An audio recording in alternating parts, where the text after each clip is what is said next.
Morning. Uh,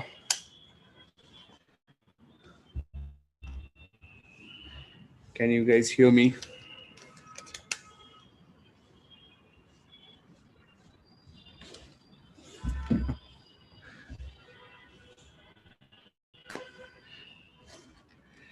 All right. For some reason, my video is not playing. Hold on a minute. Let me just figure out what's happening. As in for me. Okay, it is playing.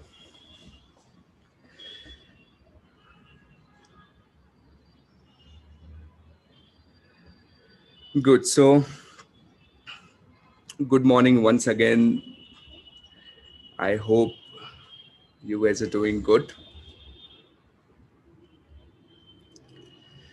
Can you please confirm if the audio video is all right here?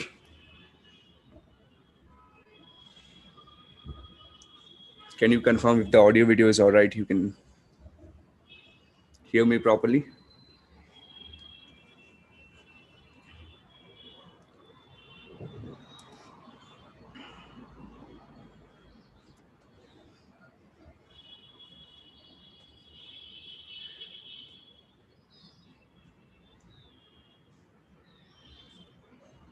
Good to know that. Yeah. Economics with eco green. I agree. I thought this is the last day of the session, so I might as well give you a little bit of outdoors as well.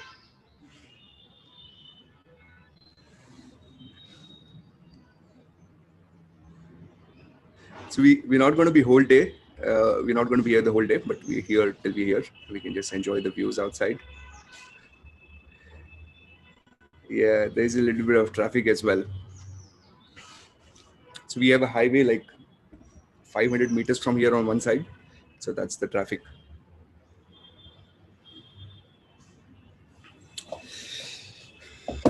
Okay. All right. So let's get started then. Today again we have a big day. We have massive ground to cover. The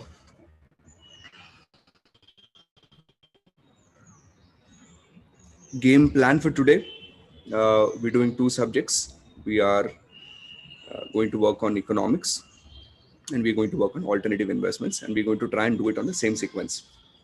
Now, as you guys know, economics is a little challenging for most of the people, primarily because of how broad the subject is, right? Primarily because of, I can try and cut down on the noise a little bit. Wait a minute. Maybe the audio should improve now. Let me know. Try to cut down on the noise. So what I was trying to say is, economics is challenging. It's massive in size, and the target for today is going to be identify the key areas and then try and work through the key areas. There is going to be a lot of theory as well, and then towards in the second half, in the last couple of hours of the session, then we will go on to alternative investment. All right, that's roughly the game plan.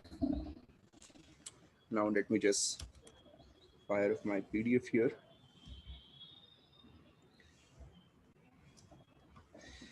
If this noise is too overwhelming, let me know. We'll try and fix that.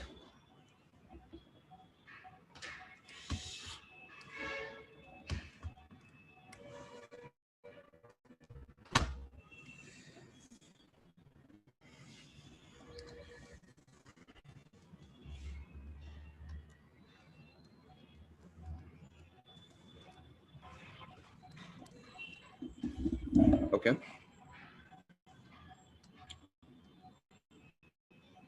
Economics and AI. Economics start with. Now, do you guys have any command words for? Do you guys have any suggestions for the command word today?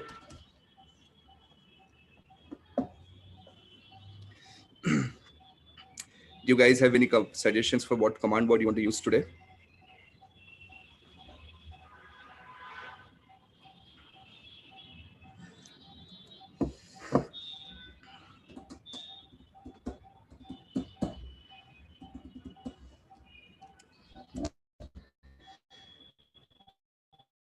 Yeah, there is a little bit of lag. I can see that.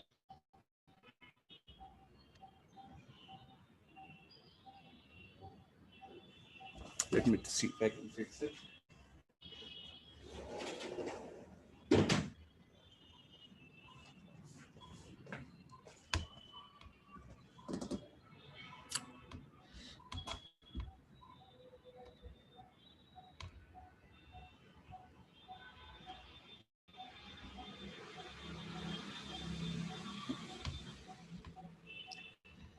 Okay.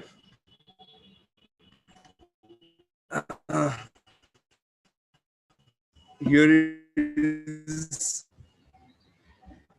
suggestion for the command. Read this and type this a zillion times today.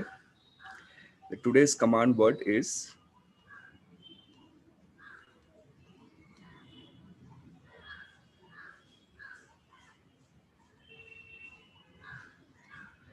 I pass. All right, this is what we're going to work with today.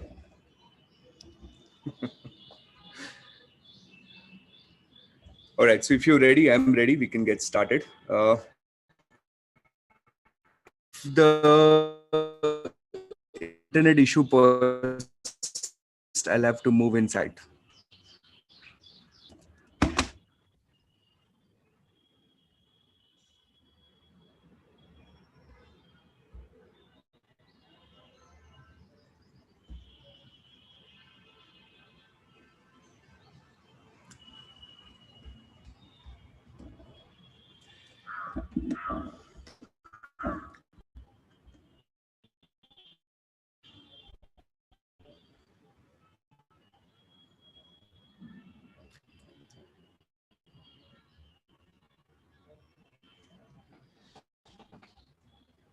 Okay. Let me give you the first question, and then maybe I can move myself closer to the internet. Topics in demand and supply.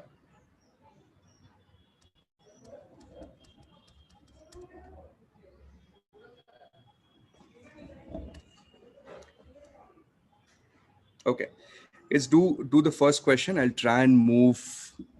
I would try and move closer. Just do the question, please. Quantity demanded is equal to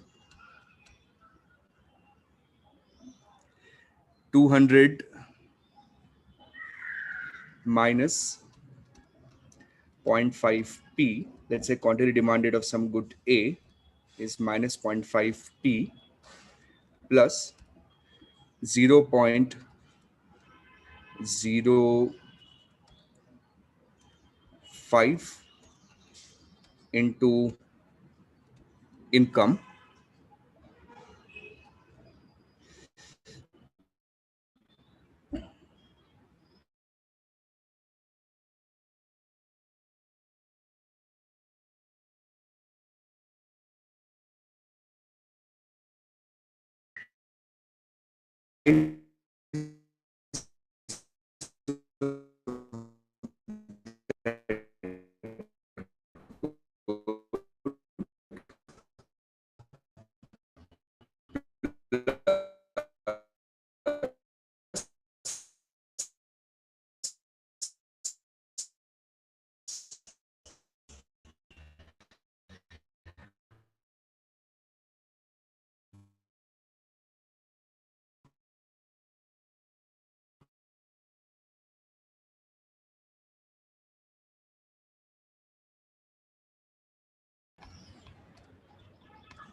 let's assume this is the equation.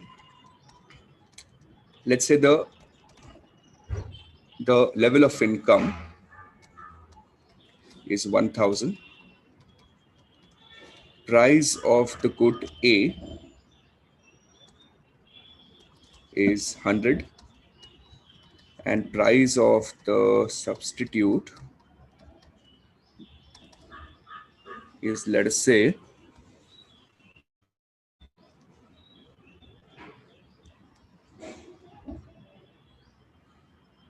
price of the substitute, let us say, is 50. Now calculate price elasticity of demand, income elasticity of demand, and cross price elasticity of demand.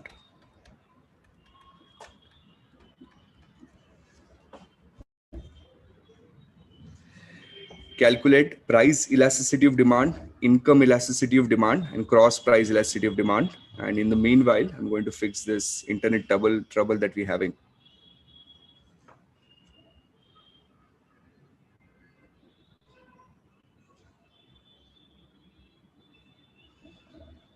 Okay, I hope you've heard me. I want you to calculate price elasticity of demand, income elasticity of demand, and cross price elasticity of demand. All right, get started, please.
Are you done? I'm back inside.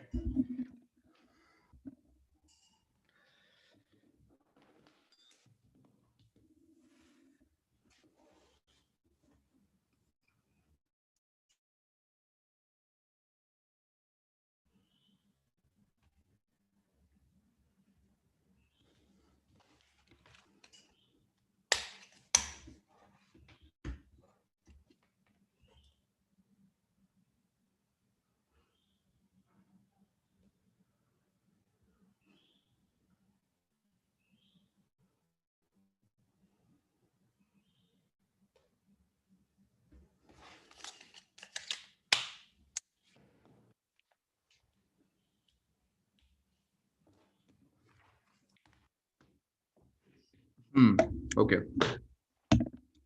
So here's how you do it. For those of you who do not know, I have a simple technique for you. Okay, the technique always works. Let me mention here. Quantity demanded is equal to 200 minus 0.5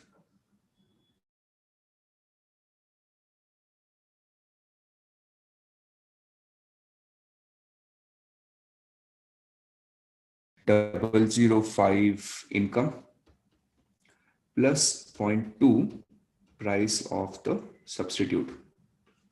Okay. Now, what you want to do is you want to insert the numbers into this equation. All right. So what is the price of this good A? The price of this good A is 100. So I'm going to enter 100 here in this equation.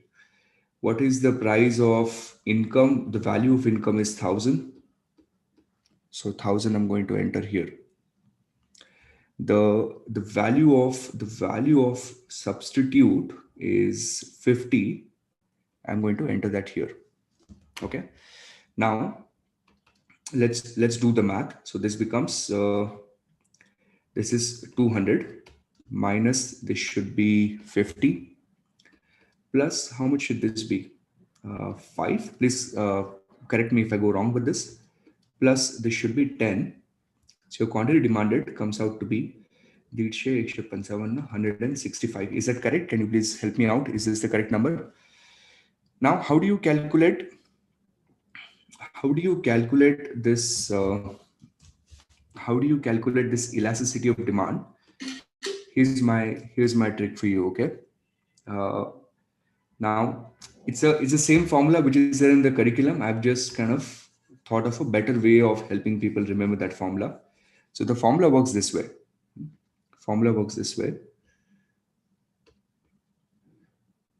What you're going to do is write down the equation as it is. These two terms, keep them as it is and put quantity of demand in the denominator. In the same way, keep these two terms as it is, okay, and put quantity, the demanded quantity, the QD here in the denominator, and do the same stuff here. Okay, do the same stuff here and put QD in the denominator, and that will get you your answers. All right, so let's check if this technique works.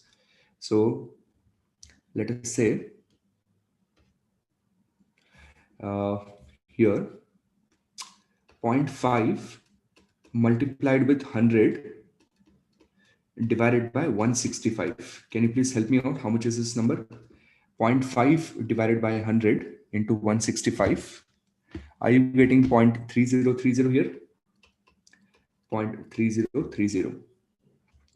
Here, this is going to be 0.005 into 1000 divided by 165. How much are you getting for this one? I think you're getting the same number, is it?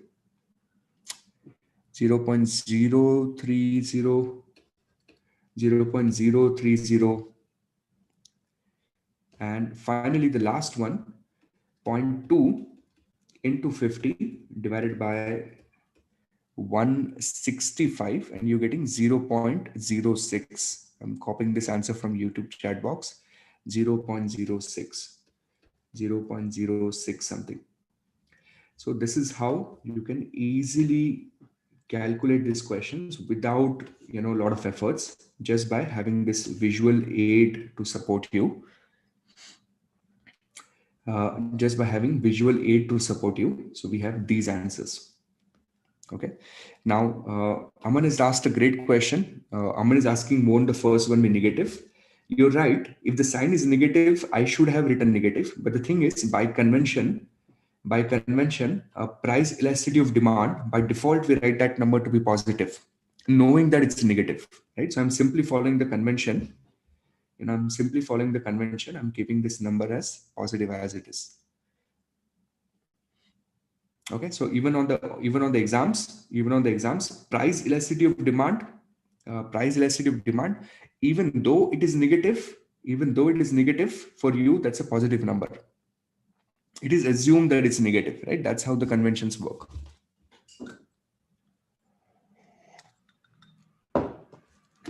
Are you guys okay? Have you understood this? Is this clear? Yes, no?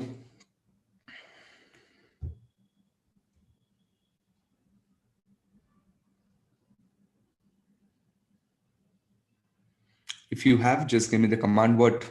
And today's command word, you want to give as many times as you can. The more you write, the better chance of it becoming true.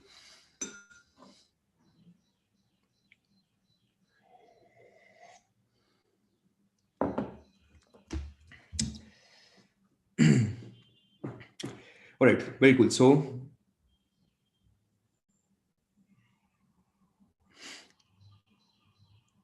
clear as mud, very nice. That's creative.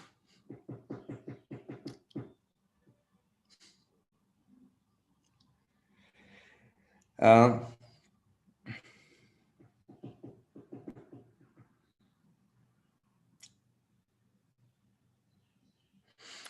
okay, guys, this is a great question, and here's what you do want to do now. Okay, the next one. Now listen to this carefully. It gets a little tricky here.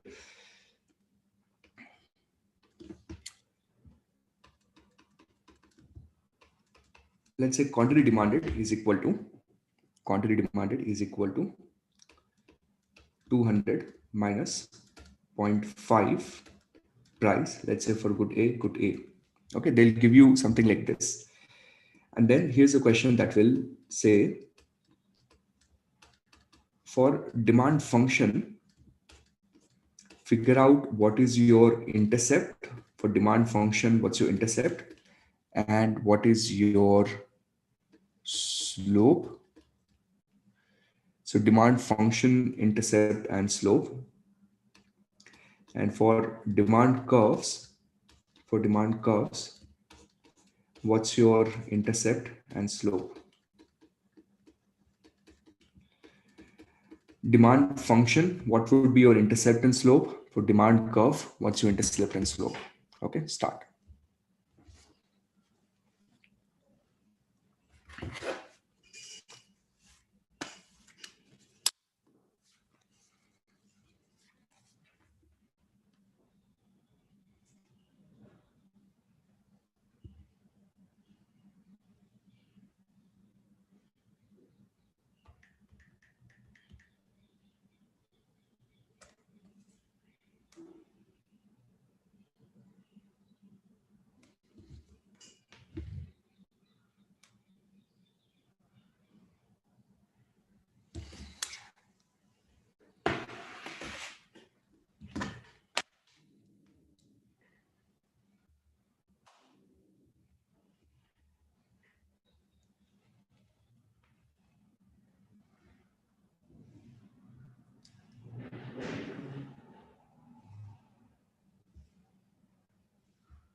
Okay.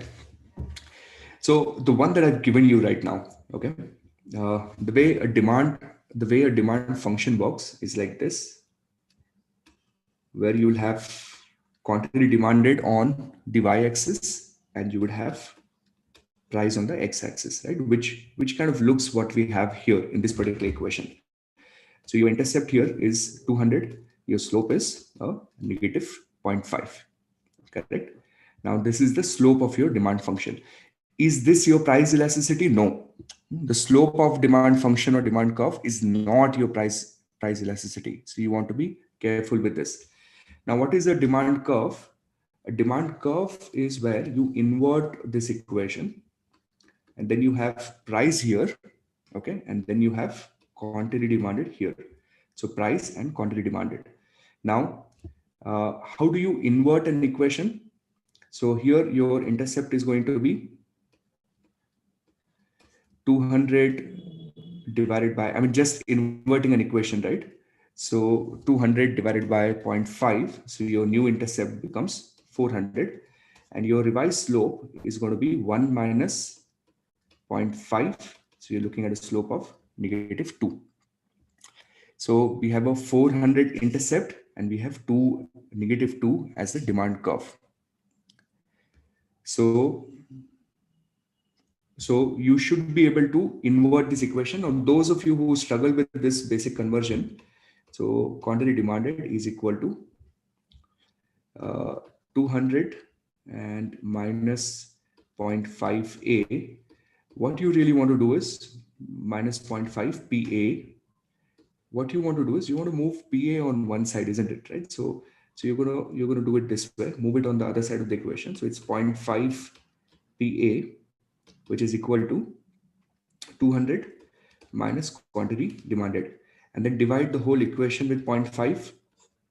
Okay, divide everything with 0.5, divide this with 0.5, and then you're looking at the price of a particular product A is equal to 400 minus 2 into quantity demanded. All right, now here the sign is important. In this particular instance, the sign is important. In case of price elasticity, the thing is, because we use the convention, it is assumed that price elasticity of demand is negative. Okay, so because we use the convention, we avoid using the sign there. So we say, okay, my price elasticity is this number.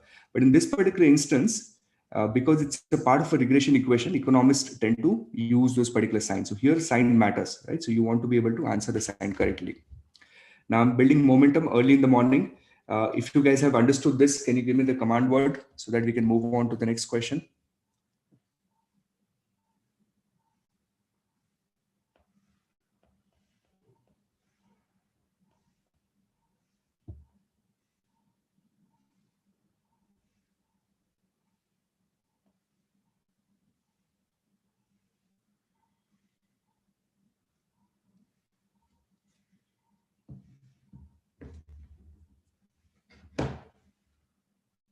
Okay, good. All right, moving on. Next one.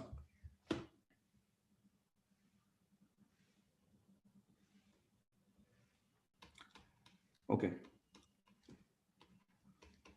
Quantity demanded is equal to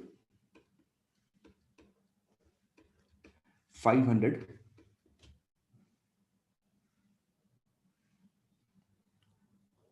minus P of a particular good, P of a particular good, okay, minus, let's say, 2 into price of a particular good. Okay, let's assume this is the equation. Let's say the current price of that product is 100. Now, based on this information, can you please calculate what would be the consumer surplus? Okay, I'm getting all the equations out of our way early in the morning, and then we're getting out all the equations out of our way, and then we're going to start doing all the theory parts around it. All right. So see if you can handle the consumer surplus calculations here. Should not take you a lot of time.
Guys, are we done?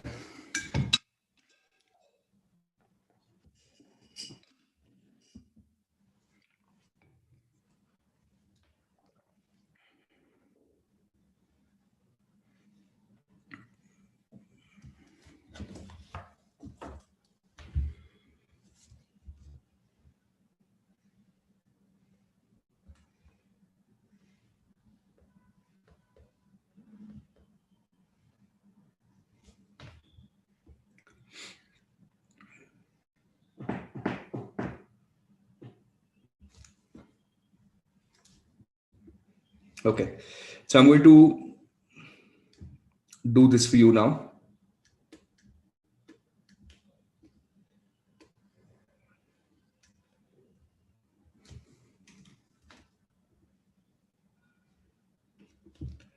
This is your price.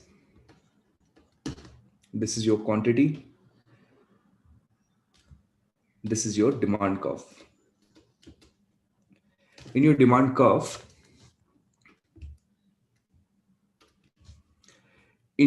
curve, the current price is 100. So let's say the current price is 100. Now, if I insert 100 into this equation, okay, if I insert 100 here, then what quantity do I get? I get a quantity of 300, correct? So 100, 200, 300. Now, your consumer surplus is essentially, your consumer surplus is the area of, your consumer surplus is the area of this particular triangle.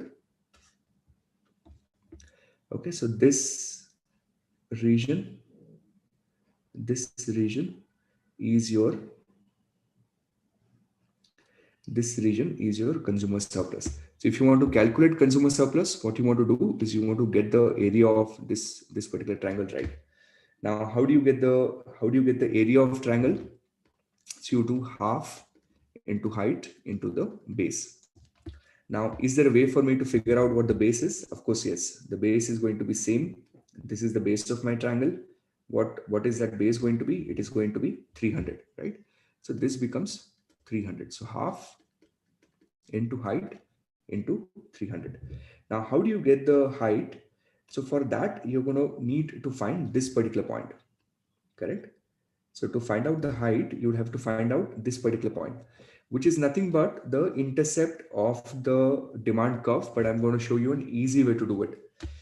Whenever your quantity is zero, whatever price you get, that is your intercept, isn't it? Whenever your quantity is zero, whatever price you get, that's your intercept. So if I make my quantity zero, right, what price will I get? So if quantity demanded is zero, then it will become 2p is equal to 500. Agree? 2p is equal to 500, moving 2p on this side. So that means p will become how much? Half of 500. How much would that be? 250.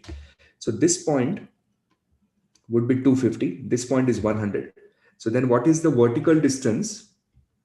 What is the vertical distance between 100 and 250? The vertical distance between the two is 150, which is the height of this triangle.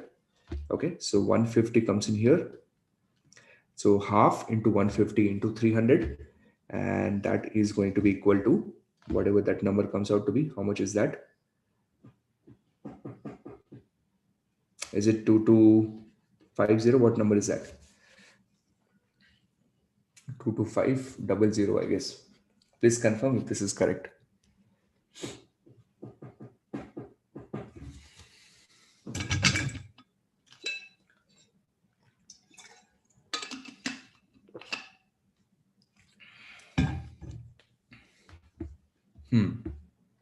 Okay.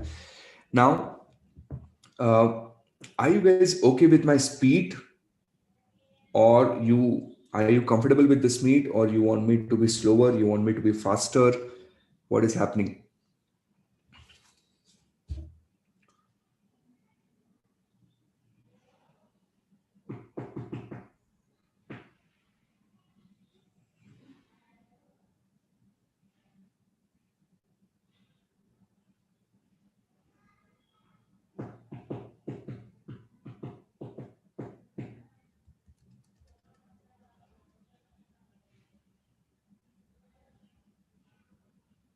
Okay, good. Any questions you would like to ask? Any doubts you have? Is there any question that I can answer for you? Do you have any doubts, any queries? I can probably answer one or two questions.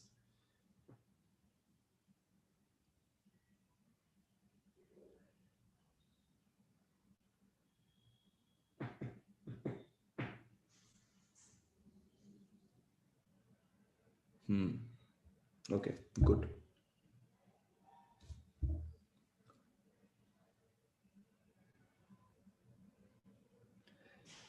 Given the equation of demand function, then how is the price on y-axis and quantity on x-axis? I inverted the equation. I inverted the equation. Um so even if they've given you a demand function, you can always,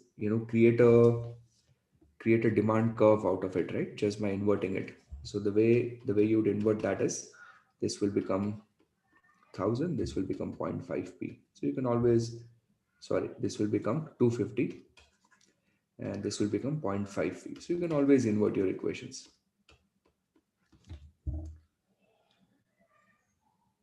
Producer surplus, I'm not really going to spend time on that. That one I'm going to skip. Auctions are not in your syllabus anymore. What else can we find along with consumer surplus? There is something called as a two-part tariff pricing. I'll take you there. What to select if price elasticity in the exam is positive one or negative one? Umang, if they give you both, okay, which I hope they don't, because statisticians themselves say higher price elasticity. So what do you mean by higher? See, this price elasticity is a messy area in statistics. Okay, so for example, we have two goods, right? Let's say we have a something like salt, and then we have a luxury car. All right. Now, which one of these is more elastic? Which one of these is more elastic? Clearly, we will say that luxury car is, an expensive car is more elastic, and a salt is will have less elastic. Correct? The price elasticity of demand would be lower. Now, what do you really mean by that, right? Uh, is if I say -1 and -2, is this number really more elastic, like -2? That's stupid. If like mathematically -1 is a higher number than -2, right? So that will create a lot of confusion in terms of which to choose. So I hope they don't. But if that comes, for example, on the exam, if you have to choose between plus 0.3030 here, and if you have to choose between minus 0.3030, I'm going to choose minus. I'm just going to be smart about it and say mathematically it is supposed to be a negative number, so I don't care about convention. This is how I'm going to make a pick. But in general, when we refer to elasticity, like when we talk about elasticity, we don't think of them as negative numbers. We just think of them as absolute numbers. It's easier to think of it that way. But if this shows up on the exam, choose negative. All right, just be safe about it. Okay. Uh,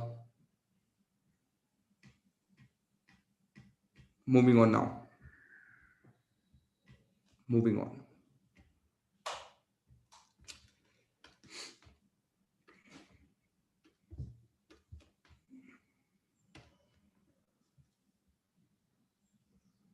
Let me open the juice notes here.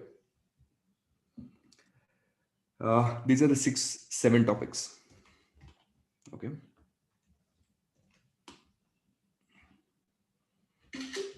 In terms of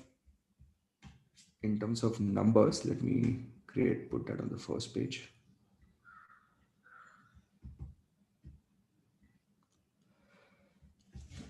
In terms of numbers, we have some number calculation here, and then we have very little calculations here, those GDP type of calculations in the curriculum, but mostly theory. And then we have some high quality calculations in this reading. Okay, now this reading I'm going to save. I'm going to do this later on, because This is a lot of fun reading, and it's one of those readings you can do even when you're tired, because you have to do numbers. So I'm going to follow more or less this sequence. Okay, starting from reading 1 to reading 7. And I'm going to start attacking theory learning outcomes now.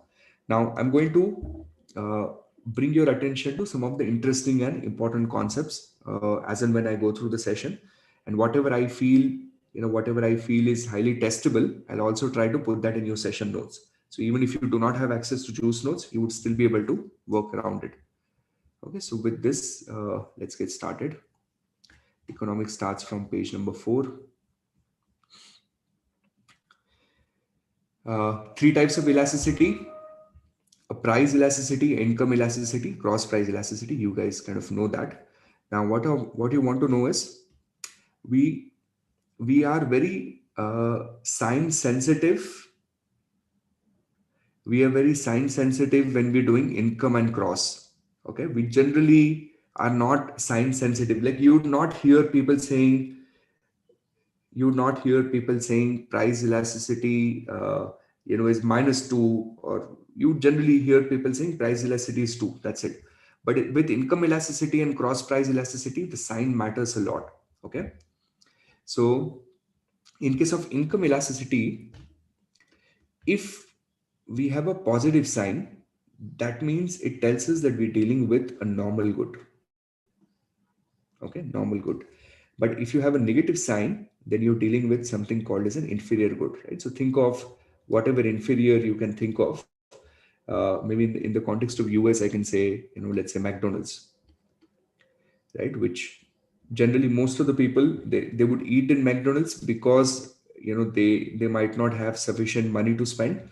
But once they make a little more money, they would probably not want to eat McDonald's. Hopefully, though Warren Buffett eats it. So this is questionable. But I think in India, a great example for inferior goods would be a BD. Okay, so BD is basically a hand rolled cigarette, and a lot of workers, like blue collar workers, when they start making more money, they try to move to a different product. So there's a company in my portfolio which manufactures cigarettes called VST Industries. Okay, so it is but this doesn't manufacture, this doesn't produce regular cigarette, it produces a low cost cigarette. So it basically targets the market of those workers who are trying to migrate from BD to cigarettes, like the first time cigarette smokers. Okay, so that's normal goods, inferior good. Remember this. Cross price elasticity: if some product is a substitute, that's a good news for you. Easy example to kind of conceptualize this is Coke and Pepsi. When Pepsi is more expensive, when Pepsi is expensive, demand for Coke will go up. When some products are complements, their demand goes down.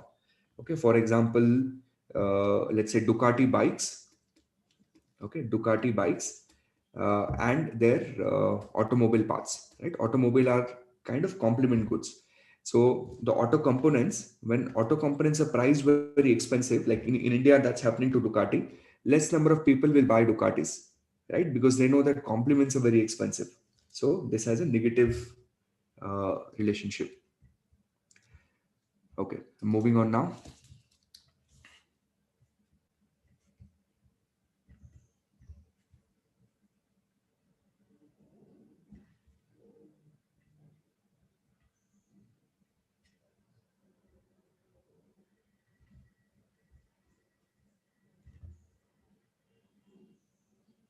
Just a minute.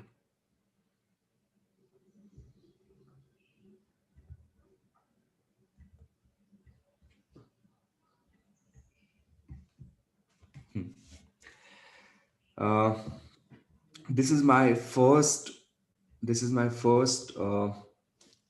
3-star pick for you guys today. Okay, so let me take a screenshot of this.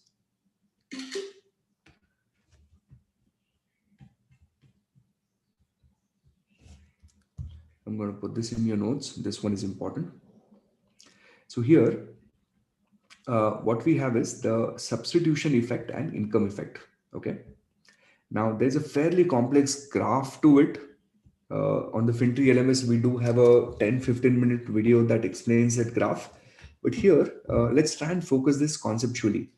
There are these two things which are working at the same time: the substitution effect and income effect. So let's assume we're looking at a normal good. Okay, the price of that good falls by 10%. The demand will go up because of both substitution and income. The demand goes up because of both substitution and income. That's there. Now we do have an inferior good, but not necessarily a given good. Okay, we have an inferior good, but not a given good. So then what happens in inferior? The substitution effect is positive, income effect is negative, but income effect is not as strong as substitution effect. So also look at the magnitude of these numbers, right? Here we have only 5%, this 10%. So your substitution effect is dominating the income effect. Net net, you still have positive number. So here net net, I have a positive 20. Here net net, I still have a positive 5. But the moment your inferior good becomes a rare quality or rare type of inferior good, we call them as the Giffens, right? So what happens now in Giffen is the income effect starts dominating the substitution effect, and income effect is so negative that you end up having -5 as the final answer. So your net results are kind of surprising because prices of these goods have fallen, right? And the quantity demanded has actually come down. So this is -5, right? That's how you're going to think of this. I hope you've understood this. This is important for your exams. Every given good is inferior, but every inferior good is not necessarily given. For given goods, income effect is more dominant than the substitution effect.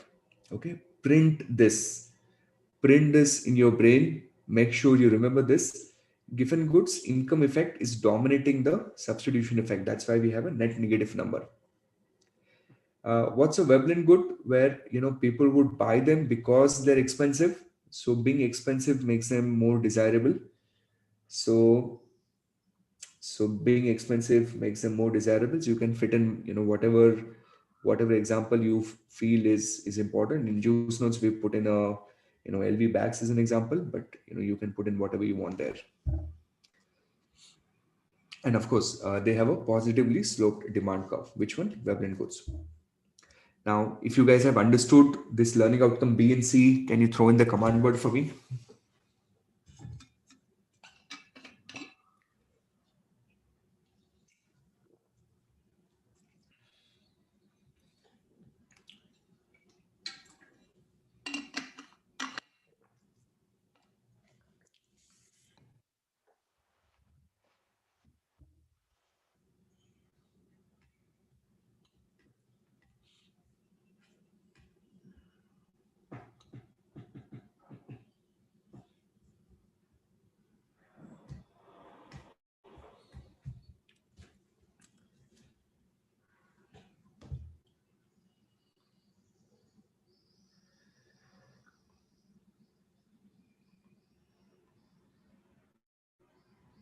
Okay. Again, if there's anyone who feels I don't understand this so well, I'll recommend go and look up the main videos, because again, I'm trying to optimize on the speed here. But yeah, I'll try and give you maybe a few more examples. Um, but I'm right now moving on to subsequent learning outcomes now. Okay. Now here's what I want you to know. Okay, this part is important, so please look at this. Now what I'm doing is I'm getting you inside all those cost curves. Okay, now there are series of curves in microeconomics, and for a new student, it could be extremely overwhelming. So we will try and build a conceptual framework on those cost curves. And my guess is just understanding these curves well will help you, will help you score well on the exam, and even well outside the exam, right? So curves are important, so you want to understand them well. So here, um, first curve that we're looking at, okay, is a, a total fixed cost curve. A total fixed cost curve. I'm going to put quantity here. I'm going to put cost here. And a total fixed cost is going to be just an horizontal thing. No matter what, I'm going to incur a cost of 100, end of the story. So that's my total fixed cost curve here. Now, next curve that we're going to look at is the total variable cost curve. A total variable cost curve is going to look a little bit like this. Okay, it's going to start at 0. You might think that it would be a straight line, but it's actually not a straight line. It has that little curvature here. Okay, and that curvature, because here, if you observe in this region, it's increasing at a slower rate. Okay, it's increasing at a slower rate, and it's increasing at a slower rate because we are experiencing economies of scale. But somewhere here, you would see that it becomes steeper, right? It's increasing at a faster rate. That's your diseconomies of scale. So this is called as your total fixed cost curve. This is called as your total variable cost curve. Now, a fixed cost plus variable cost results into your total cost. So you're looking at your total cost curve to move a little bit like this. Now, these are the easier curves. I hope you guys are feeling comfortable with them. Are you okay with these? Total cost, total variable cost, total fixed cost. Come on, give me the command word super fast. Now let's go on to some other curves. Let's start looking at some more curves now. There could be plenty of questions just on how the curves will look like. So you want to understand them as well as you can. So now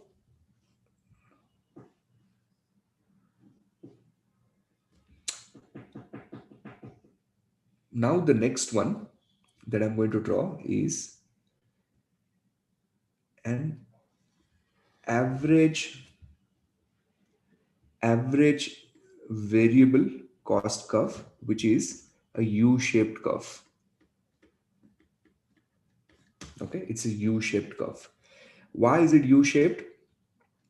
There are certain parts. So again, we have cost here, we've cost here, we've quantity here. Okay, so here there are certain, for some time you're experiencing economies of scale, right? So all the decreasing part of your average variable cost, that is your economies of scale.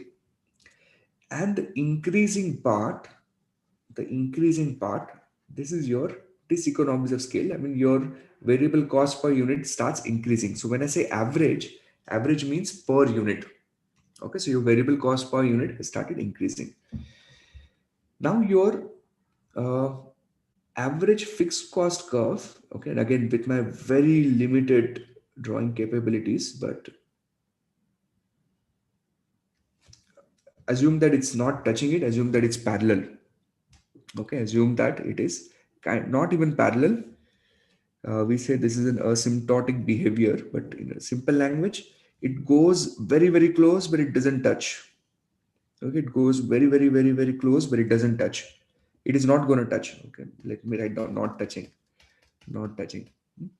So this behavior is your average fixed cost. Now it's intuitive. You have a fixed cost. You're producing more and more and more and more. So when you start producing more and more and more and more, your per unit fixed cost is going to go down. So that's your average fixed cost curve. Now, this is going to be your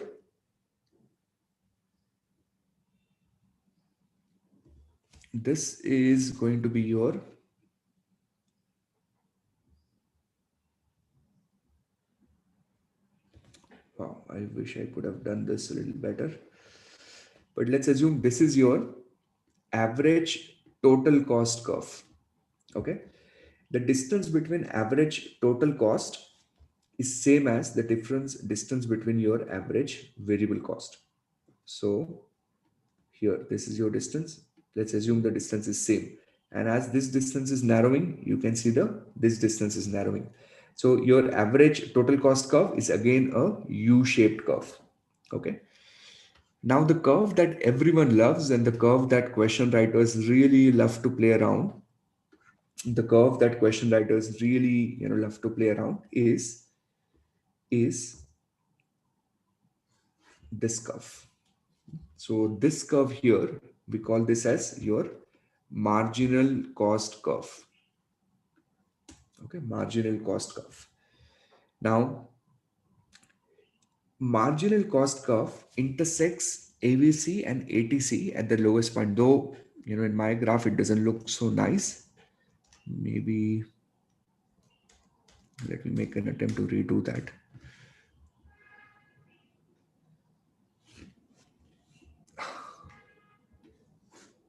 Okay, this is good enough. This is my marginal cost curve. Okay. Now, marginal cost curve is going to intersect your AVC and ATC at their respective lowest point. So this point, okay, and this point. Now let's call these points, let's call this as your A, okay, and let's call this as your B. Now, A is the lowest point, and I'm giving you few theory questions for your exams. These are brownie points. A is the lowest point of AVC. So it is possible that your marginal cost curve will intersect AVC twice. Okay, there is in fact a question in the curriculum that causes confusion. It's in blue box. It causes confusion to a lot of people because what you want to appreciate is it is possible that, okay, of course, I'm not doing a great job with drawing, but you'd still get what I'm trying to do here. It is possible that the marginal cost curve will intersect average variable cost and average total cost twice. But when it is intersecting from above, this is called you're intersecting from above, right? This is not the lowest point. The lowest point is when you're intersecting from below. So when you're going from the bottom to the top, that is the point of intersection. That is the lowest point of your AVC. And this is going to be the lowest point. This is going to be the lowest point of your ATC. And please remember, A and B are not the same points, are not necessarily the same points. So it is not necessary that the lowest point of AVC is going to be same as the lowest point of ATC. All right. And how does a marginal cost curve look like? It looks like some sort of a J curve where it kind of falls rapidly initially and then it starts increasing initially. So what are potential testable points? First, that is the every point of intersection between marginal cost curve and AVC, the lowest point on AVC? No. When marginal cost curve is cutting the AVC from below, right? That is your lowest point of AVC and that is your lowest point of ATC. And then are these the same points? No, not necessary. They could be completely different points. So the lowest point of AVC and the lowest point of ATC could be different points. Is this making sense to you? Have you understood what's happening here?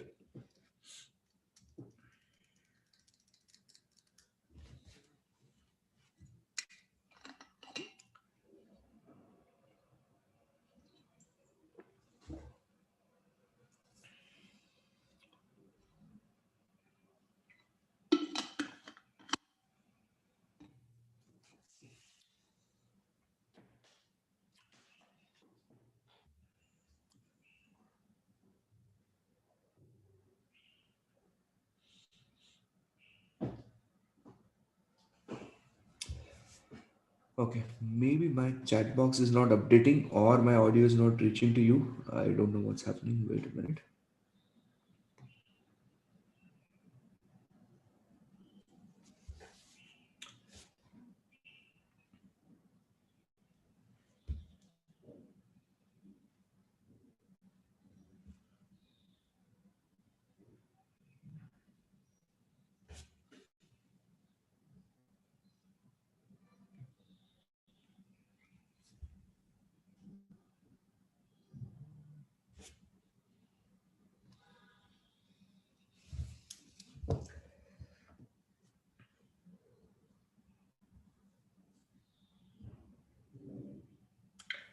For some reason, I'm not really able to view your chats.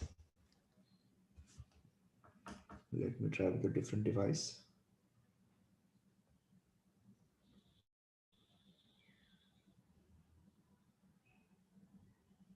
Okay.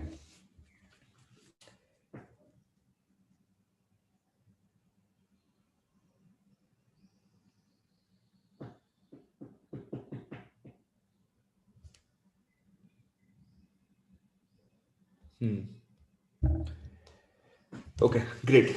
Yeah, some problem with my mobile phone, it seems. I can see them on my iPad, not on my mobile phone. So let me just keep this in front of me.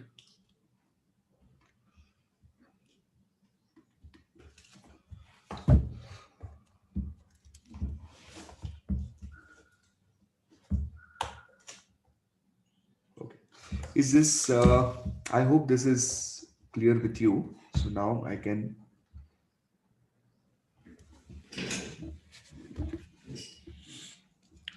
take you to the next concept.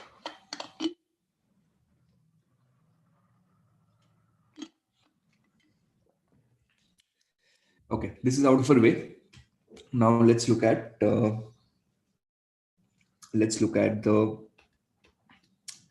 this whole thing with marginal cost and marginal revenue. Okay, you guys probably know it, but I'm going to give you a different way to think of it. And this stuff is important. It repeats like a zillion times in your microeconomics, so it's important that we do this together.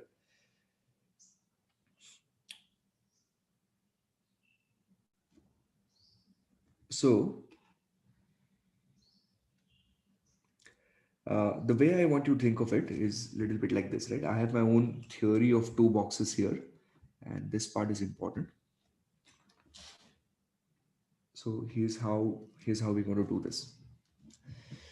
Imagine I put in a box.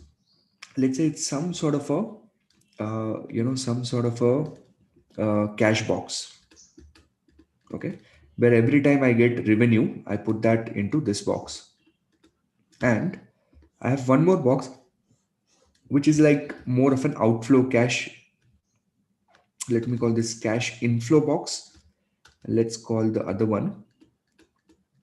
Let's call the other one as cash outflow box. Okay.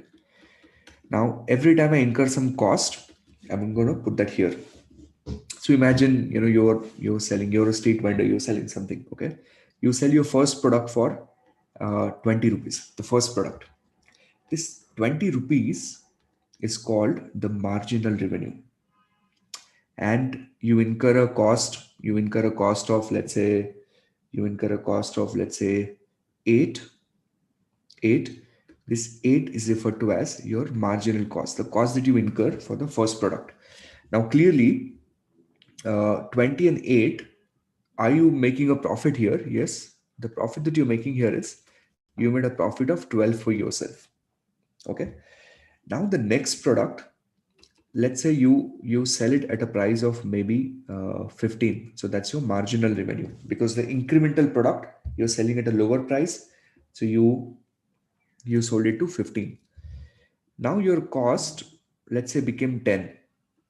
Your cost increases, your revenue decreases.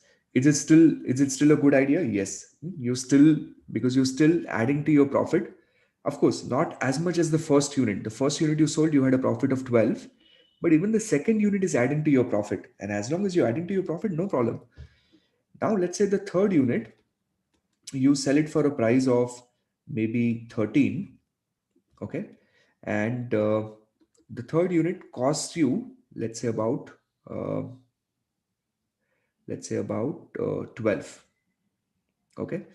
Now, are you still adding to your profit? Yes. So do that, because your profit is adding by 1. Now you decide to do fourth unit, and let's say you sell it at 12 and a half, and the fifth unit, you do it at 12 and a half. Sorry, the fourth unit, 12 and a half, 12 and a half. Now, this is where you tell yourself that maybe, I should think if I want to do this, because doing this is not adding to my profit at all. But if I do a unit after this, if I do, let's say, if I do a unit of, let's say 10, and if I do this at, let's say, 13, I'm actually reducing my profit. So I don't want to do this, right? This doesn't make sense. I don't want a loss of 3. I want to stop where my I want to stop where my marginal revenue, the incremental revenue that I got from selling that product, and the marginal cost is exactly same. And this we generally refer to as the profit maximization condition, right? So there are just too many questions in the CFA text that will talk about this profit maximization condition, and it is nothing but your MR is equal to MC. Now people wonder, how come if my revenue and cost is same, how come if my revenue cost is same, I'm going to make a profit out of it? And the simple intuition of why you're going to make profit out of it is because above this your revenues were higher and your costs were lower. So every incremental unit you sold, it kept on adding to your profit. This is the point where you need to stop, because after this your cost is going to be higher and your revenue is going to be lower. Okay, so your profit maximization condition is MR is equal to MC. Is this okay? Is this making sense to you?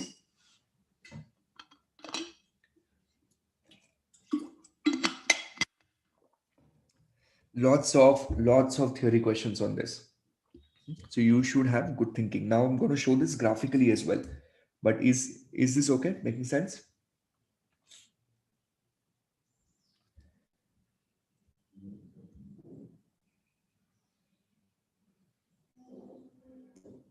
Correct. You're right, Akshay. Now this is where, of course, this is where the the distance between TR and TC is maximized. This is where the distance between TR and TC is maximized. So let's look at this graphically now, because I think I think we like being able to appreciate this on a graph is important. So this is a perfectly competitive market. Okay, so perfect competition, not an individual firm, but the whole market. Now you would be surprised to know, but even in a perfect competition, you have your demand and supply curve in the usual shape, but for the market. And that's how you determine equilibrium price. It's a price determined by the market, price equilibrium. If you're an individual player in the market, if you're an individual player, right, for an individual player, if you're an individual supplier, customer, whoever you are in the market, for you, this is how your demand curve is going to look like, right? So price is determined by the market. It's the same price. Okay, so this is how your demand curve is going to look like. So in a perfect competition, your price, uh, which is your demand curve, is same as your marginal revenue, because every product you're selling at the same price. It's not that you're selling incremental product at a lower price. So your price is equal to MR, and then your average total cost curve, is going to go a little bit like this, and your marginal cost curve is going to intersect the average total cost curve here, and this is going to be your point of equilibrium. Correct, the point of equilibrium. Now in a perfect competition, your textbook tells you, in a perfect competition, the CFA text tells us that there is you're selling at a price which is equal to MR, which is equal to average total cost. Okay, and which is also equal to everything is same in a perfect competition, which is also equal to marginal cost. P is equal to MR is equal to, okay, also equal to AR. Everything is same. All right. So therefore, they say that there is no economic profit. There is no economic profit. Now, when you say no economic profit, what do you mean? It means that my sales, right, my selling price and my cost is going to be same. But then what do you mean by cost? So in economics, we include both the cost. In economics, we have the explicit cost and we have the implicit cost also. Now, what does that mean? It means, let's say you're a street vendor, you're selling ice creams, right? So your raw material for the ice cream was maybe worth, let's say 50, but you are your own promoter, you're an entrepreneur. The value of your time was maybe, let's say 10, and the return on your capital was another 5. Okay, so the cost in the context of economics is explicit and implicit cost. So here we say cost of 65 and then price of 65. So even though your economic profit is zero, doesn't mean your accounting profit is zero. In fact, when your economic profit is zero, your accounting profit is going to be positive. Okay, so don't think like, and as a student, I struggle with this because I thought if the profit is zero, why am I doing it? Isn't that stupid? But the idea is economists have a different definition of cost. Okay, now how does that matter for your exams? Not much. What you need to know for your exams is P is equal to MR is equal to ATC is equal to MC is equal to AR for perfect competition, and economic profit is going to be zero. Okay, is this making sense to you? Have you understood this?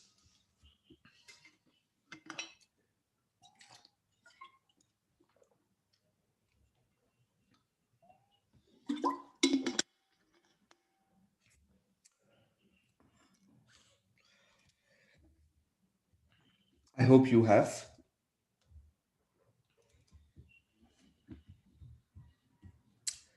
Moving on now. Now, how does it work for an imperfect competition? Okay, so how do you find out? How do you try and find out some sort of an equilibrium slash profit in imperfect competition? Imperfect competition. Now, this graph for me individually, drawing is a little challenging, but I'm going to try.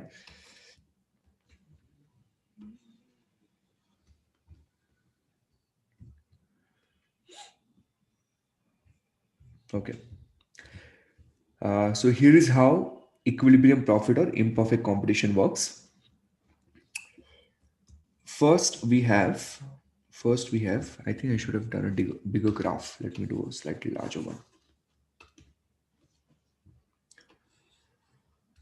so there'll be enough space to play around. Okay, so first we will have a demand curve. Okay, downward sloping demand curve. Now, in a perfect competition, your your demand curve your demand curve and marginal revenue curve was same. Okay, flat out horizontal.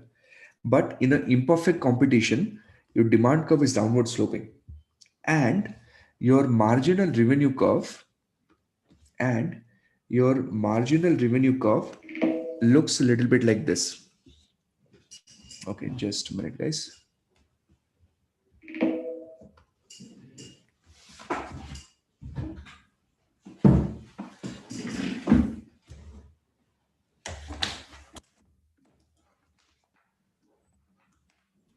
Alert from low battery.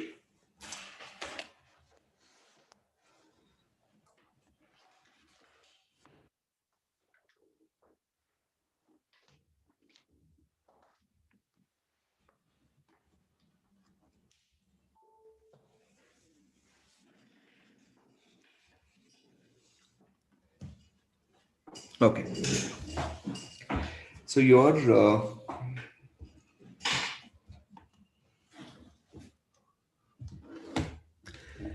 this is your demand curve, and this is same as your mar sorry, this is your demand curve, and your marginal revenue curve is going to look like this.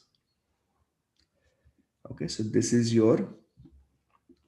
how your MR curve. Now I'm drawing it like a line and I'm calling it as curve. I know it's stupid, but that's what it's the convention in economics. They tend to call everything as the curve.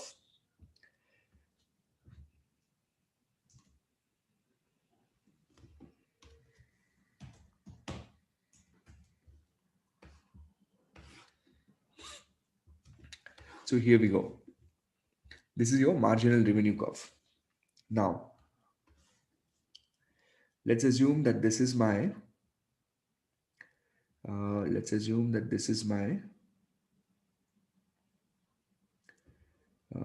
this is my average total cost curve. Maybe I should do a different color for this. Okay, let's say this is my average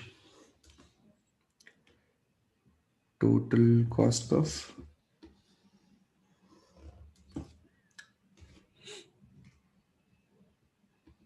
Sorry, just a minute. Yes. Okay.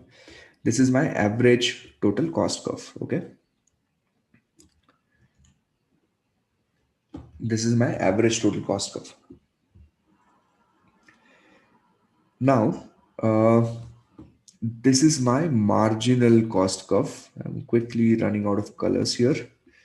This is my marginal cost curve. I want to make sure I do this one right. Okay, this is my marginal cost curve. Now, so far I've just drawn them. I've not really done anything beyond. Okay, the real stuff starts now. The real thing starts now. Now, the point of intersection is my profit maximizing quantity. The point where it's going to intersect, right? That is my profit maximizing quantity. So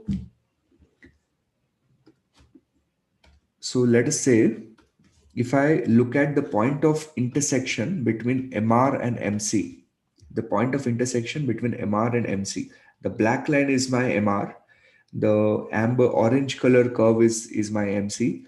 The point of intersection is here, correct? So this point of intersection is your profit maximizing quantity. What you want to do is you want to pull that quantity down on your x-axis, and it tells you that this is how much you are supposed to manufacture. So this is my profit maximizing quantity. Now, at what price should I sell the product? At what price should I sell the product? So if I push it upwards further, if I push it upwards further, this is the price at which I'm going to try and sell my product. Okay, so this is the price at which I'm going to try and sell the product. So this is my selling price. So how did I determine the selling price? If you guys miss this, it is going to be difficult to then answer theory questions. So I want you to be focused. All right, this is very important. So quantity, this is the intersection. How did I determine that? I took the intersection of MR and MC. So I started with this point, and then I'm going to pull it upwards and take it to the demand curve to figure out the price. Now, how do I determine what is the profit I'm making out of this situation? So the way you want to do the profit is you want to look at what is my average total cost at that point. My average total cost at that point is, let us say, coming out to be somewhere here. So this is my cost. This is my price, and this is the quantity that I'm selling. And the area of this rectangle is essentially the economic profit that I'm going to make out of this situation. Okay, so this is how you figure out what profit you'll make. Like this area is my profit. Let me make an attempt to explain this one more time. Then I'll also tell you how this would be tested on the exam. Let's say my price is, selling price is maybe 100 rupees. All right. And my cost is, let's say, 60 rupees. And the total quantity that I'm able to sell is 1000. Now, how would you calculate profit? Your profit would simply be, you would say, okay, quantity sold multiplied with the profit per unit, which is 40. Now, this is nothing but the area of rectangle. So what rectangle are we referring to? We're referring to this particular rectangle. Just a minute. The rectangle that we're referring to is this one. This rectangle. So this rectangle, which is your profit per unit, which is the distance between cost per unit, distance between cost per unit and sales price per unit multiplied with quantity. Okay, that's how you're going to determine the profit. This is not produce a surplus. This is basically trying to find equilibrium in imperfect competition, and then trying to figure out what is the amount of profit we've made. Is this making sense? Have you guys understood what's happening here?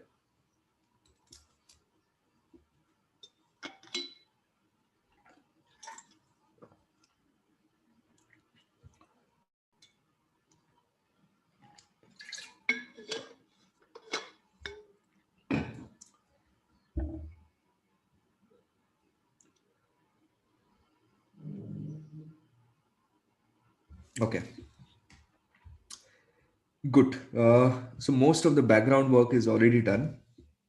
I think it's time to go and attack. It's time to go and attack some of the theory sections now. So I've done most of these curves with you.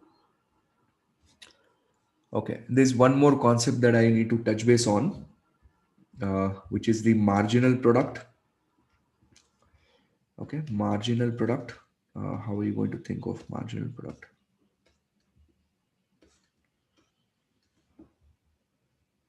Marginal product.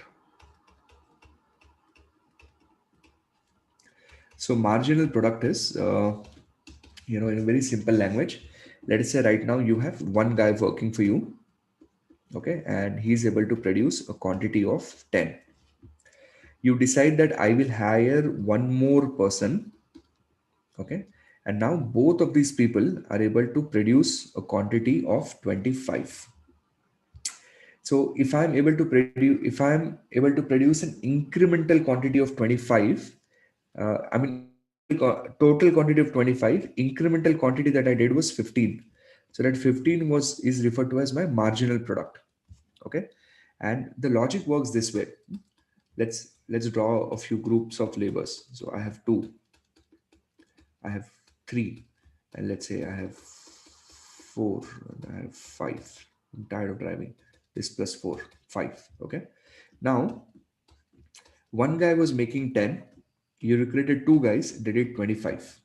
All right. And then you have three guys.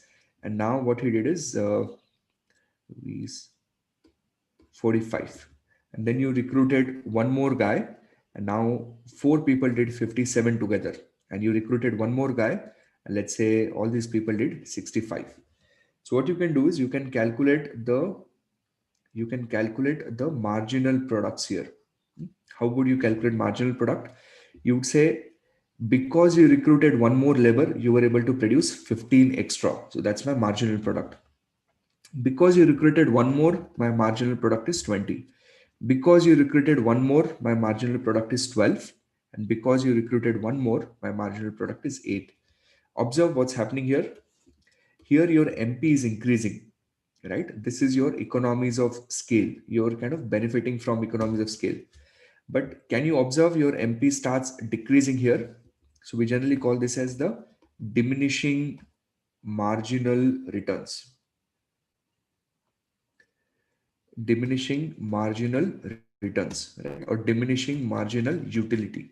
So as you start producing more and more and more, the incremental labor, the return that he would get you, or the incremental raw material or incremental capital, it will start experiencing diminishing marginal utility.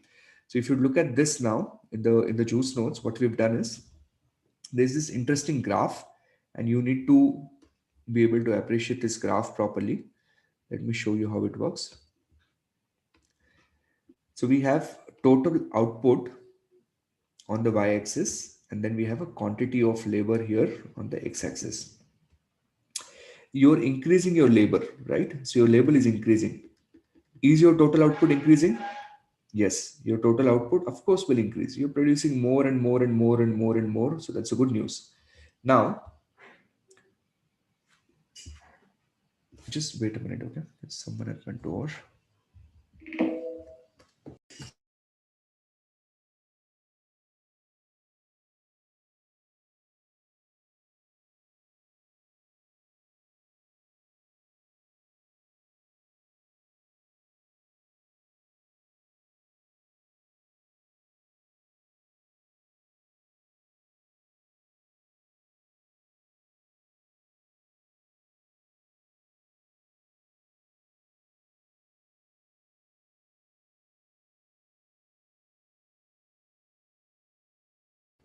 Yeah, sorry for it. So I was saying, you can observe that the rate at which my output is increasing, right? Here I have a beautiful upward sloping curve. So we will say we are in a region where marginal product is increasing, economies of scale. Then your total output is still increasing, but now your marginal product is decreasing, right? So this is where you experience diminishing marginal utility. And then you enter a region where more labors start affecting you. So instead of 65, now you start producing 63. That's the region you don't want to be in. That's your MPs. What kind of questions can come? Again, and everyone wants to know that. So in economics, the it's open, wide, and flat. Okay, there are no tricks with economics. Either you know the concept or you don't know the concept. It's as simple as that. You cannot use shortcuts and get away. You would have to learn the concepts. But out of all the concepts that we've done, they can convert that to a sentence and ask you whether it's correct or incorrect. For example, that they will just say that the total, we have built a graph where we have total output, and then we have quantity of labor, and then the graph is divided into these three parts, right? Now they will give these regions a name, let's say ABC. Then they will say in what area are you experiencing economies of scale. So you should be able to say that it's the area A, right? In what areas your marginal product starts decreasing, it's in both area of B. Okay, now you would say how come area of B is still going up, but the rate at which it's going up is slowing down, and it's clearly marginal product has become negative. So you should be able to answer questions like these theory questions. Okay, moving on. These graphs we've done, so I hope you're comfortable. uh, there is a question in the curriculum that has table like this. It just requires you to identify diseconomies of scale starts at what unit. Okay, diseconomies of scale कहाँ से शुरू होता है, where does diseconomies of scale start? So how would you identify that? Look at this. Quantity 1 to 7, variable cost, variable cost 10, 9, 8, 7, 8, 9, 10. So diseconomies of scale, economies of scale. Total variable cost is here. Total fixed cost, total cost. How do you calculate marginal cost? Marginal cost is the difference, the delta of total cost. So 110 to 118 is 8. 118 to 124, 6. Then we have 4. And then look at this. When you enter into diseconomies of scale, your marginal cost will increase, and your marginal cost will increase faster. Now, I'm going to write a sentence and you tell me if that's correct or incorrect. Okay. So when ABC is decreasing,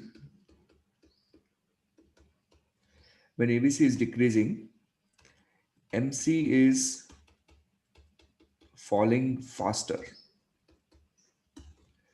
When ABC is lowest, ABC is equal to MC. And when ABC starts increasing, MC increases faster. MC increases faster. What do you think? Is this correct or incorrect? Let's say sentence A, sentence B, sentence C. Tell me. Which one of these are correct, or which one of this is correct? Is it A, or is it B, or is it C?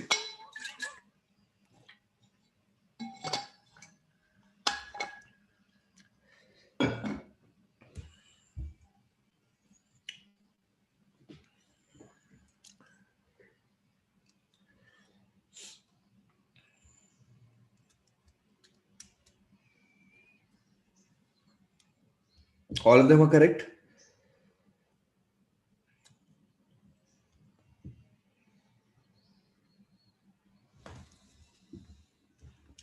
The answer is everything is correct. This is true, this is true, this is true, right?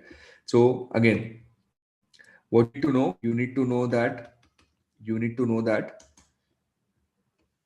if this is ABC, okay, then this is MC. Remember that MC always overreacts. MC overreacts. So when ABC is falling, MC will fall faster. When ABC is falling, MC will fall faster. Then it will intersect. It will intersect ABC at the lowest point. And when ABC increases, MC will increase faster. So these are the type of theory questions you're looking at on microeconomics. Yes, in India, like I generally call MC as Navjot Singh Sidhu. Like those of you who know who Sidhu is, uh, but it doesn't always have to be Sidhu. You can pick up, whoever is the character that fits in, any character in your geography who reacts. Yeah, it becomes really easier for people to remember.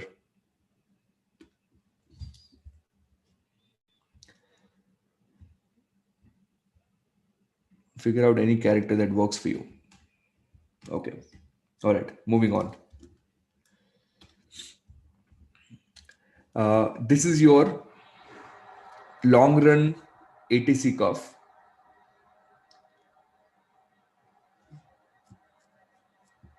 This is your long run ATC curve. In long run ATC curve, it's made of, is multiple short run ATC curves. Okay. And then you'd see these points where we have economies of scale, and then you have see the point where you have diseconomies of scale, and in the center you have the constant return to scale. Okay, so again, LRATC, long run average total cost curve, is a U-shaped curve. So this is how you're going to think of it. I'm building some speed. I hope you guys are comfortable. uh, let's go to the next reading. Let's, at least before we take our first break, let's try and finish at least the first two, so that we're in a good shape. So now, firms and market structure: perfect competition, monopolistic, oligopoly, and monopoly. uh, what is an example of each of these markets, just to help you remember? Go and look at, perfect competition. There is no perfect competition, but markets very close to it. Let's say go and look at, vegetable vendors, right? In India, that example would work. In Figure out what, like, generally commodity type of market, right? That's your perfect competition. A monopolistic a great example here a monopolistic a great example here is your mobile phone, the hardware market. Okay, there are too many brands, too many people trying to work in this space. Oligopoly: think of your telecom operators, 4 or 5 giant players. In India we have now three big, serious players.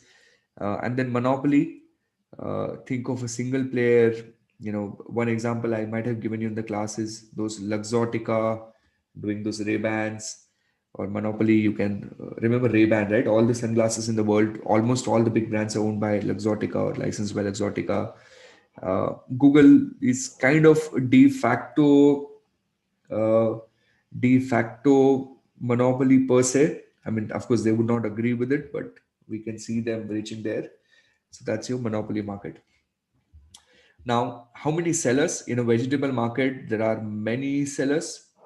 If I want to go, if I want to go and buy a mobile phone, I have 20, 30 different brands I can choose from. If I want to, opt in for a telecom service, I have 3, 4 options. If I want to do Google Ads, I have Google Ads. Like, just Google, right? Search engine ads, Google. That's it. We have a little bit of Yahoo, Microsoft, but none serious. Product differentiation: perfect competition. I'm buying veggies. I'm buying veggies. Same, homogeneous. Monopolistic. Differentiated. So if I'm buying mobile phone,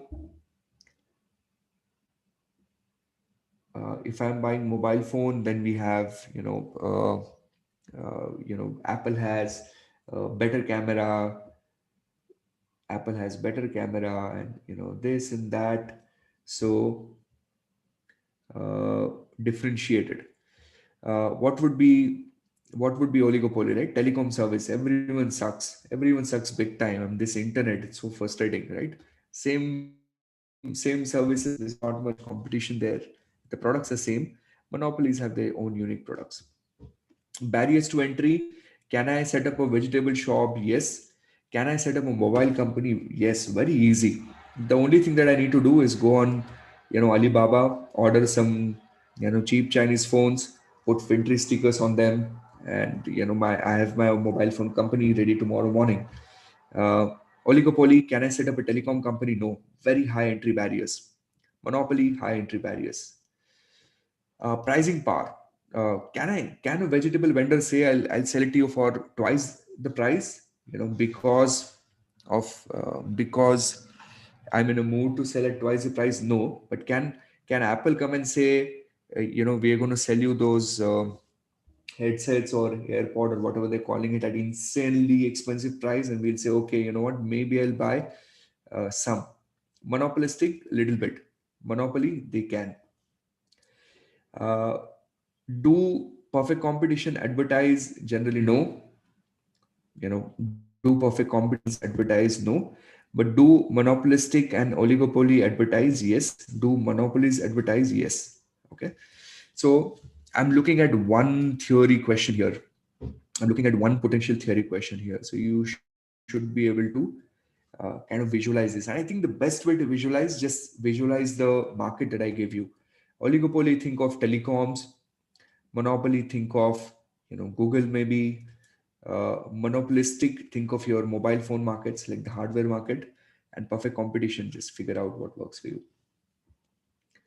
uh, Come on, give me the command word. Are you okay with this? Different types of markets. Okay, now what's your supply function?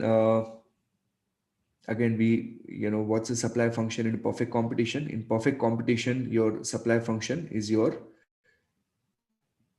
marginal cost curve above the ABC or above the ATC, right? That's your supply function. Know this. It's again, this thing to me, like the whole perfect competition to me individually is really stupid. But then it's in your syllabus, so we have to do it. So this part is your supply curve. Okay, this is your short run supply curve. This is your short run supply curve. Is Apple reducing prices of those headsets? Oh, that's a good news for the day if they are. They should better reduce it by half. I wasn't aware they're reducing prices. Are they? Okay, moving on now. They're not, right? Are we going to get those earphones at a cheaper price?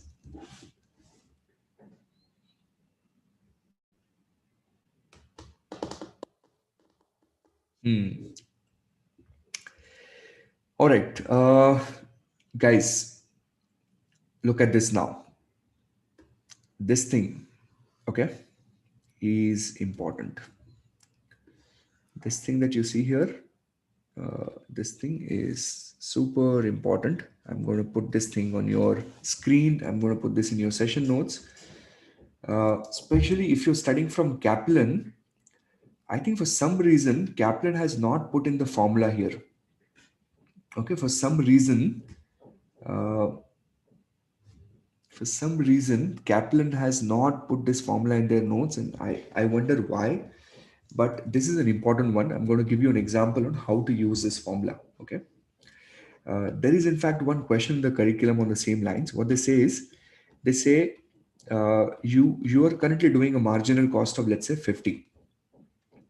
Your job is to maximize profit. Your job is to maximize profit. The price elasticity of demand for your goods right now is 1.5. Can you figure out what would be the selling price? Can you figure out what would be the selling price? So this formula is important. Like I want you to know this. In Juice Notes we've given this a 5 star. Can you Can you go ahead and try and do some math here, please? This is an imperfect competition. This is an imperfect competition.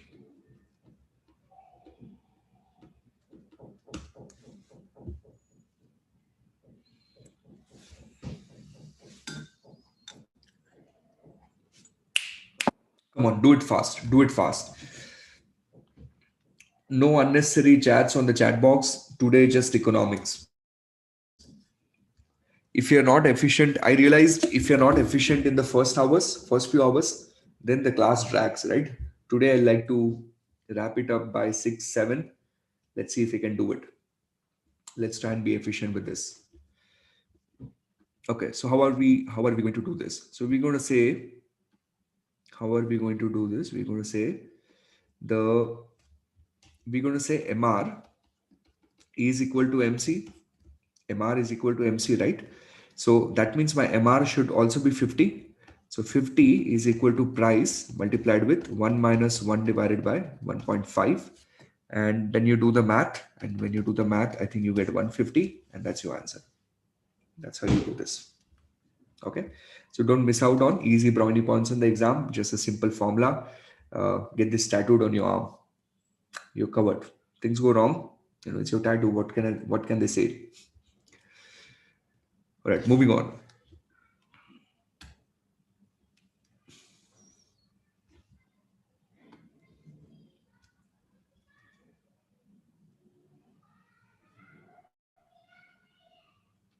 Yes, the formula works for any imperfect market, Samit. This formula works for any imperfect market. PED is price elasticity of demand.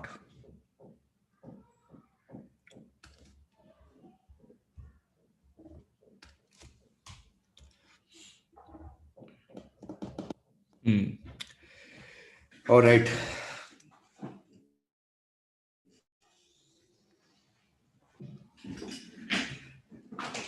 Some people are saying I can't tattoo it on my arms. I'm like, okay, no problem. Then you'll have to take a washroom break, and there are mirrors in those bathrooms, so you can tattoo it.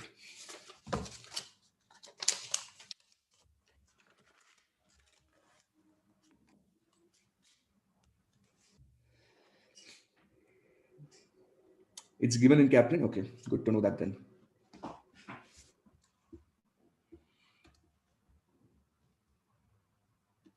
Okay, I was under the impression it's not, but if it's there, good news. Okay. Ready? Should we start doing now some beautiful stuff with?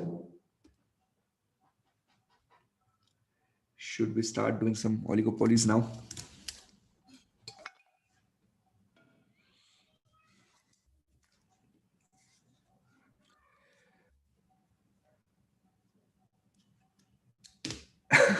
Prison break.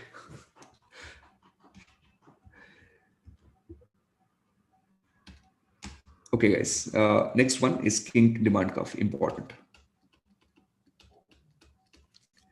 Kink demand curve. What is this? So first understand this.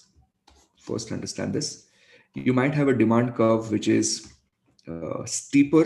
So we have a steep demand curve, and we have a demand curve which is flatter. Can you tell me which one is more elastic? Can you please tell me, if I call them as, let's say, A and B, can you please tell me which one is more elastic? Is it A which is more elastic, or B which is more elastic?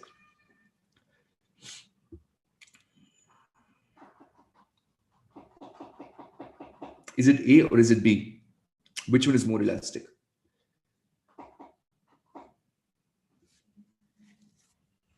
Is a steeper demand curve more elastic, or a flatter demand curve more elastic?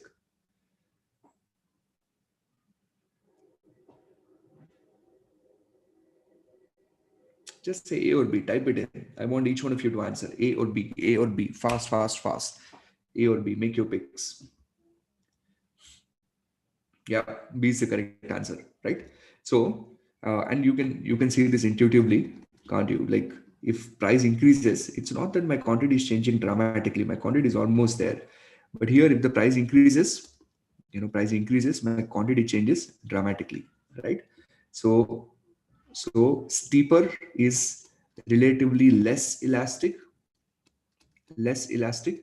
Flatter is more elastic. Okay, more elastic. Now, once you've understood this, then we're ready for the kinked demand curve. So a kinked demand curve is like this. All right, this is your current price. This is your current price of some particular product. So we have price here and we've quantity here. And your kinked demand curve is going to be less elastic. It's going to be steeper here and flatter here. Okay. So a kinked demand curve is going to be flatter here and it's going to be steeper here. Now, why is that? So the thinking is like this. The thinking is that there are two competitors. Okay, there are two competitors. Let's say competitor A and competitor B, and they are intensely competitive. Let's say they're selling their products for maybe a price of 10 and 10. Now A decides. Okay, let's say A is playing the game. A decides that I'm going to increase the price. Okay, so I'm going to make my price 15. What will B do? He will say nothing. Okay, good, good for me. Let A increase the price. Now, what will happen is, because there is so much of competition and that exists in a oligopoly market, right? So B will not increase the price. B will keep his price same as 10, no change. So what happens to the demand of A? The demand of A will decrease dramatically, right? There's a small increase of price from 10 to 15. There's a small increase of price, but there would be a significant decrease in the demand. So therefore, we have a flatter and a more elastic demand curve here. But but let us say that A did not A let's say decide to decrease the price of 8. Okay, A decided that I will decrease the price. What B will do is B will also decrease the price. So if B decreases the price, then both of them have a lower price. So then again, there will not be a significant increase in demand. It will start behaving in a steeper fashion. So here we will have an inelastic demand curve. So it forms some sort of a kink here. Okay, it forms some sort of a kink, and that is what we call as the kinked demand curve. So the current price is where the king starts. From an exam perspective, you want to know that why is it flatter? Is there a rationale for it? Flatter means more elastic. Steeper means less elastic or relatively inelastic. And you want to know that above and below, and you want to know the reason why. The reason is because competitors will follow your price increase. Sorry, competitors will follow your price decrease, but they will not follow price increase. Is this okay? Have you understood this? Can you give me the code word? If this shows up, again, easy brownie points on the exam.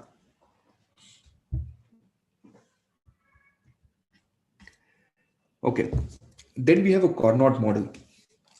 This requires you to, integrate, like you'll have to integrate some demand function, like a little bit.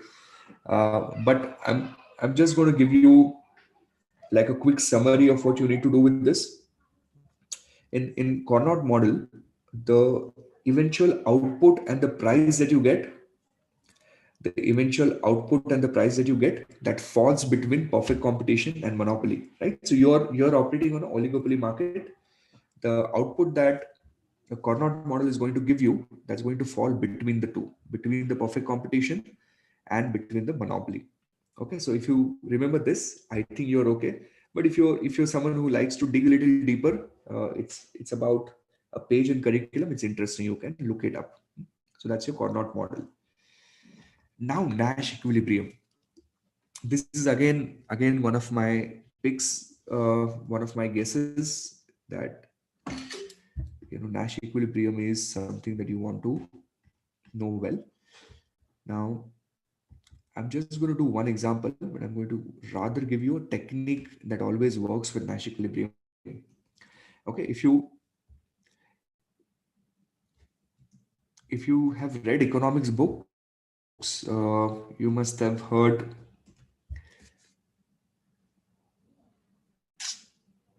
Sorry, just a minute. Yes. If you've read any of the books on microeconomics, especially on Nash equilibrium, there is something called as a comparative. There's something called as a comparative strategy, and that comparative strategy can be very confusing. So I'm going to try and simplify this Nash equilibrium for you as quickly as possible.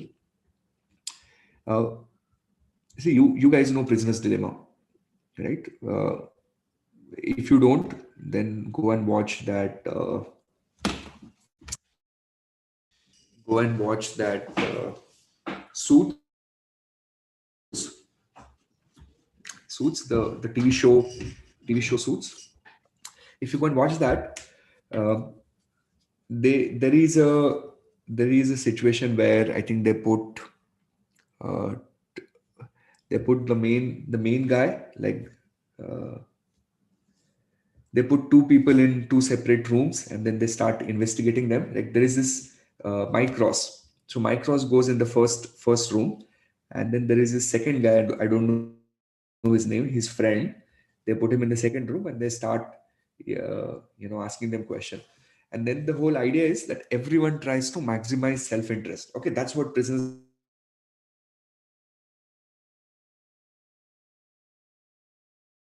Everyone tries to benefit out of the situation, even if it's at the cost of other.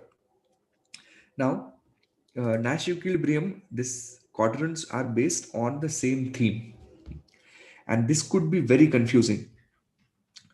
So, in order to do Nash equilibrium, what you need to do is you need to have some sort of a thinking framework. Okay, so I'm going to build a question for you. This is one in the juice notes. Now, I've already highlighted the answer, so it's a little easy for you. But see how to think about it. Yeah, one of them is Mike. The other one is that the curly hair dude there.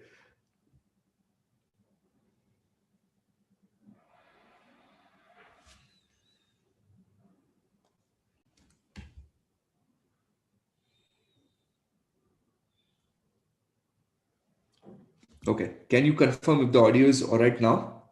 Is the audio video good now?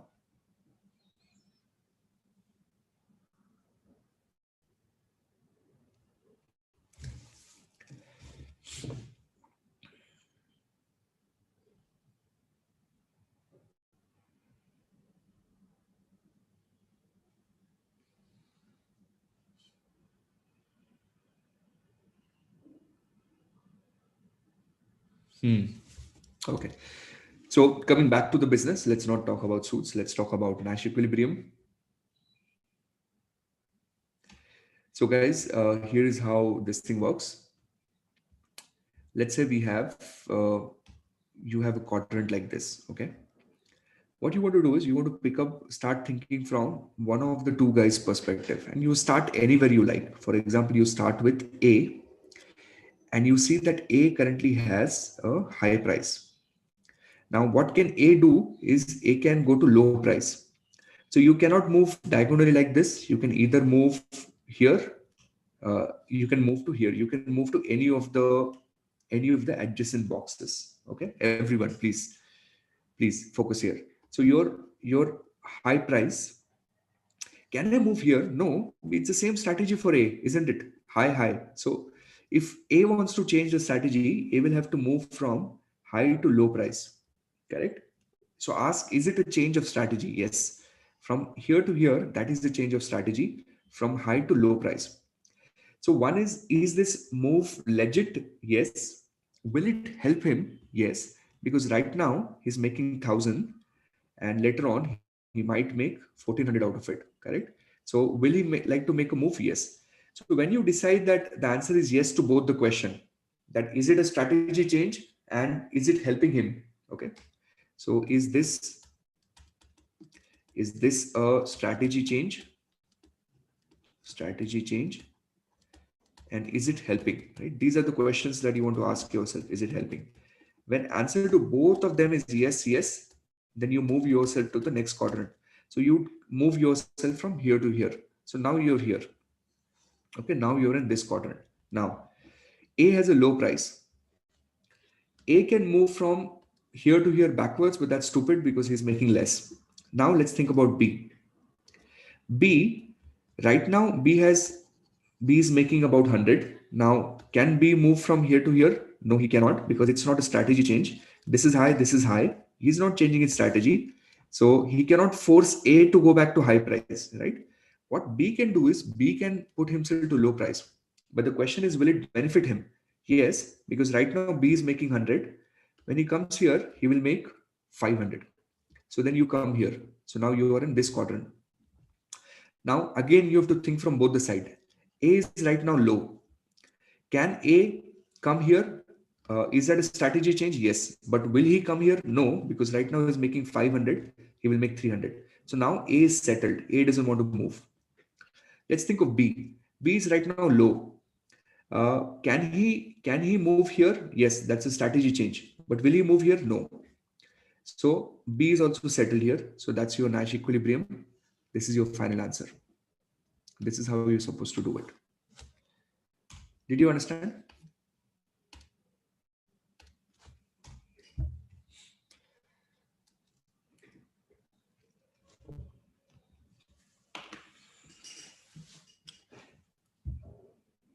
Yeah. Can I move? Will I move? Is that a strategy change?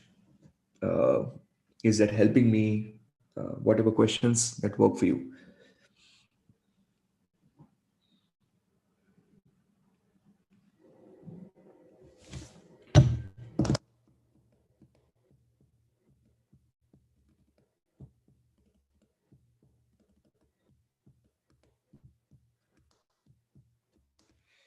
Any practical example of this in real life? There are like endless, countless examples in real life. Let's start with maybe one or two quick examples that I can give you is telecom, right? Telecom. I don't know if like India used to have. I lived in those times, and maybe some of you when during my college days when I used to make mobile phone calls, you had to be careful of what is the time. You never wanted to end your call at 4 minutes and 1 second. You wanted to end your call when it is 3 minutes and let's say 55 seconds, right? Because the moment you go from 3 minutes and 59 seconds to 4 minutes, you get charged per minute, right? So that was the case. And then Tata entered into that business, Tata Docomo that time. And Tata Docomo said, you know what, I am a new player in this space. I want to eat up market share. Let me start with per second billing. Right? And Indian telecom has never been seen after that. So Tata Docomo came and it started with per second billing, and then everyone else was forced to follow the per second billing, because if Tata Docomo remained per second and if the other guys remained per minute, then they will bleed, right? So they don't have a choice but to come to per second. And then I think what we did is what we saw in Reliance Jio doing to Indian markets, or what Ford did with those Model T cars. Right? So it's basically your competition will bring something that's a little better to the market, uh, and he hopes that okay, I might make less profit, but I will gain market share. Then the other players are also forced to do it, right? That is how the whole thing starts. Do you want to do one more example on Dash? Want to do one more example? I can try and do it for you if you want.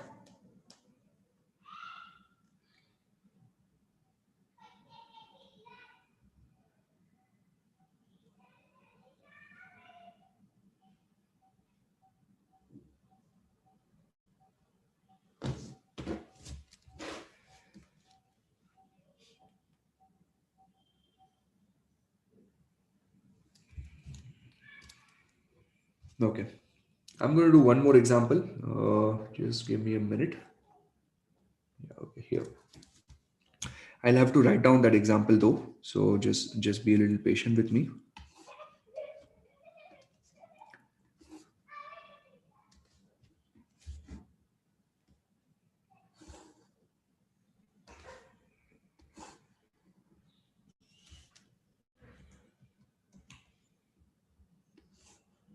Just a minute. I made it very confusing for myself. Okay.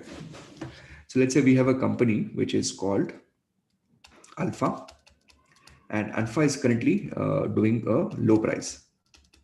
Okay, with low price, Alpha is making a profit of, let's say, 55, and we have a beta company that's making a profit that's also on low price, and that's currently making a profit of, let's say, 70.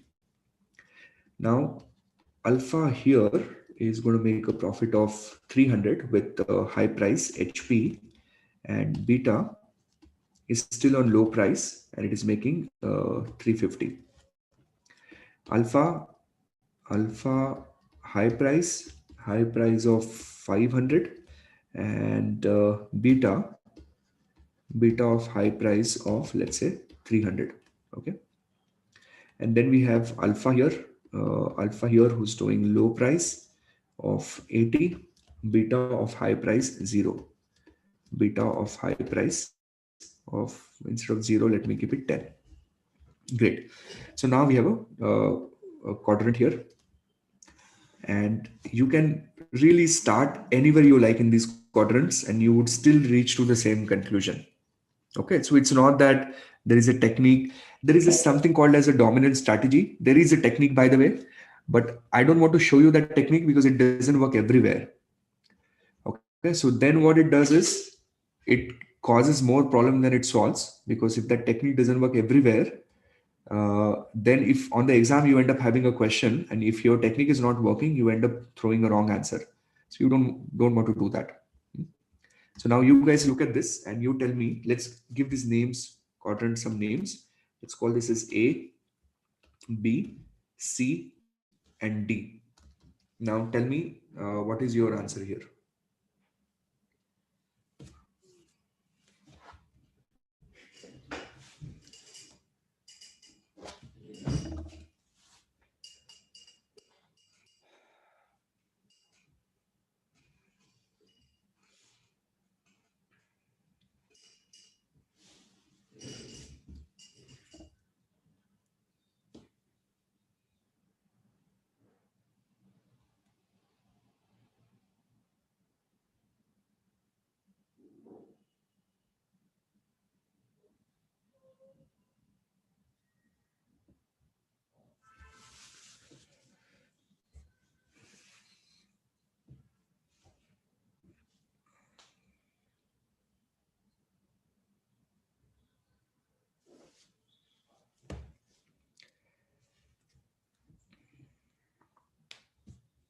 A, B, C, D. What's your answer? Make a pick. Come on, everyone. Everyone make a pick. Okay.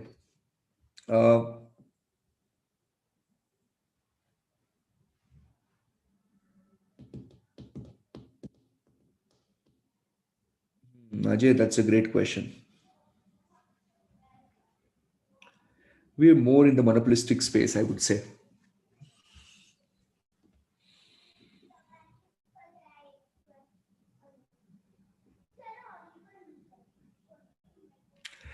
I'm going to solve this. I'm going to solve this. See if you can answer this question. Uh, Here is how. Where do you want me to start? I can start at any place. Okay, let me start at B. Someone was asking me where to start. Start wherever you like. Start wherever you like. It doesn't matter. Okay. So let's think from alpha perspective first. Alpha. Alpha right now is on low price. Okay. Alpha right now is on low price. Now, alpha is on low price, and then if alpha moves from here to here, that's not really a strategy change. So that it doesn't work that way, right? Your strategy needs to change. Can alpha move from here to here? Yes. But is it making more money? Of course, yes. Here it's making 500. So what alpha will do is it will push both the players to come in this quadrant. So now you're here. Now alpha is making high price 500. Is this a strategy change? No. Is this a strategy change? Yes. But is it a good strategy change? Of course, no. You just came from here. You don't want to go back there. So you're settled here for the timing, right? You're settled here for the timing. Now, let's look at beta. What's happening to beta? Beta is right now making 300 with high price. Is this a strategy change? No, because it's high price, high price. Is this a strategy change? Of course, yes. Of course, yes, because you go from 300 to 350 and high price to low price. So what beta will do is it will push the market here. So beta will cut down its own price and now beta is in the low price. Now, beta, is this a strategy change? No. Is this a strategy change? Yes, but I don't want to do it because I'm making more money here. So I'm settled here. I'm settled here. Okay. Now let's look at alpha. Let's look at alpha, right? Alpha right now is making 300. Does alpha want to go there? No, because it's 55. Uh, does alpha want to go here? Yes, but it's not a strategy change. So alpha is settled here. So alpha is settled here, beta is settled here. End of the story. This is your answer. This is your answer. This is how you do it. This is your Nash equilibrium. This is how you want to do. You start anywhere, you end up reaching the same. You start anywhere, you end up reaching the same quadrant. Is this okay? Are you guys comfortable with this?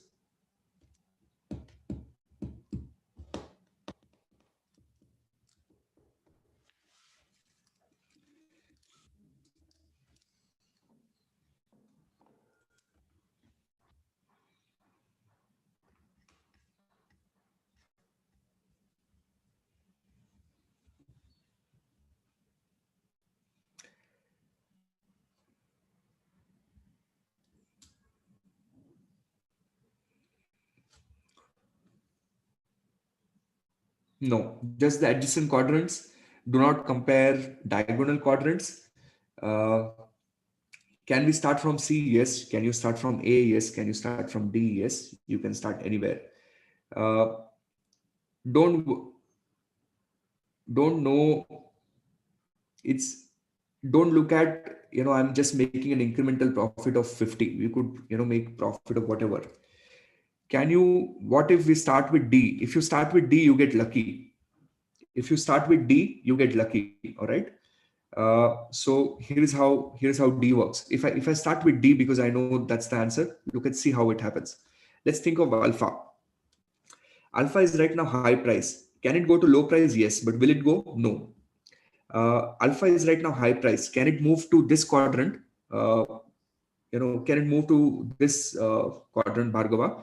No, because it's not a strategy change. So alpha is settled here. Now let's say beta. Right now it's making 350, low price. Can beta go from here to here? It can, but should it go? No, because 350, 300. So stay here. Can it go from here to here? Of course not. It's the same strategy. So beta is settled here. You get lucky. You do it faster on the exam. I pass, you pass, all of us pass. Okay, moving on.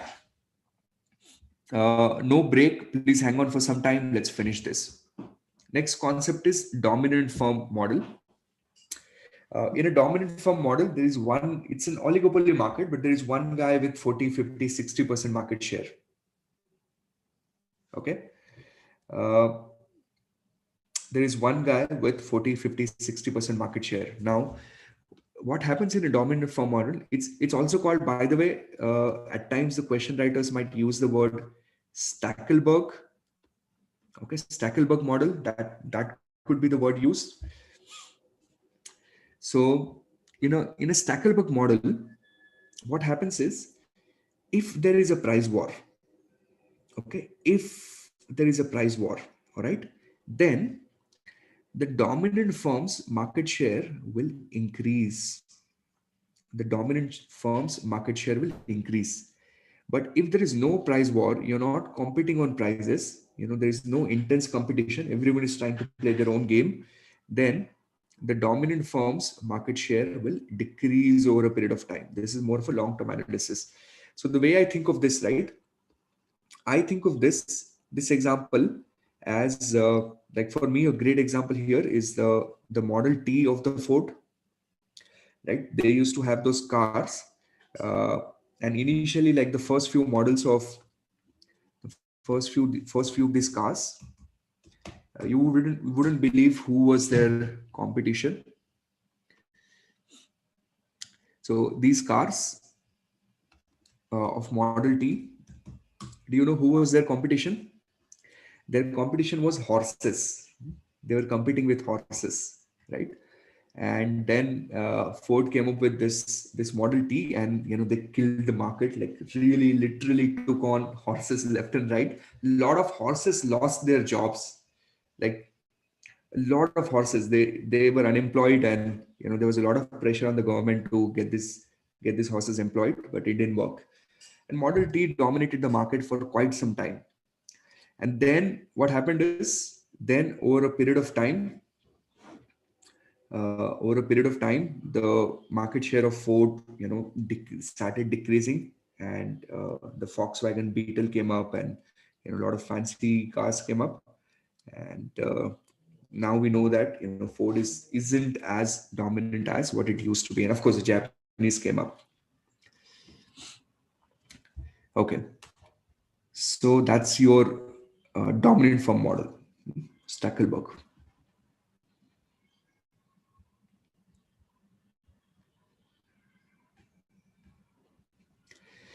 We have to work with two ratios here.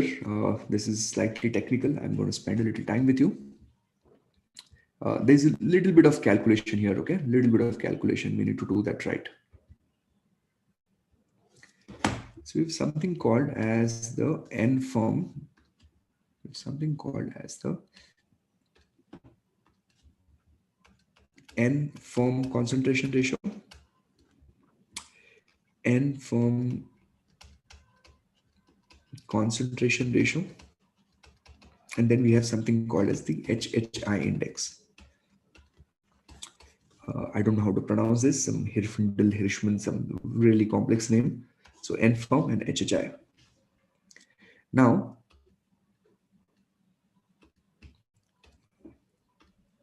let's assume we have an industry where we have let's say 10 players. All right, let's say we have an industry where we have 10 players, and the market shares are something like this. Market shares are 20%, 15%, and 10%, 5%. How much is this? This is 50. And let's have 5 people. I'm just tired of doing this. 5 people of 10% each. Okay, so that should make it 100. Is this Shambar? Okay, so these are 10 players. Now, how do I calculate N firm concentration? That N is generally defined. Okay, N could be anything. Now it could be 4 firms, it could be 5 firms. In this example, I'm going to take 10 firms. So how would you calculate an N firm concentration ratio? Now here in this case, it will come out to be 100%. I will just sum this up.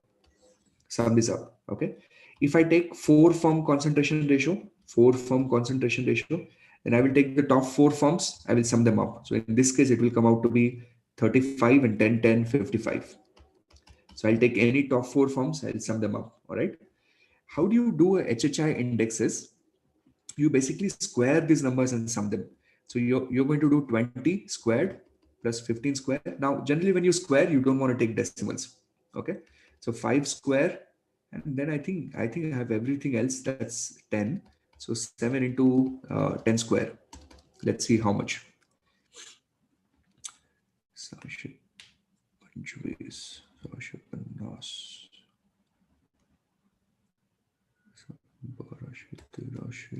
Can you please add them up? Is this correct?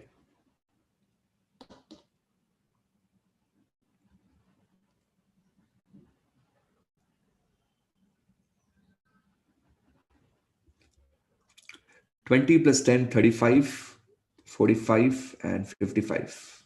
So that should be 55. Can you please check if this math is correct, please? If I just square and sum them up.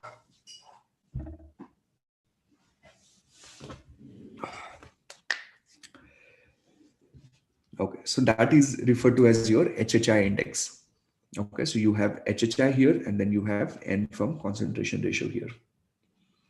I hope this is making sense, and I hope you're understanding how the ratios are calculated. Now, no, it is 55, guys. I don't have to add five, right? Top four doesn't mean sequentially top four. Top four means the top four market shares. So 20, 15, 10, 10. Now, now please listen to this. HHI is a slightly smarter metric. Regulators use it. HHI is a smarter metric. Regulators use it because it captures, and I'm writing this, and I want you to remember this. It captures the effect. It captures the effect of mergers. Okay, your N firm doesn't do it, but HHI captures the effect of mergers. Please remember this. Don't lose out on easy theory questions. It captures the effect of mergers.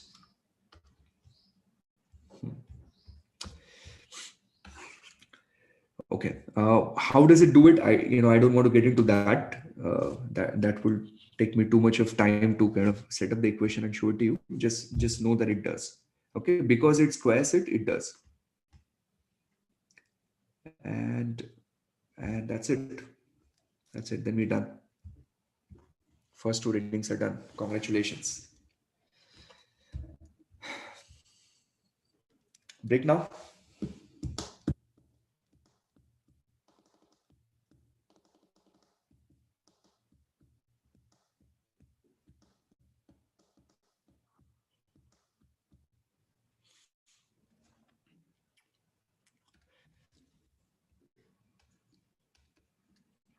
By the way, how is my speed? Are you finding the session useful?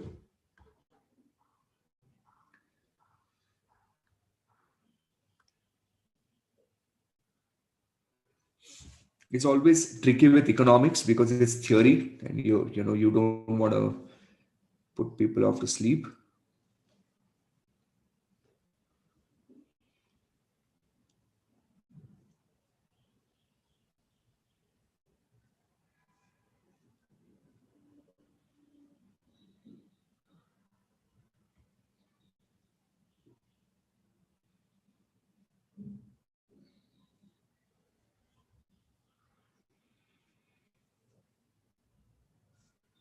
Okay.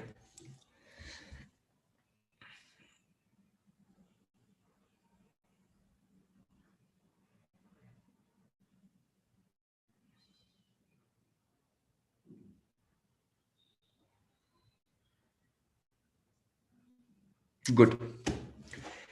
25 minutes. Good to know that. 25 minutes. I'm going to get some food for myself in the meanwhile, maybe get some coffee, and you guys also come back in 25 minutes. Uh, after this, we're going to get started with the GDP reading. That's going to be super interesting.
I'm ready when you are.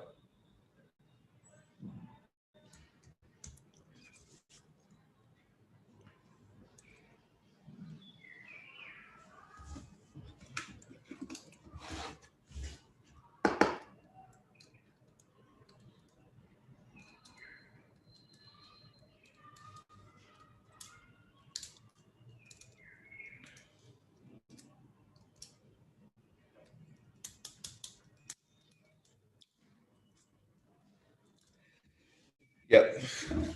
About 50, 55 people are still hibernating. They need to start and come back to the video again. Good, let's start then. Uh, some people, Juhi was asking, how did I do this? Juhi was asking like how to do HHI. So here I've taken all the forms, Juhi, for HHI calculations. Uh, generally in HHI you take all the forms, and in N form ratio, the N would be given to you on the exam.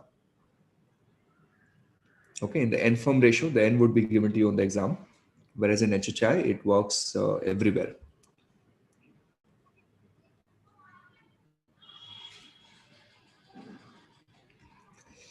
Okay.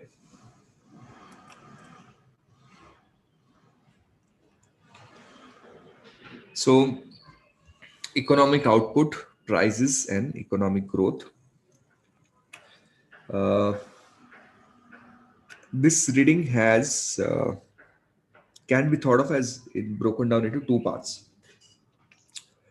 The first layer of this reading, okay, the first layer of this reading, which is, let's say, the outer layer is about 70%, and that's actually very easy. That's very simple. These are very low hanging fruits. Okay, for example, knowing c plus I plus g plus x minus m type of stuff, very simple. Then there is a deeper layer, where there is a little bit of complication. Okay, for example, um, you have little bit of discussion on those ISLM curves here. Then you have these formulas on PDIs and PIs, and some of them you have to remember technical stuff. Okay, especially the relationship. So again, I, like, at the risk of repeating it again and again, but I think we've done a decent job in terms of how we've tried to summarize this in the juice notes. And this year in 2020 and 2021, we did some good updates on the juice notes, and we added a few content where we thought there's a higher testability probability. So what I'm going to do is I'm going to take you through important pieces in the juice notes, and I'm also going to help you memorize certain important sections. All right. So let's get started.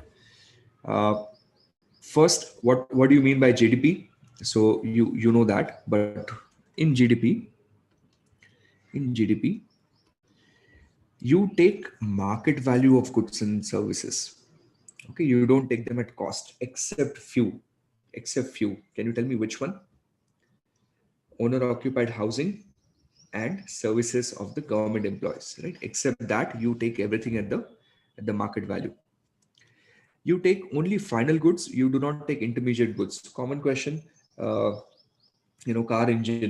car engine manufactured, will that be part of your GDP calculation? So you don't want to double count it, so you would say no, we would rather include car in our GDP calculations. Okay. Within a country, it's a geographical concept. So if there's an American company manufacturing in India, will that be a part of GDP? Yes, it's a geographical concept, and it's a time bound concept. We generally do it per annum. Okay. In some classes, I might have told you the story of the how this number has become more important than what it deserves to be. Like, okay, fine, it's a great number. Simon Kuznets built it, and it helped us understand how countries are doing. But I don't know if you guys, like, just Google it if you get time later on, not now, but Google up CIA's involvement in Russia's GDP calculation. CIA is the American spy agency, and how they were involved in Russian GDP calculation, and they confessed it later on. By the way, the CIA confessed that thing later on. So this number has become highly political now, right?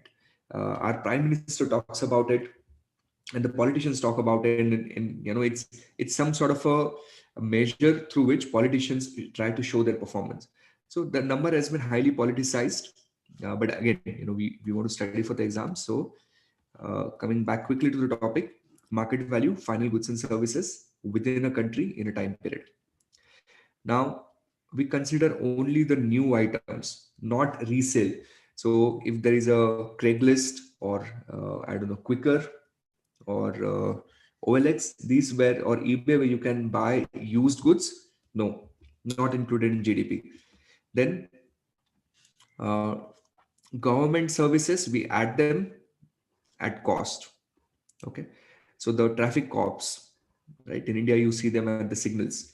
Of course, Indian cops are extremely friendly, right? I mean, if you make a mistake on signals, they'll come and kiss you on your cheek and say, "Don't do it next time," and then let you go. So those cops, their salaries, you want them to be added to the GDP.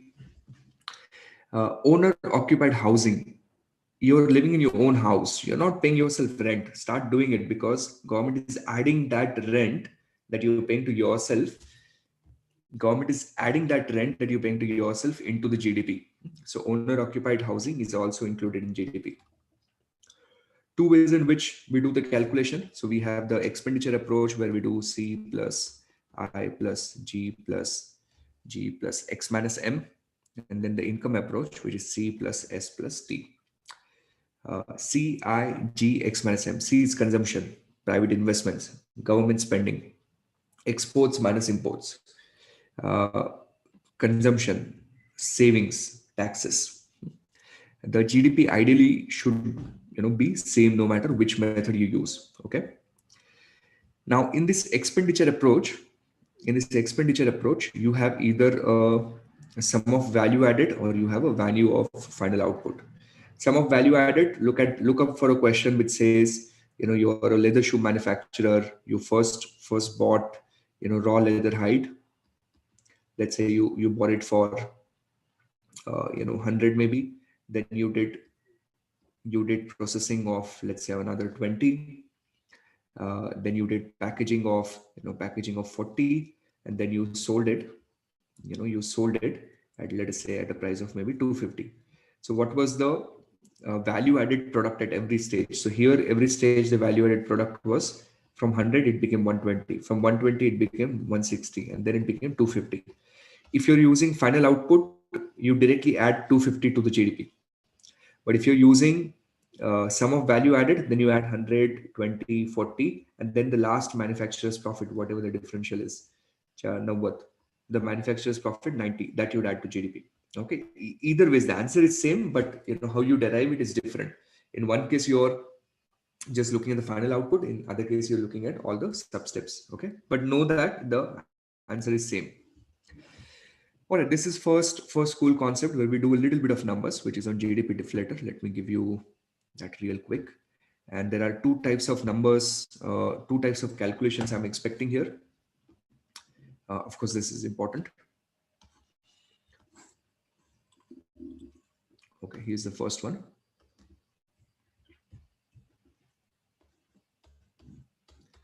GDP deflator. Let us say your nominal GDP is $2.5 trillion. Your real GDP is, let's say, $2.1 trillion. Please calculate GDP deflator. Calculate GDP deflator. Start.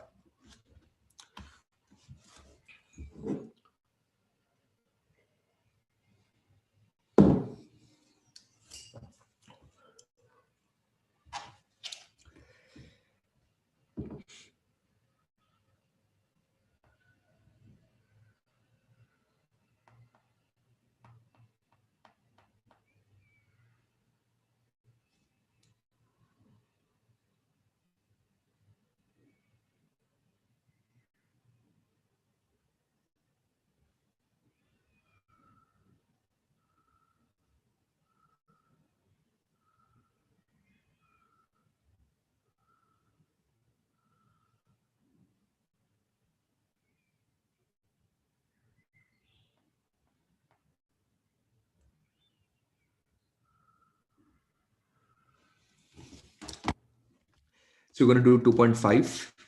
Just 1 minute here.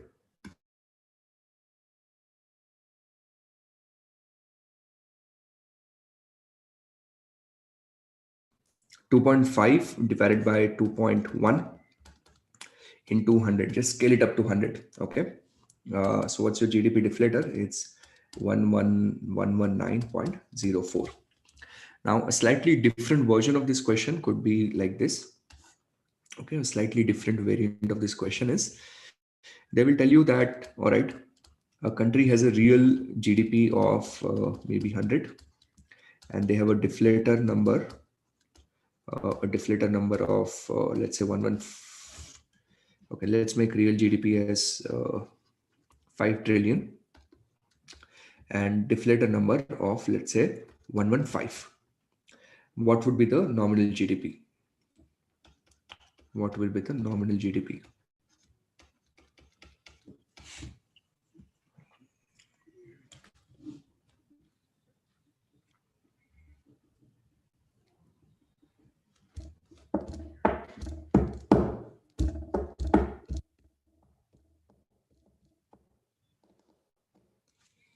What do you think would be the nominal GDP? So here you would say, okay, 5 into 115 by 100 and 15 point parts 5.75. Okay. Now these two are easy ones. Here's my pick for what might actually show up. Slightly higher probability pick. This is year 1995, 96, 97, 98, 99, 2000s, 2001, 2002, 2003, 2004. All right, so these are a few years that we have here. Shambhar,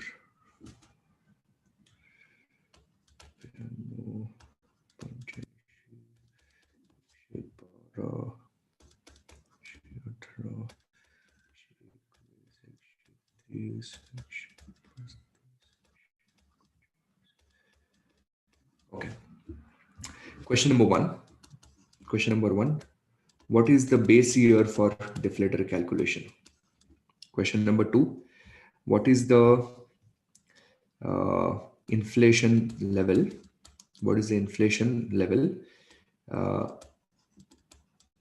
between year 1995 and year 2004?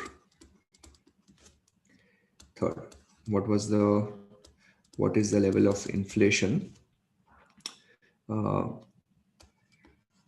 between 2002 and 2003? Start. This is a probable question. I'm going to give it a few stars.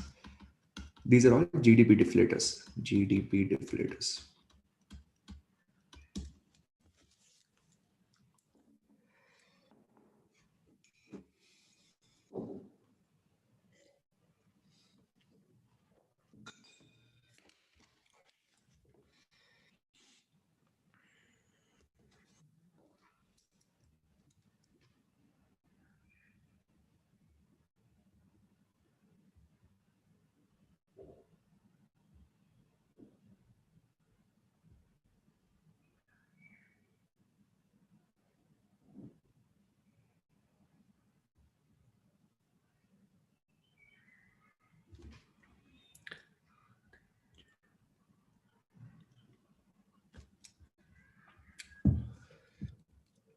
Come on, start answering. And what has been the average? I should rather reframe. What has been the average inflation between 95 and 2004? Not like total inflation. I want an average inflation.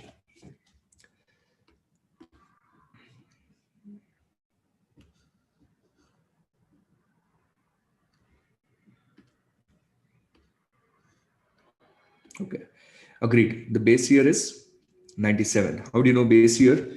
Because in that year, your GDP deflator turns out to be 100. Now, base year is year 1997. So good with that. 1997. Base year is 1997. So we are okay with that. Now, between 95 and 2004, how many years do we have here? 1, 2, 3, 4, 5, 6, 7, 8, 9. So we've 9 years in between, right?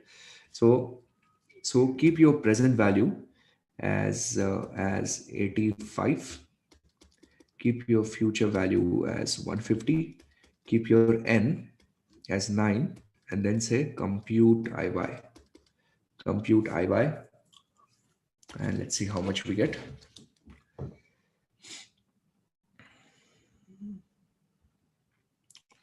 So second clear TVM, 85 negative present value, 150 future value, 9 is n, compute IY. I'm getting 6.51 percentage. Is that what you're also getting? Are you also getting 6.51? And the last one, 2002 and 3, this should be 139 divided by 135 minus 1 is equal to 139 divided by 135 minus 1 is equal to, so this is coming out to be 2.962 or 963 percentage. So there are your answers.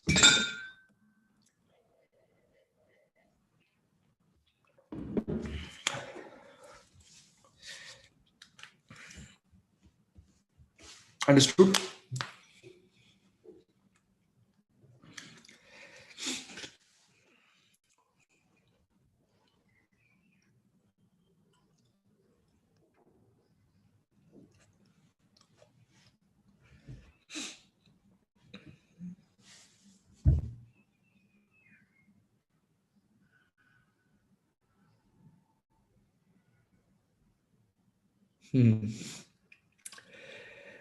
Today's command word is going to stick. You want to type it as many times as you can.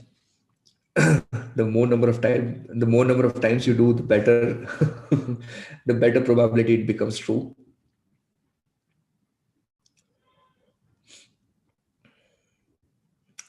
Why base year of 97?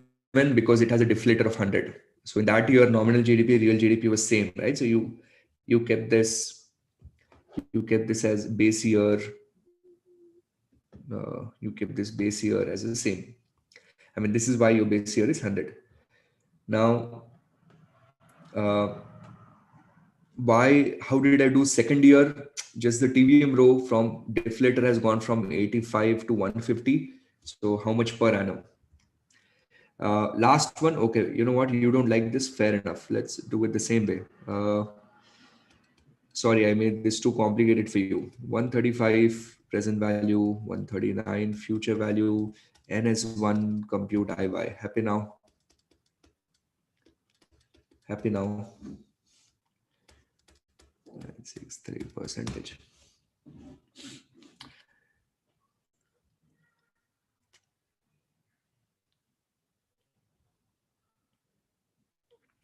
Why do we use TVM for these? Because we have to figure out on an average what's the rate. There are too many years. We can do it on calculator. It will be too complicated.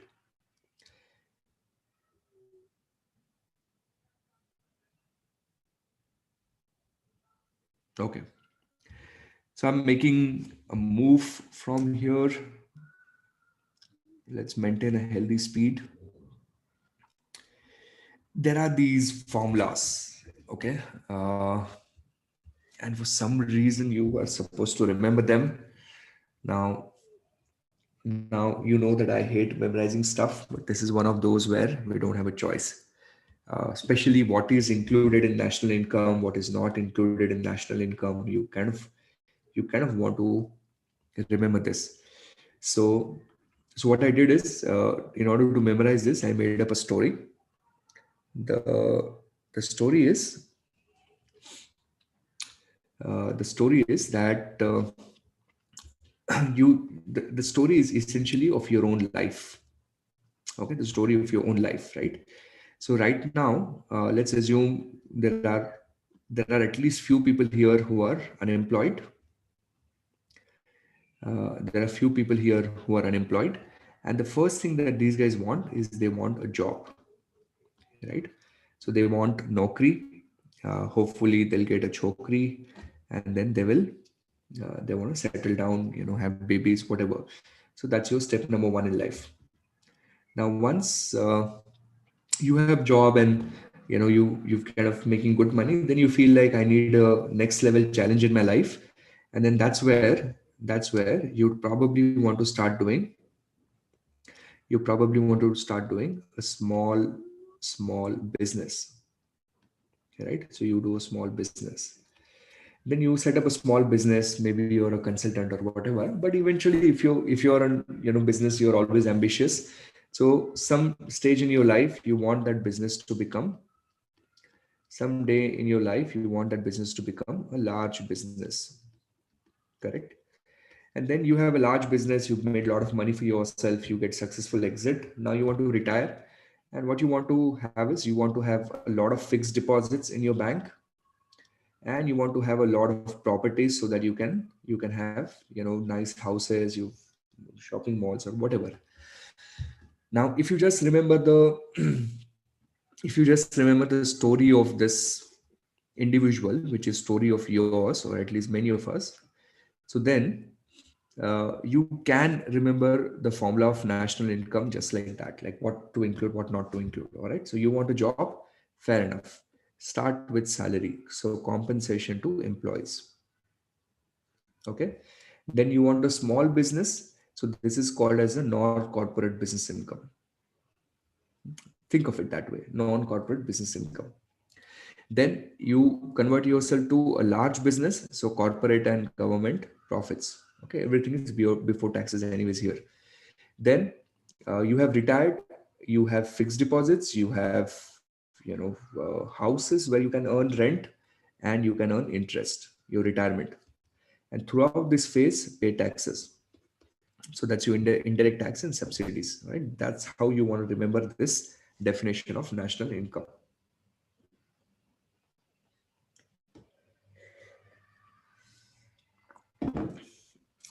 I hope you got this.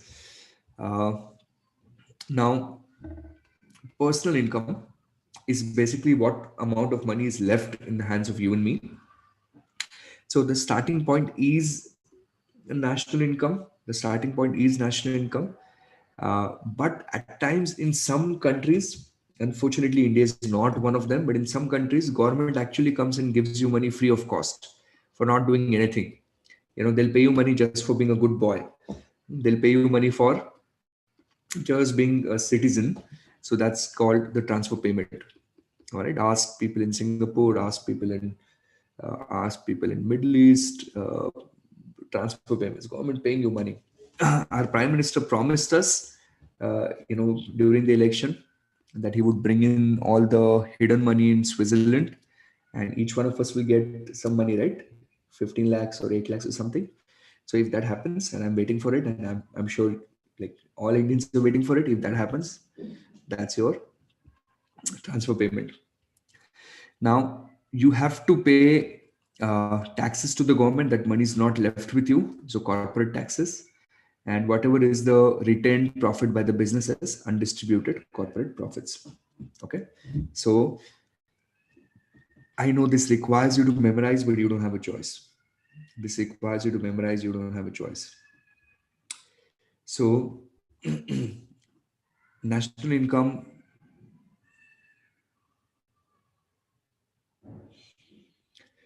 UK, no, it's because they don't want people down the street, especially in winter. Shubhanshu.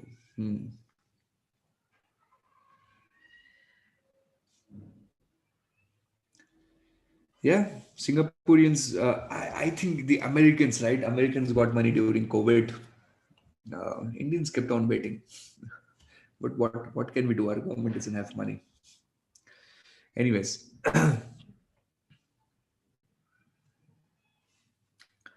uh, next one is personal disposable income. So your personal income minus personal taxes. By the way, this like I don't have a lot of time today, but this number is super important, especially for strategy guys. Okay, the PDI number.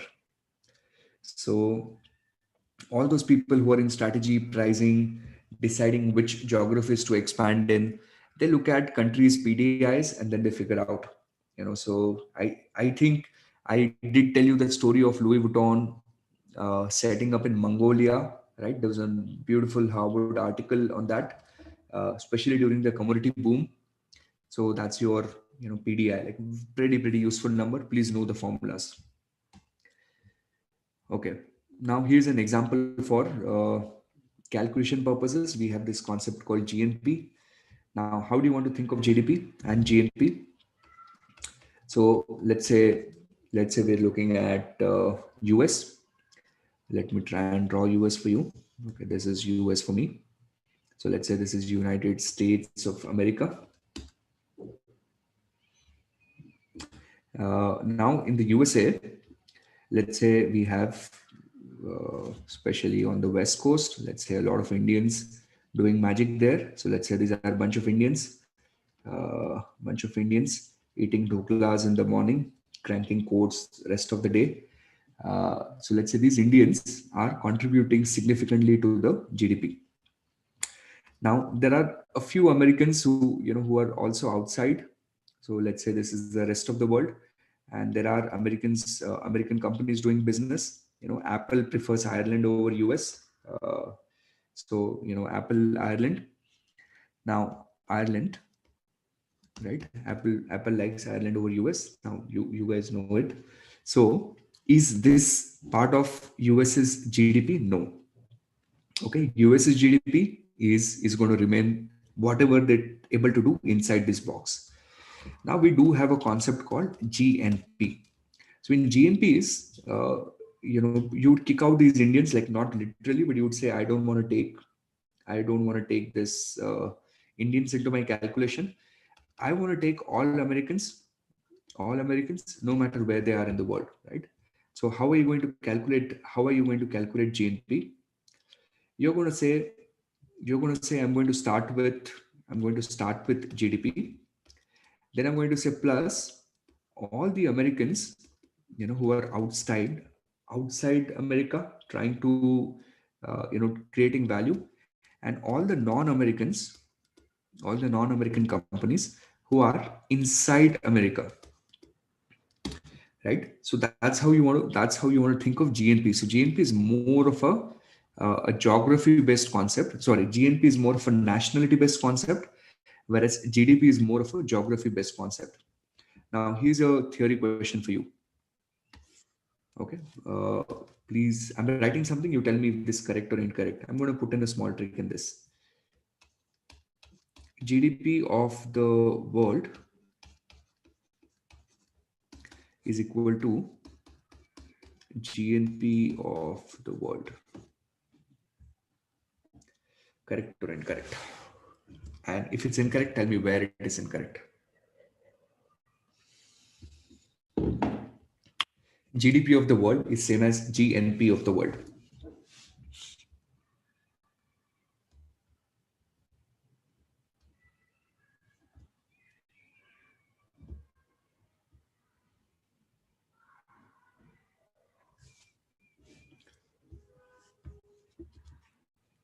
Is this correct? What do you think?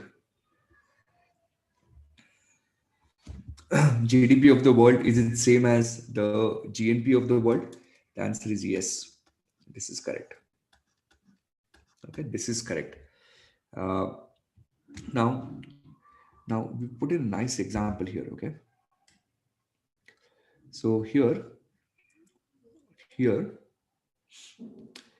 let's say GDP of a country is 1,000 million. Income earned by domestic residents is 80. Income earned by foreign residents is 60. Okay, domestic residents, but who are domestic foreign residents. Okay, and income earned by foreign residents is 60, as in residing outside but with the same nationality. And then and then uh, and then we'll say 100 plus 80 minus 60 is equal to 120. Okay, I hope this is making sense to you. Now, uh, yeah, the SpaceX guys and the Mars guys and the Elon Musk, and Elon Musk is not human, guys. Uh, if that happens, economists are smart. They will expand the definition of world to include the space as well. And if you do it, it's still okay. That the logic still works. All right. Now you have this thing called uh, income approach. Okay, where you're trying to calculate the GDP. So here, what we do is to calculate GDP using this third approach. Generally, like in most of the proper economics textbook, they call this as the factors approach. But in the CFA curriculum, they just call it as income approach again for some reason. So national income plus capital consumption allowance plus statistical discrepancy. Okay. Now, what is this? Just think of this very vaguely. Think of this number as a depreciation on your physical capital. Okay. So you start with national income, you load up the depreciation on national income, and statistical discrepancy is because your GDP of expenditure has to be same as GDP of income approach, has to be same as GDP using the national income approach, the factors approach. Now, since the GDP has to be same, you need to force it to be same, right? It's like all the accountants who are not able to tally balance sheets. What do we do, right? That's what I did. A plug figure. So this statistical discrepancy is nothing but a plug figure. It kind of forces the GDP to match on all the three levels. So NI plus CCA plus statistical discrepancy. Look out for a question on the exam where they say, the GDP under expenditure approach is, let's say 100, and national income is, 80, and let's say capital consumption allowance is 10, and then they will ask you what would be statistical discrepancy. And how would you get statistical discrepancy? You would say, I am just going to force the things tally. So 100 is equal to 100. That's what my job is, right? That is your factors approach or income approach. Okay, moving on now. This is where now things get. This is where things get a little. This is where things get a little tricky. Okay. This is conceptual, so I'm going to spend some time on it. This part is conceptual, so I'm going to do it slowly. I'm going to do it nicely.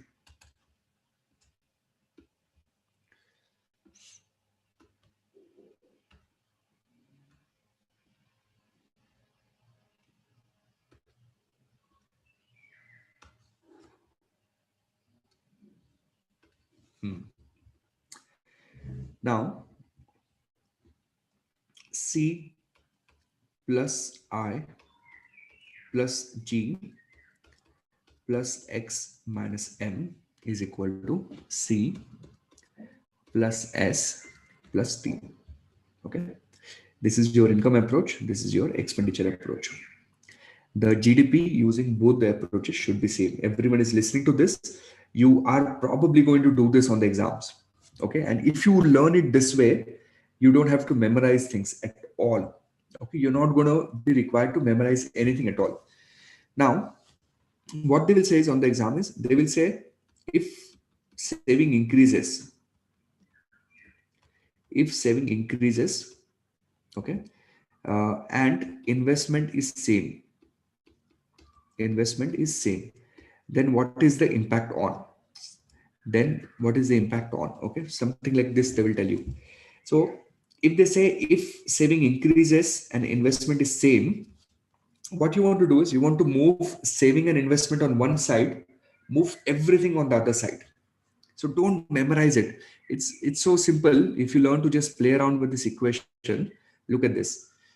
If saving increases and investment is same, all right. So CC, we can eliminate this on both the side. Now I'm going to move investment on this side. So on this side of the equation, I'm going to leave only S minus I. So saving increases, investment is same. Okay, we'll do that later on. Now the remainder part here. Okay, so what do we have? We have G. Let me move T here. So G minus T. and this x minus m remains as it is. Okay, now if saving increases, so then what will happen? Then either of the two items are going to increase, right? The whole left hand side and the right hand side should increase. Now what is g minus t? G means government spending, t means taxes. So this number, when it is positive, it is to be read as deficit. This number is deficit. G मतलब government का पैसा जा रहा है. G means government is spending the money. T means government का पैसा आ रहा है. So when this number is positive, G is higher. That means it's a deficit. X means exports. M means import. When this number is positive, it's a surplus. It's a surplus, a trade surplus. So the conclusion is either a deficit will go up or surplus will go up. One equation, endless possibility of how many questions they will ask. Okay, endless possibilities of how many questions they can ask with this. As long as you learn to think this way, you'll be able to answer any question of these relationship easily. Now, second problem that people have is they don't understand. They ask me, Utkarsh, in what situation are we supposed to use this equation? So on the exam, if you see deficit, surplus, savings, investment, taxes, and relationship thereafter, just use this equation. It's simple. Is this okay? Have you understood this?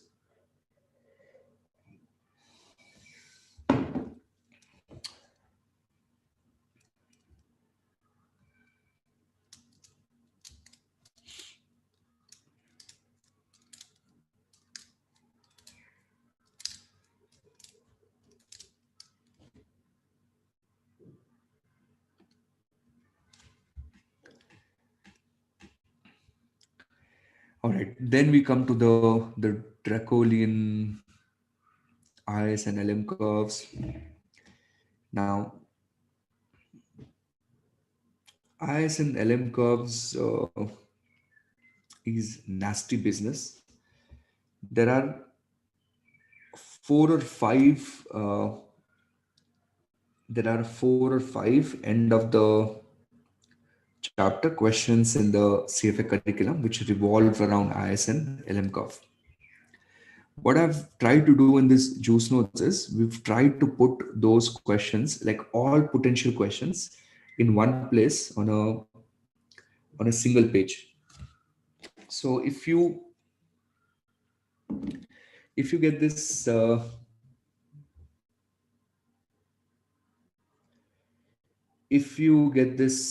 page right, like what we have here in this page, you're going to get your ISLM thing in place.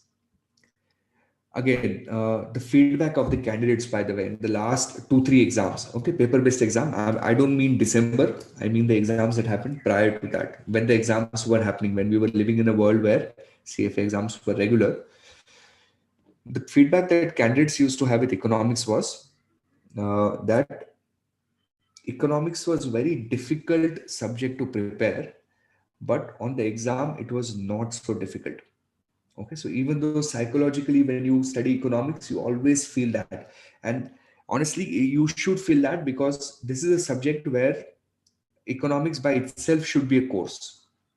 Like there should be CFA course of 9 subjects, and then there should be CFA course of economics. It is that big a subject. But as far as exams is concerned, you can easily get away because the level of difficulty is not so intense. Okay. Now, ISL LM curve, number one, don't worry about them. Just focus for next 15 minutes. You would get all the exam questions. Am I telling you that you would understand the whole concept in depth? Absolutely not. But will you be okay for the exams? Yes. So let's start now. Now, what is this IS and LM curve? These are just 2 curves. Why do you build them? Primarily to get a third curve. Like you build them to get a third curve. What is that? Aggregate demand curve. So these are kind of like your step gaps so that you eventually reach to what you wanted to do. And what is the third curve? Like what's the glamour in it? It's an aggregate demand curve. How does it look like any other demand curve? Right. So if it looks any other demand curve, why do the circus? Because economists loves it, right? They have to prove everything. Even the demand curve that we saw in microeconomics, that is also not a random thing. There is a very big derivation to it in terms of how you think. Okay, it's not in your syllabus. It used to be. So we are trying to prove the shape of the aggregate demand curve, which looks like any other demand curve. So to be able to prove that, we need to take help of the IS and LM curve. Now, next 10 minutes, your sponge and the voice coming out of your devices, YouTube or whatever, that is water. And you're going to absorb everything.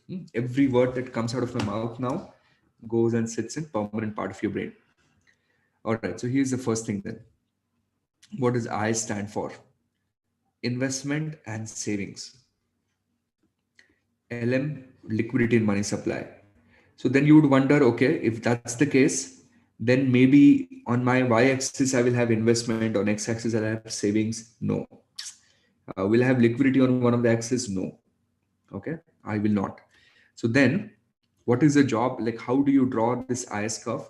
So this is your IS curve here. This is your IS curve here, and this is your LM curve here. On the y-axis, and this is one question, we have real interest rate, and here we have real income, or could also be thought of as a real GDP. And here on the LM curve, we have a real interest rate and we have a real income. Okay.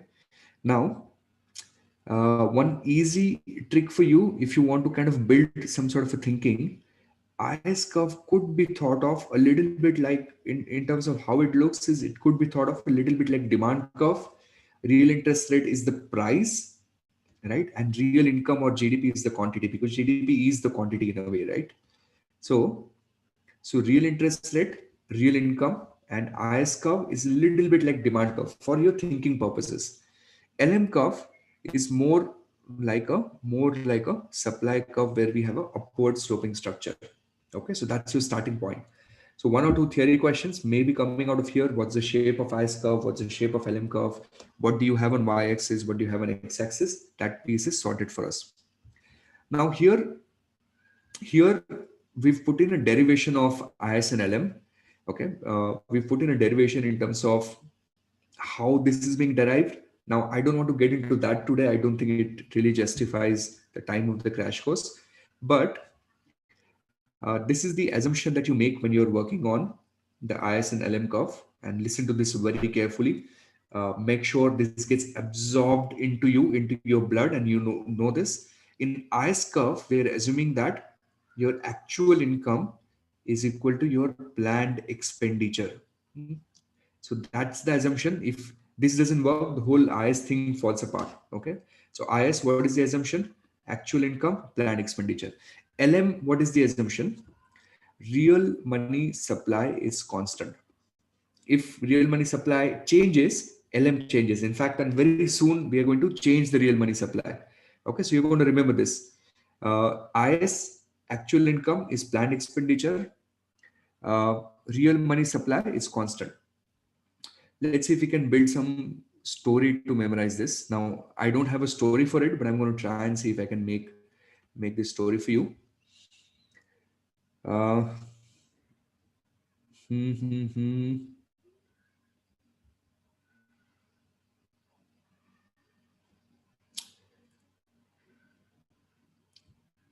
Let's say we have a couple. We have a couple. Let's say the name of the couple is Ishwar and Sita. Okay, so Ishwar and Sita. Those are good names.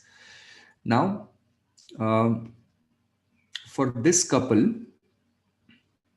for Ishwar and Sita, for this couple, they they want to buy. Okay, they want to buy. Let's say the couple wants to buy a house. The couple wants to buy a house. Now, they will buy the house only if they get a limited EMI, as in if EMI is manageable. Okay, I don't like, I'm just trying to make the story on the spot.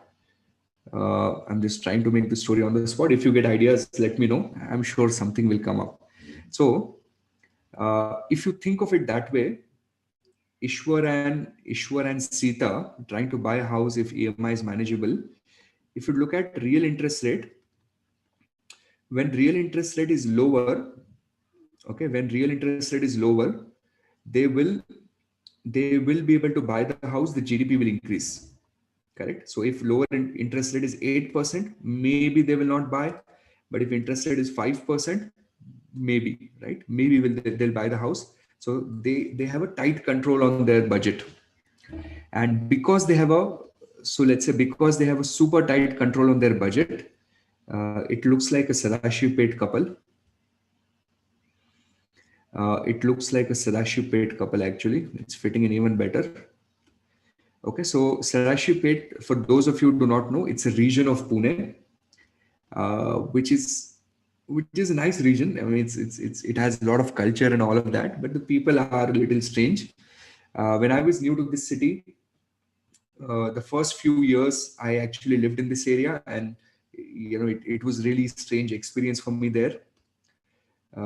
So it's like there are stories about this place, right? On the internet, there are a lot of memes. So if you go to them, if you go to someone's house, like in Indians are supposed to be known for their hospitality, but these guys, they will ask you stuff like chaha to piyuna chala astil tumi. Chaha to piyuna chala astil tumi means I'm assuming that you already had your cup of tea, so I don't need to make one for you. So anyways, so it's a Sarashipet couple on a tight budget, and because these guys have such a tight budget, their income and planned expenditure is always going to be same.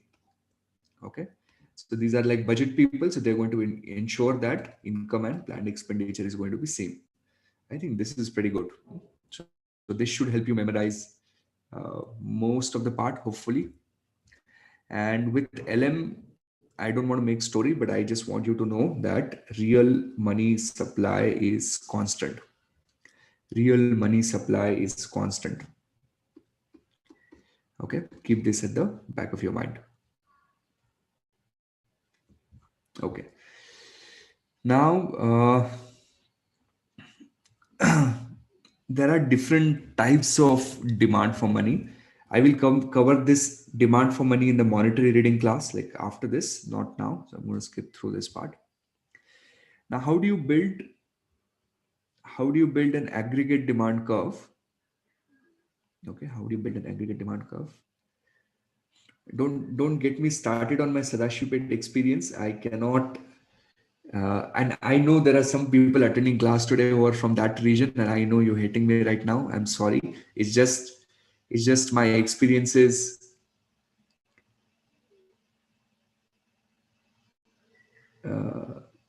My experiences are kind of strange when I went there. Okay. So, anyways, so now aggregate demand curve. Okay. So what you do is, this is your IS curve, the Ishwar and Sita curve, the tight budget curve, and this is your liquidity and money supply. Okay, you know what? I just got an idea. LM is the Limbu, their son. Okay, so this is the son of Ishwar and Sita, and his monthly money supply is constant. So his real money supply is constant. So the pocket money that he gets every month, the pocket money is not going to change. That is constant. Okay. So good. I think this will also help you memorize this. Now, LM1 is here. This is your current equilibrium. Now, how do you calculate real money supply? Okay, please listen to this carefully. Now, this is very interesting.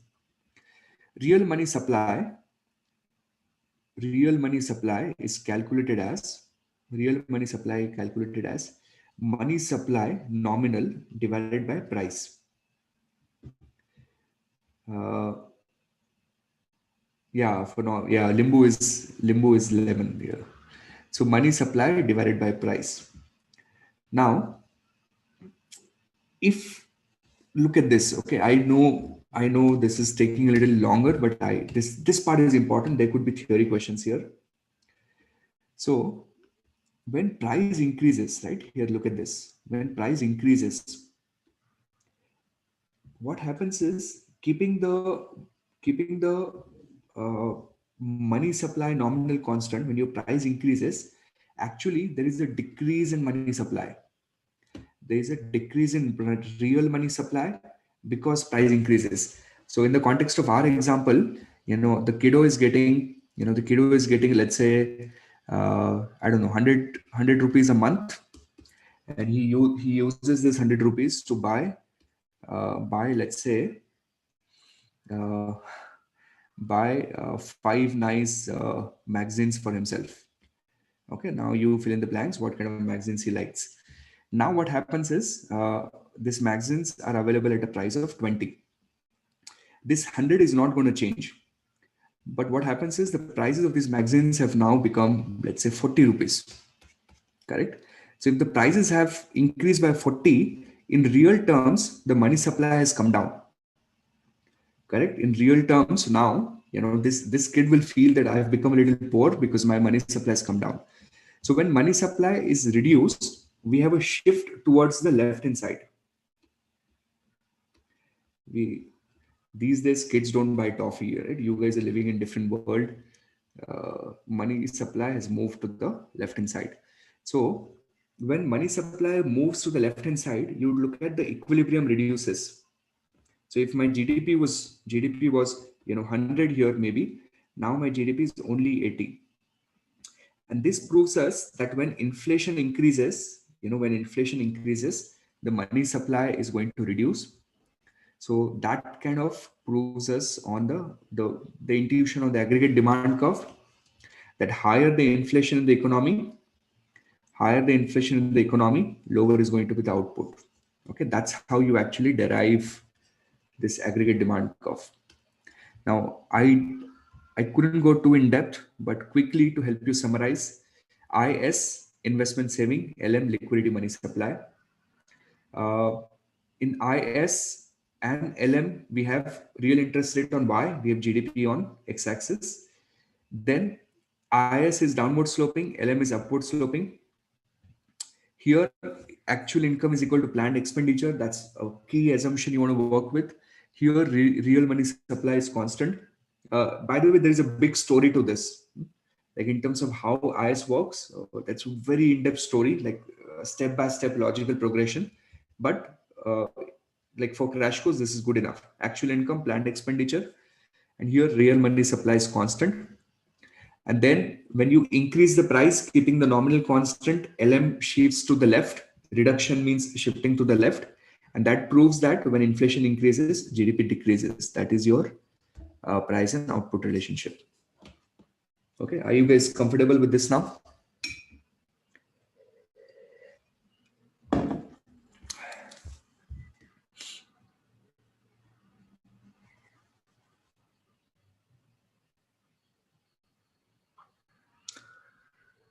If I tell Ishwar and see the story to my macroeconomic professor, she will kick me out.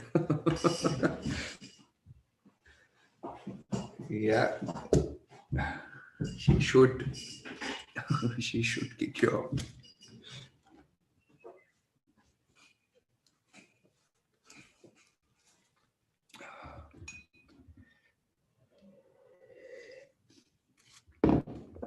Okay.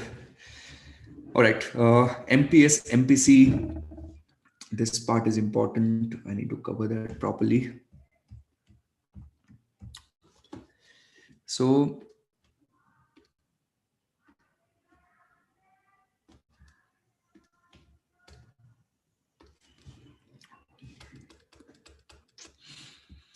MPS and MPC. Here's how I want you to think of MPS and MPC. Okay. See, right now we have this is important. So I'm going to spend a little time on this. I want you to appreciate this concept. So we have an individual and his current income is 100. Okay. Now we don't care about that current income.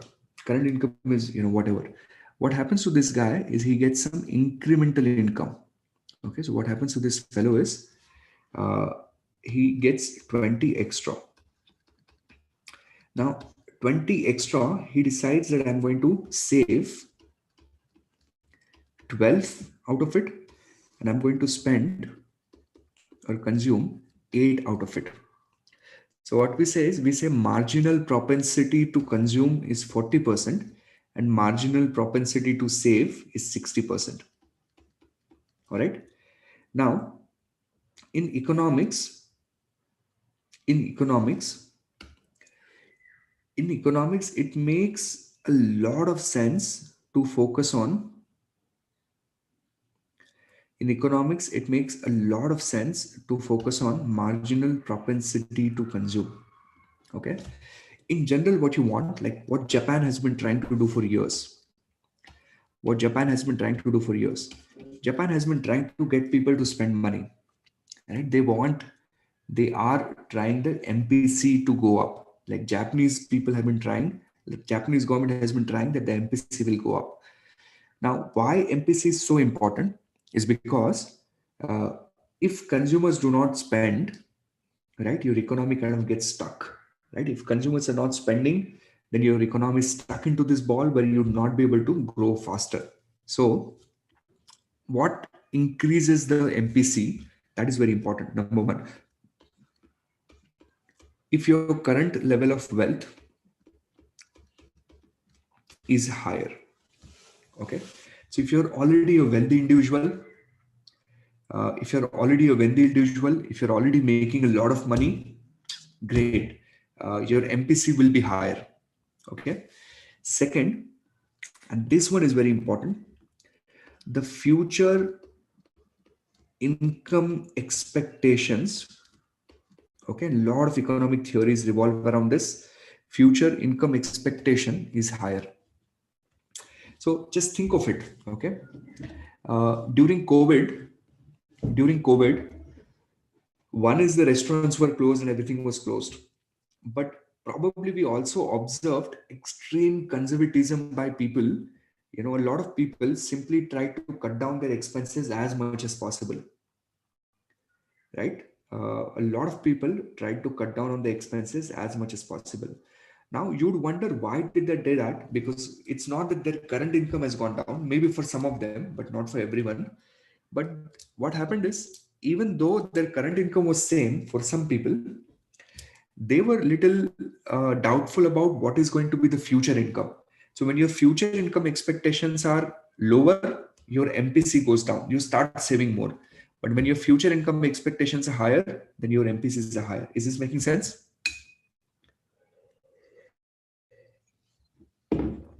Is it making sense to you? Like what I'm trying to say here? So in general, economists focus a lot on this number. Okay, countries like India and China traditionally, we've had a very high savings ratio. Okay, so like Indians are in general a little conservative, so they'll try and save more. Whereas North America, especially in the US, the savings ratio is relatively lower. The consumption rates are relatively higher. Okay. Now again, I don't want to go too much general economics can today. Just exam is what we focus on. Then quickly look at LRAS. Let's quickly look at LRAS, long run aggregate supply curve, which is a vertical supply curve. This is the equilibrium of your GDP. Very short run aggregate supply curve is a horizontal supply curve. Doesn't mean anything. Like it's the fraction of time is very small for VSRAS. A lot of practical aggregate supply curve is an upward sloping short run aggregate supply curve. Okay, short run.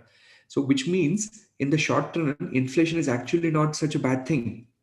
In the short run, inflation is a good thing because if you have mild inflation, then your aggregate supply is actually increasing, right?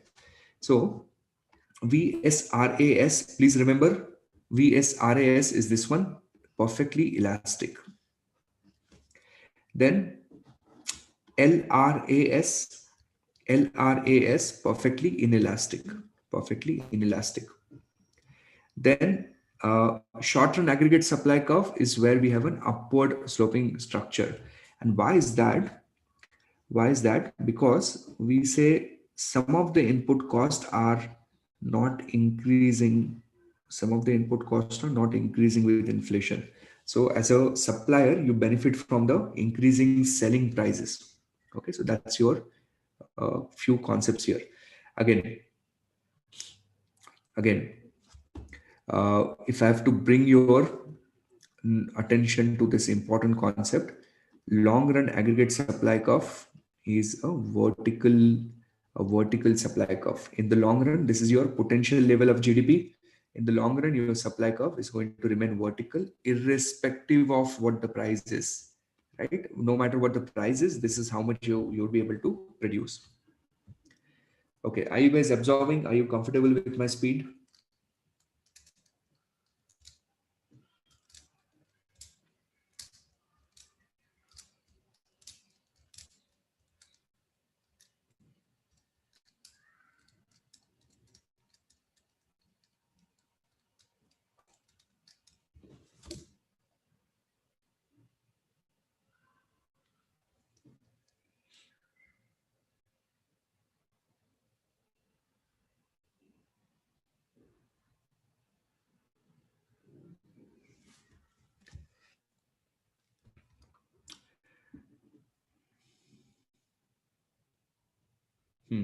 Okay, good. So, what could be the reason? What could be the reason for shift in aggregate supply curve and aggregate demand curve? Again, you want to remember these reasons. Okay, reasons why there would be a shift in the supply curve and demand curve. Let's look at the reason for shift in the aggregate supply curve. Uh, First, we want to distinguish between the long run changes and the short run changes. Remember, what was the shape of the long run? Shape of the long run was vertical. Shape of the short run was upward sloping. So there could be questions on the exam where you're required to distinguish, is this going to cause a long run change or is that going to cause a short run change? Now the mental model here, right? Long run is basically, what it's like. I think in one of the recent classes I gave this example. So long run is basically, uh, long run is basically the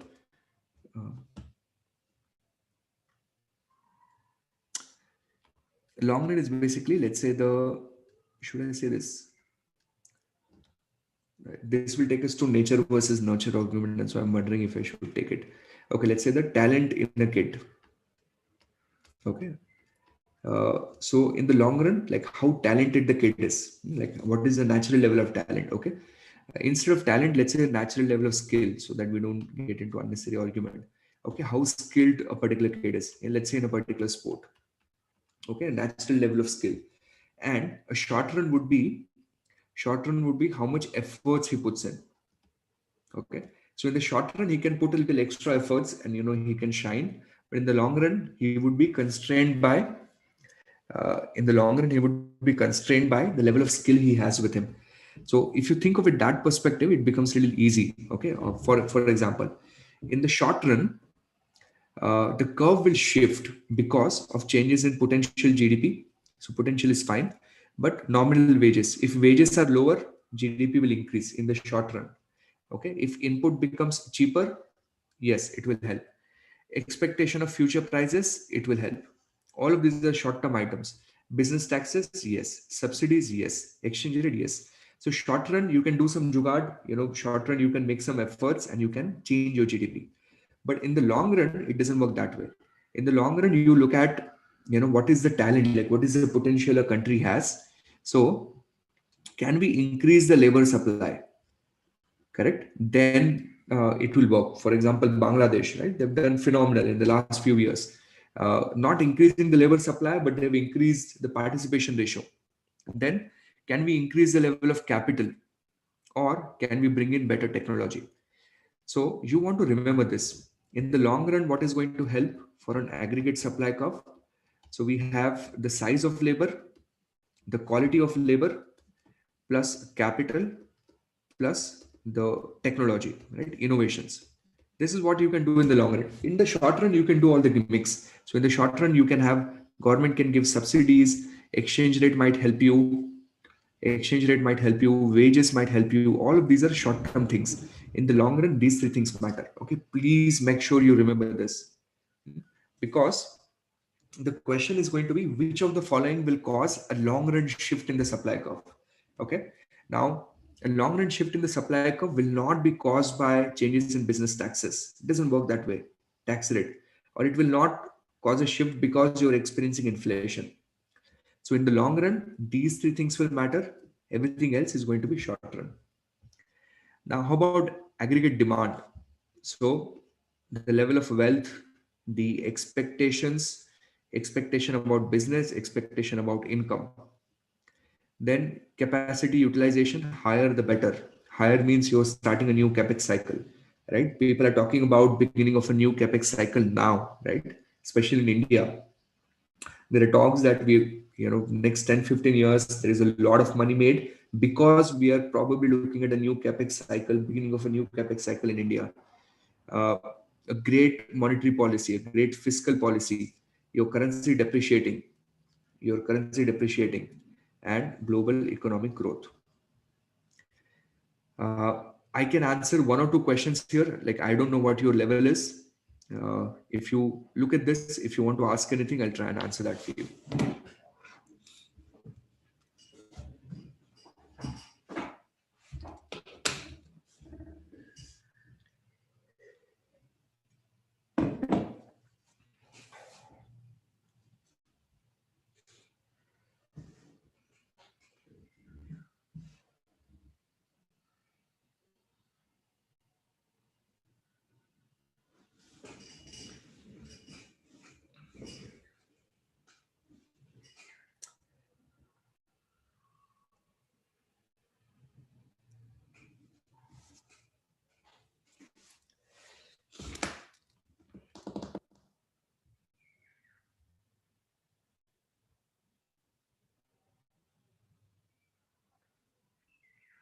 I've got one question which is on currency depreciation and appreciation.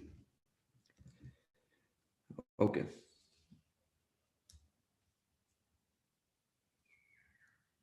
Mehek, the answer is yes to your question. Let me just answer depreciation, appreciation part.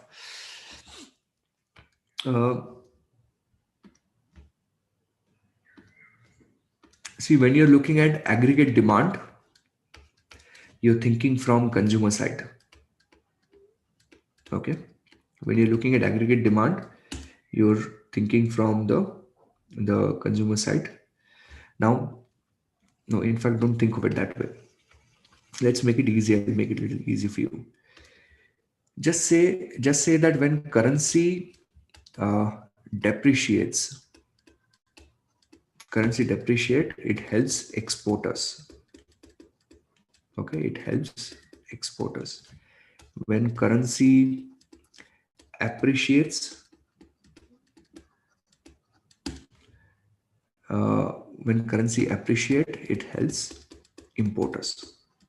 Okay. Now, if you think of it that way, then this is going to make things a little easy for you. For example, here. Now, if home currency has depreciated, then a lot of imported things will become substantially more expensive for you. So therefore, there would be substantially higher local consumption. Whereas if home currency has appreciated, it is easier for you to import raw material at a cheaper price, right? So easy way to think of this. When we have a home currency appreciation here, then the cost of oil, in India and in the US, and I think a lot of places in the world except Middle East, will go down, right? Oil will be cheaper for you and me, petrol would be cheaper for you and me, so manufacturing cost will come down.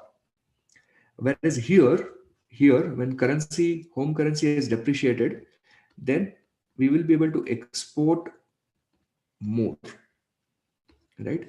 So we will be able to export more and import less. And importing less means there would be more impetus to the local production, right? So from that perspective, the AD curve will work for us. So that's how you want to think of it.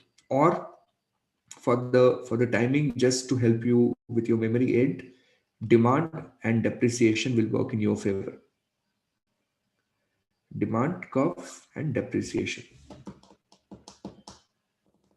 Okay. All right.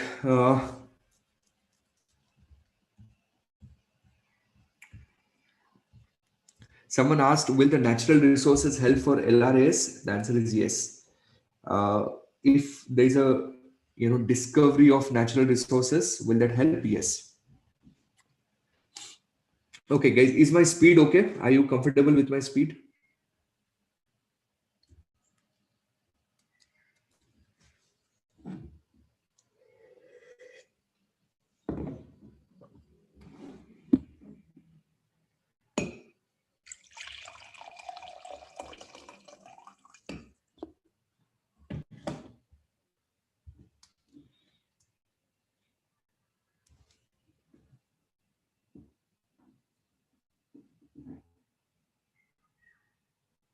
Okay.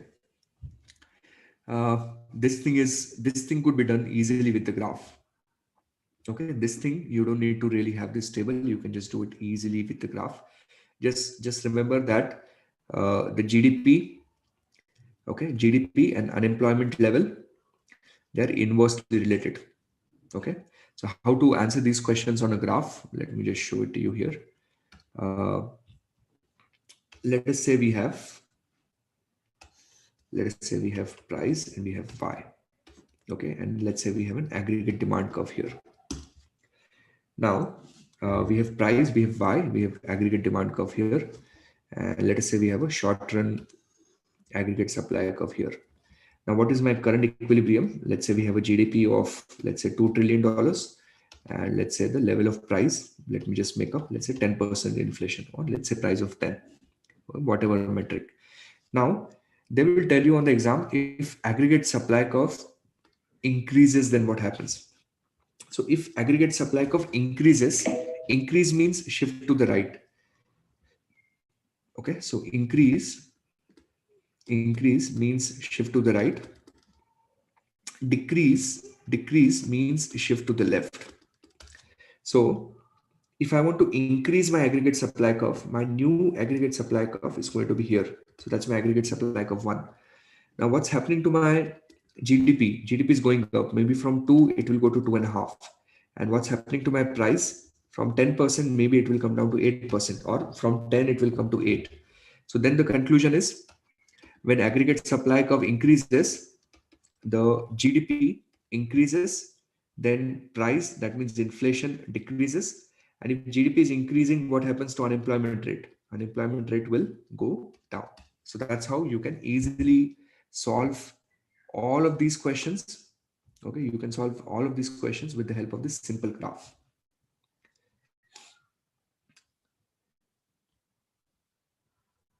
Okay.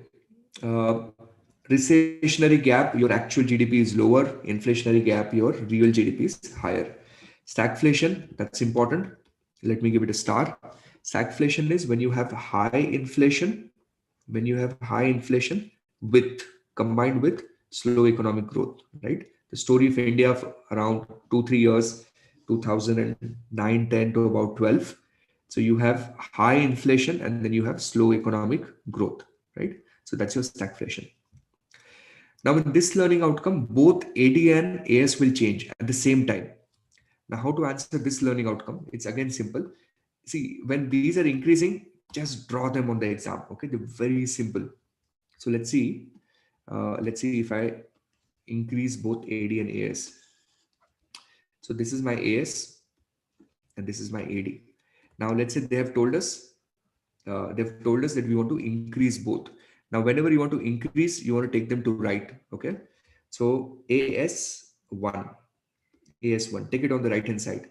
If you want to increase your AD, take it to the right. Okay, so take it to the right. So this is my AD1. All right, now see what's happening. My previous equilibrium, is here. My previous equilibrium is here. So let's say my price was 10. Okay, my price was 10.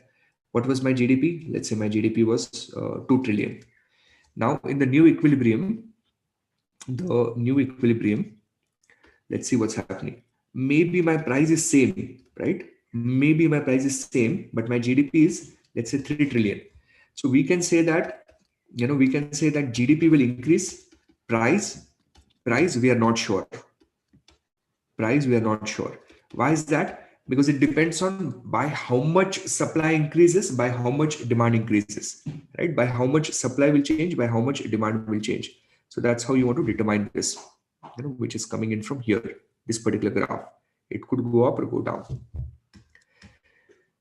Okay, moving on. Sources of economic growth and sustainability of economic growth. So just know how does an economy grows in the long run: labor, human, physical, technology, natural resources, just the usual list.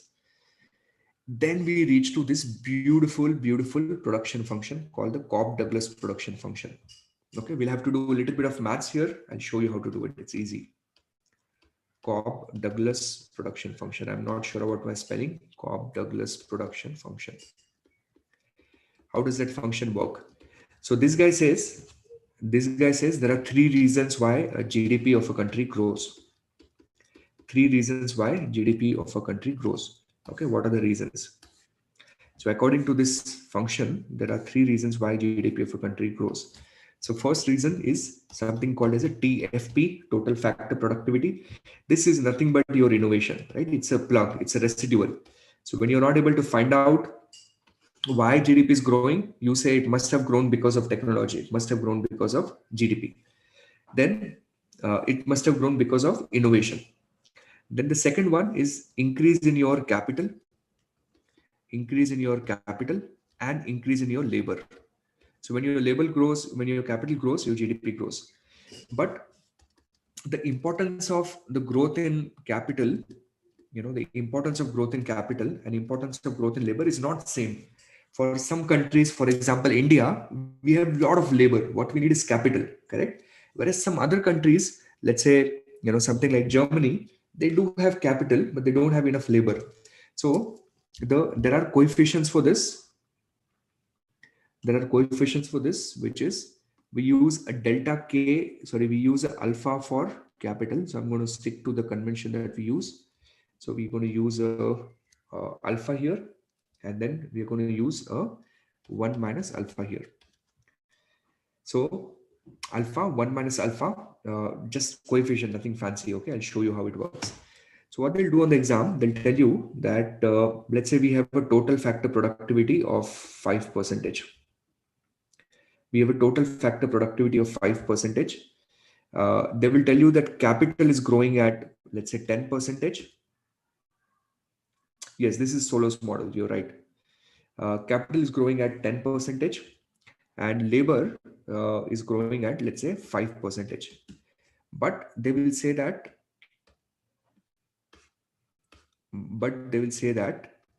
the alpha coefficient is, let's say, 0.3. Okay.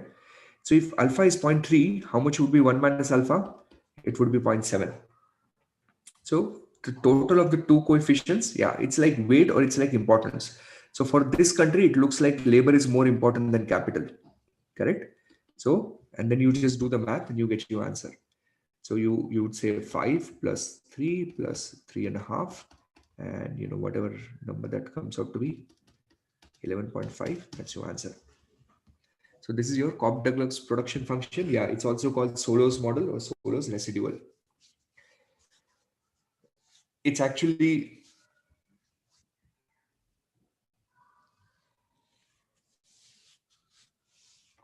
It's actually built in. I mean, it is a neoclassical model, and what we have in the curriculum is a very highly uh, condensed version of how the actual model is. But for the exam, we are okay with this. We just have to get through this what we have on the screen. Okay. Uh, yeah, and we're done. So it took us mighty 60, 70 minutes to finish this threading. But hopefully you guys are better than what we were when we started. Uh, you should be able to, my guess is you should be able to answer the questions now from the CFA curriculum. Strategy for economics in general and CFA in general, but even more so for economics is in terms of your layer. One is, of course, you need to be revised, right? It's a memory based thing. So even before the exam, it's not a bad idea to go through the session notes that we're preparing, or maybe juice notes, like whatever material that you studied from. So you should be well revised. But second, spend some time on EOCs.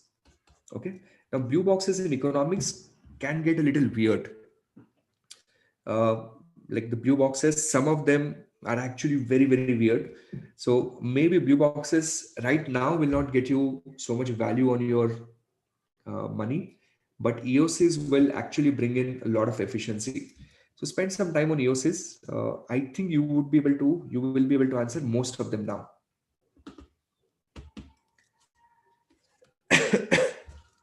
Okay.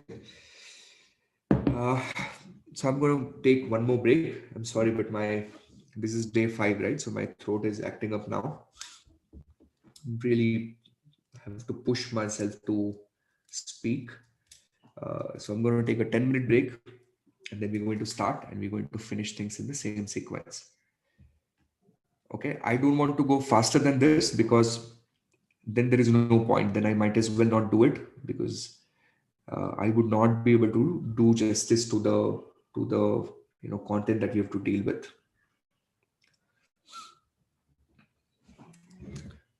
I'll probably maintain the same speed, even if it takes more time.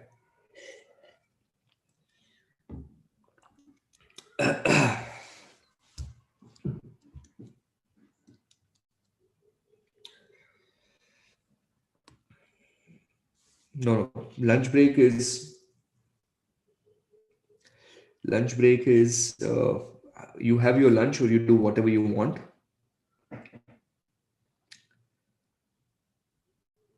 Okay, fine. 15 minutes. Let's negotiate for 15 minutes.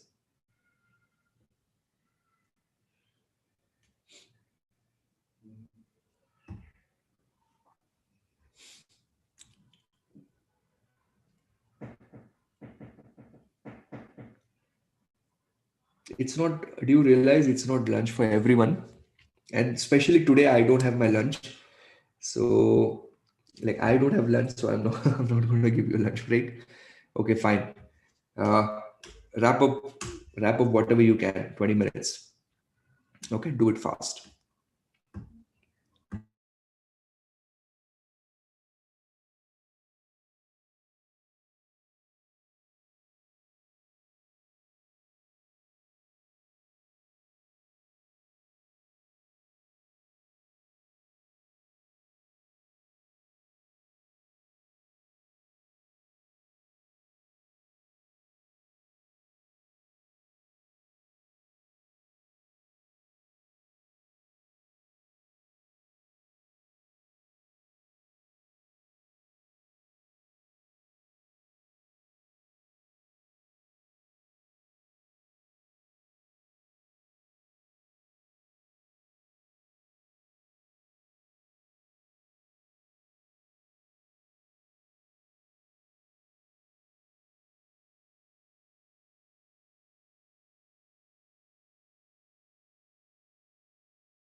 Okay, 2:30 in the afternoon, 4.5 hours into the course.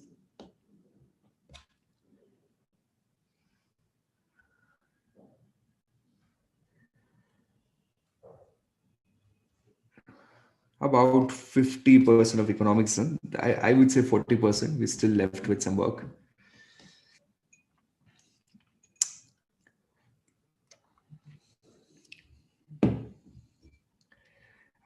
I'm feeling as if it's my exam.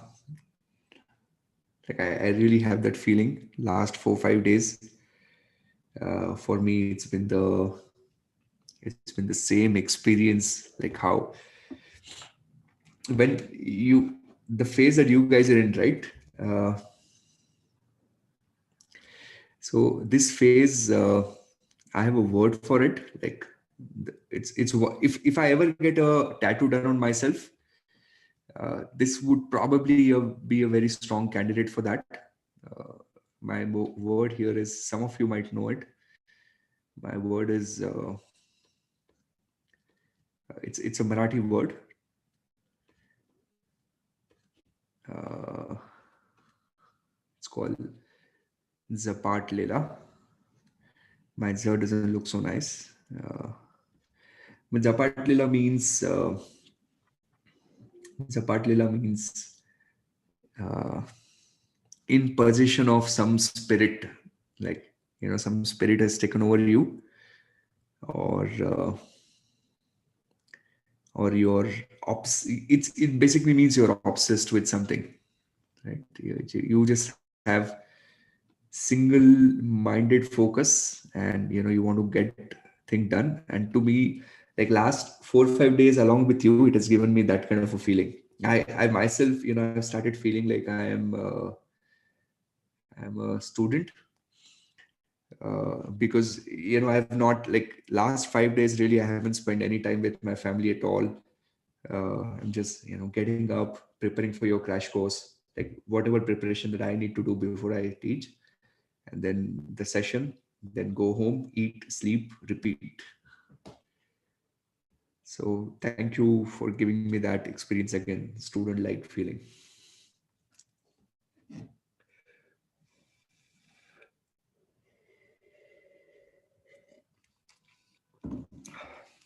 Okay, so business cycle it is.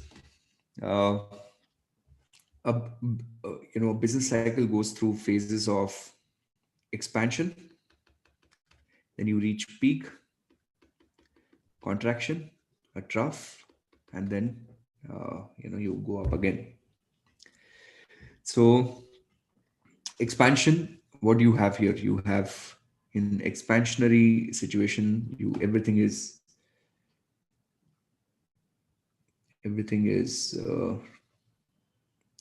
everything's kind of working well. So you have increase in output, you've increase in employment, consumer spending, business investment, inflation, everything is working in your favor. Important for your exams, these two things, so important. I'm going to take a screenshot and put that into your notes. These are potentially testable.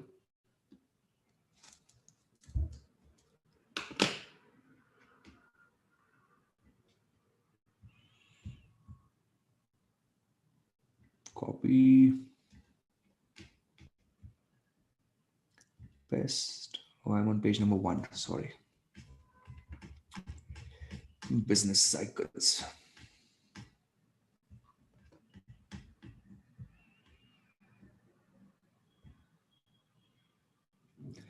So yeah, here's the first one.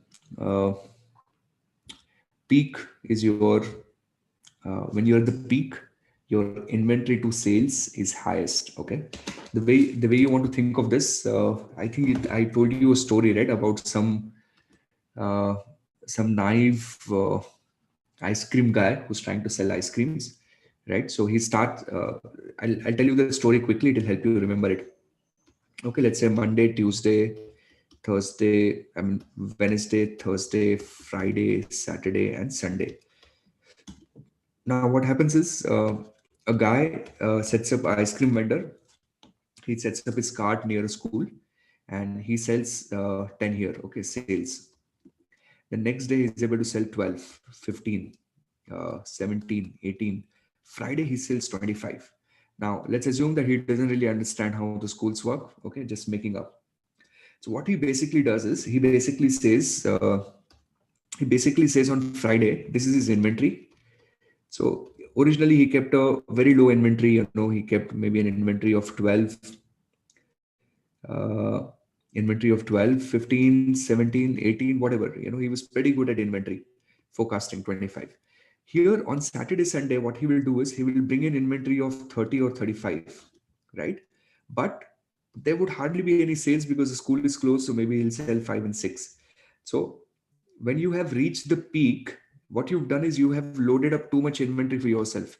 So your inventory is too high, whereas the sales kind of go down.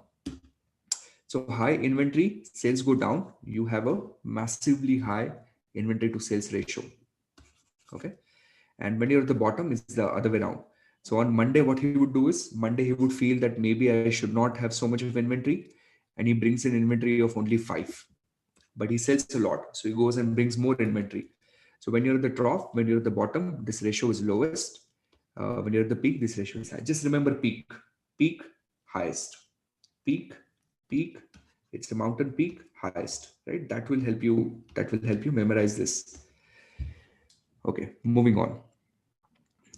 Don't lose out on these brownie points, please. Very easy.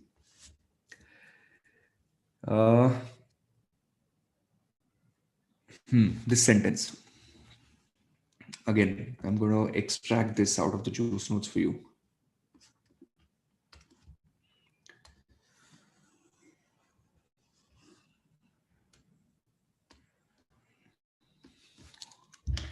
So now I think your session notes have become juice notes of juice notes. Your session notes are like, I don't know, what should we call that? What should be called juice notes of juice notes?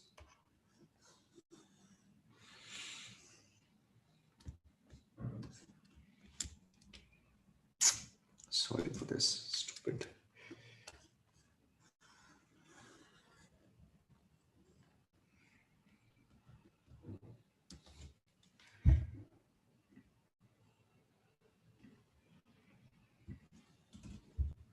Okay, let me put this in here.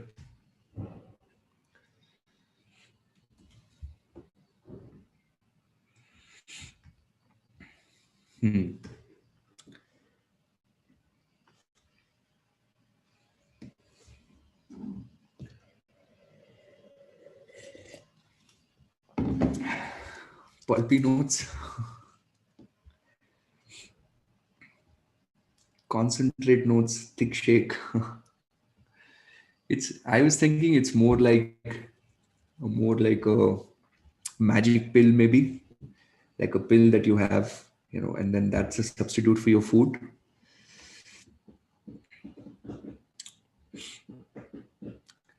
Okay.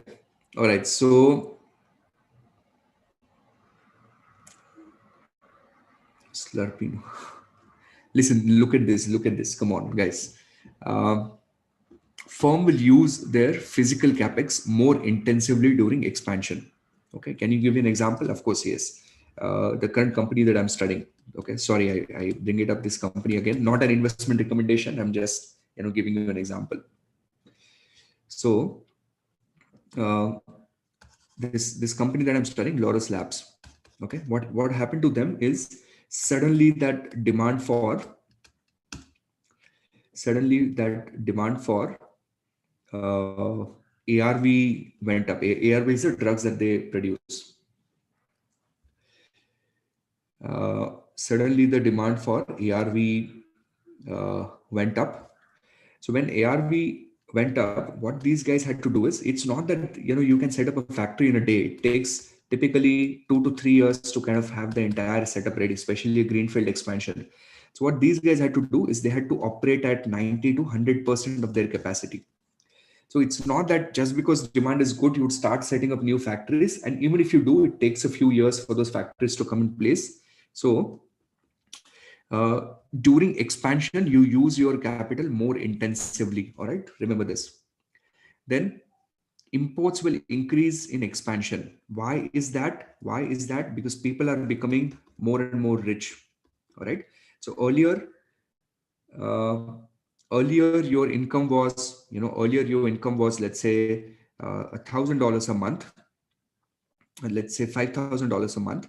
Now, you started making more money, and now you have $10,000 a month, and you would start buying, all the fancy stuff. You would buy expensive cars, you would buy, whatever, all the expensive stuff. So imports will increase in expansion. Please remember this.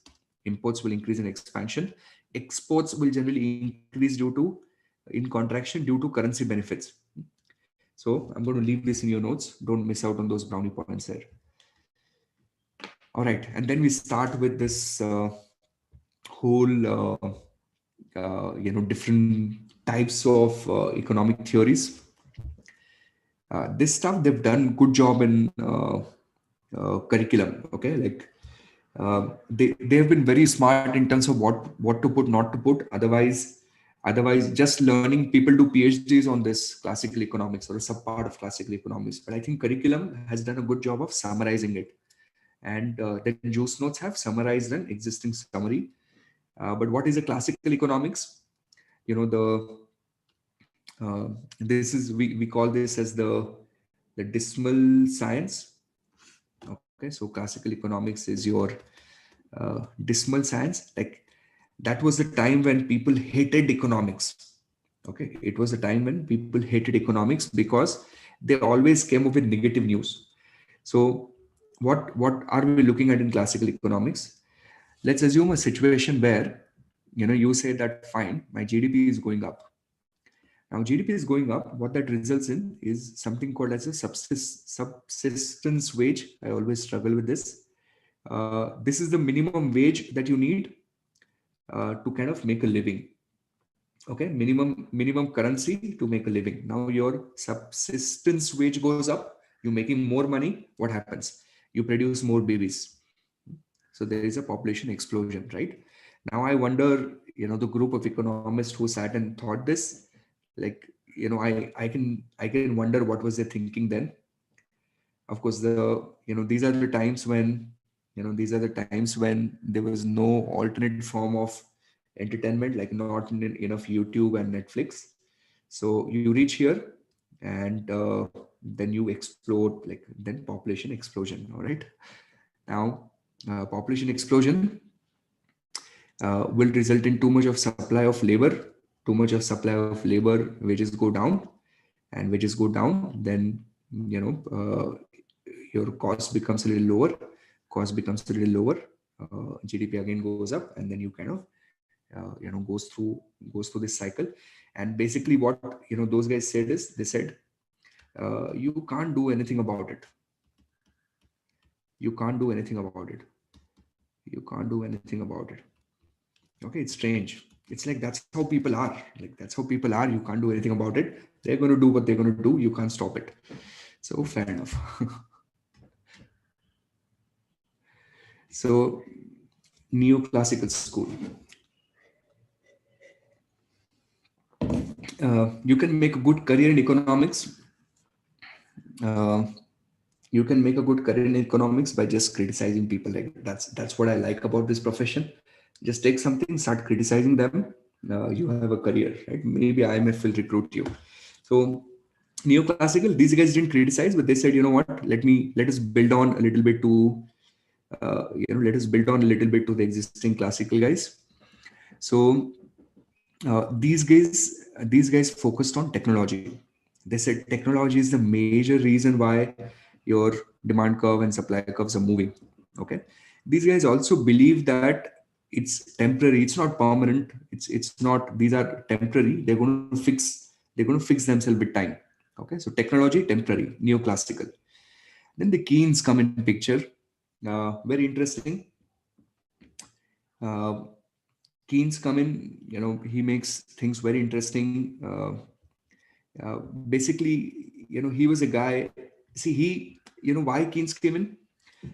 Do you guys know there was a massive massive depression in the US in the 1930s, right? So when there was a depression in the 30s, you would not believe, but when I think Nixon time, right? I'm not sure, but no, not Nixon. Sorry, my dates are messed up. But in that time, like in 1930s, the Great Depression, very stupidly, the government, to come out of depression, the US government that time, they increased the tax rates. That's how clueless the government was, right? That's how that's how the clueless the government was in those days. Like they didn't know how to counter with this. And economics was a new profession. Like economics was still picking up. It was not so popular. That's why I always say this, that in those decades, right, those first 5 6 decades, the government used to look to the universities for hints in the US. Like government used to look at universities and ask them, if we have this problem, can you please save us? But now, economics have screwed up. They've just kind of made things more complicated. Anyway, so Keynesian school. So Keynes was a guy who basically, this guy was basically just spend money and fix the problem, right? So he was basically, the guy who said economics is about optimism of people and businesses. If you can get these guys excited, if you can get these guys to feel optimistic, consumers will spend, businesses will invest, economy is fixed. So what do? You throw money at them, right? So you try and throw as much money as you can. So here's what you need to remember for the exams. Focus on expectations. You want the people to have the right set of expectations. That's number one. Second, he believed wages are downward sloping. Third, you can fix the stuff. You can improvise by giving more money in the hands of people, right? He said pay people to dig holes, and then pay them to bury them. Like just give people money. Japan took it so seriously, they came up with helicopter money. They're like, okay, if you have to pay people money, how do we do it? Let's sit in the helicopter, let's dump money in the hands of people. And they don't actually do it. It is just a term that we use in the world of economics. It means extremely expansionary. Okay. So expansionary monetary, expansionary fiscal. That's what Keynes is. Now, in 2008, sorry.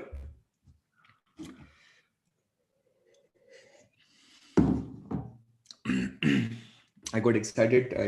I'm trying to keep a more linear pitch today so that my throat survives. But I was trying to say in 2008 or 9, there was a G10 summit. Okay, there was a G10 summit, and that time the India's prime minister, who was also a Harvard economist, I guess, Manmohan Singh.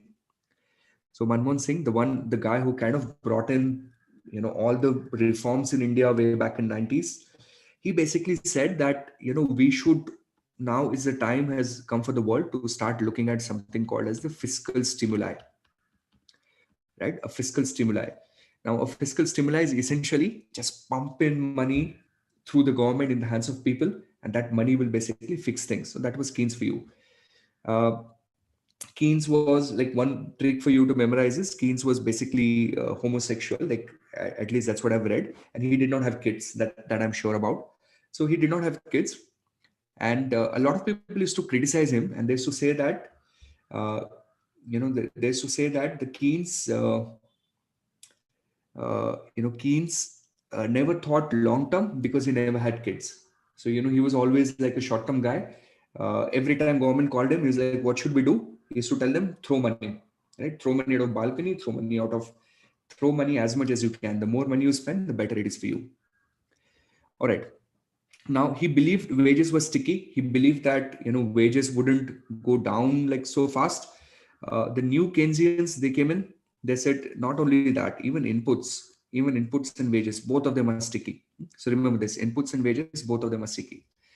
Then the monetarists came, and they started blaming. They were like, if a central bank screws up, everything goes for a toss. So have a tight control on the monetary school. Then the Austrians came in, right? So Austrians are the guys who like, who don't like government. So Austrians came in. They said, let's focus on the government.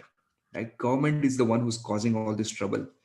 Uh, I might have shown you that California jungle fire example, California jungles fire example, and how that was linked with the Austrian economics. There was a amazing blog available. If you guys remember that, that will help you memorize Austrian school better. But anyways, Austrian was essentially, Austrian school is essentially government don't want to intervene. Okay. Then the new classical guys came in, right? And look at this. You can reinvent the wheel, right? You can also be an economist, spend a couple of years reading books, just memorize stuff, start talking nonsense. People will think you're intelligent. Uh, Sorry, I am not a big fan of the economist breed per se. But anyways, you start talking nonsense. People think you stop talking pessimistic thing. You start talking things as if it's the end of the world, and then people would start thinking you're intelligent. And then these new classical guys, these came in. They are a little smarter in terms of how they think. I like this school of thinking, at least some part of it. Here, what they say is the change in technology is important, right? The external shocks you need to be careful with. For example, the oil shock, right? Uh, the oil shock, right? So you have to look at that. Technology is very important, and policymakers don't have to intervene. They don't like policymakers intervening business. Don't try to fix it. It's not within your control. Don't try and fix it. Okay. So this is your different schools of thought. Let's summarize one word for everyone. Okay, one single word for everything, so that let's see if we can remember it. You guys, if you have something to write down, you can write down also. Classical, remember, uh, classical is subsistence wage. That's your one word, subsistence wage. Okay, classical. Neoclassical, temporary technology. Neoclassical, temporary technology. Keynes, Keynesian economics, the monetary and fiscal policy, spend money, or Keynesian economics, spend money. New Keynesians, wages are sticky. For Keynesian, new Keynesians, inputs are also sticky. Inputs are also sticky. Monetarists blame it on the central bank. Austrians blame it on the government. New classical, these guys focused on real business cycles. So they focused on technology and external shocks. Government stay out of the business. All right. So that's roughly a super quick summary of how you want to think of it. Of course, there is no limit to how much you can study, but if you do this much, you more or less covered for the exams. Types of unemployment: cyclical, structural, frictional. Uh,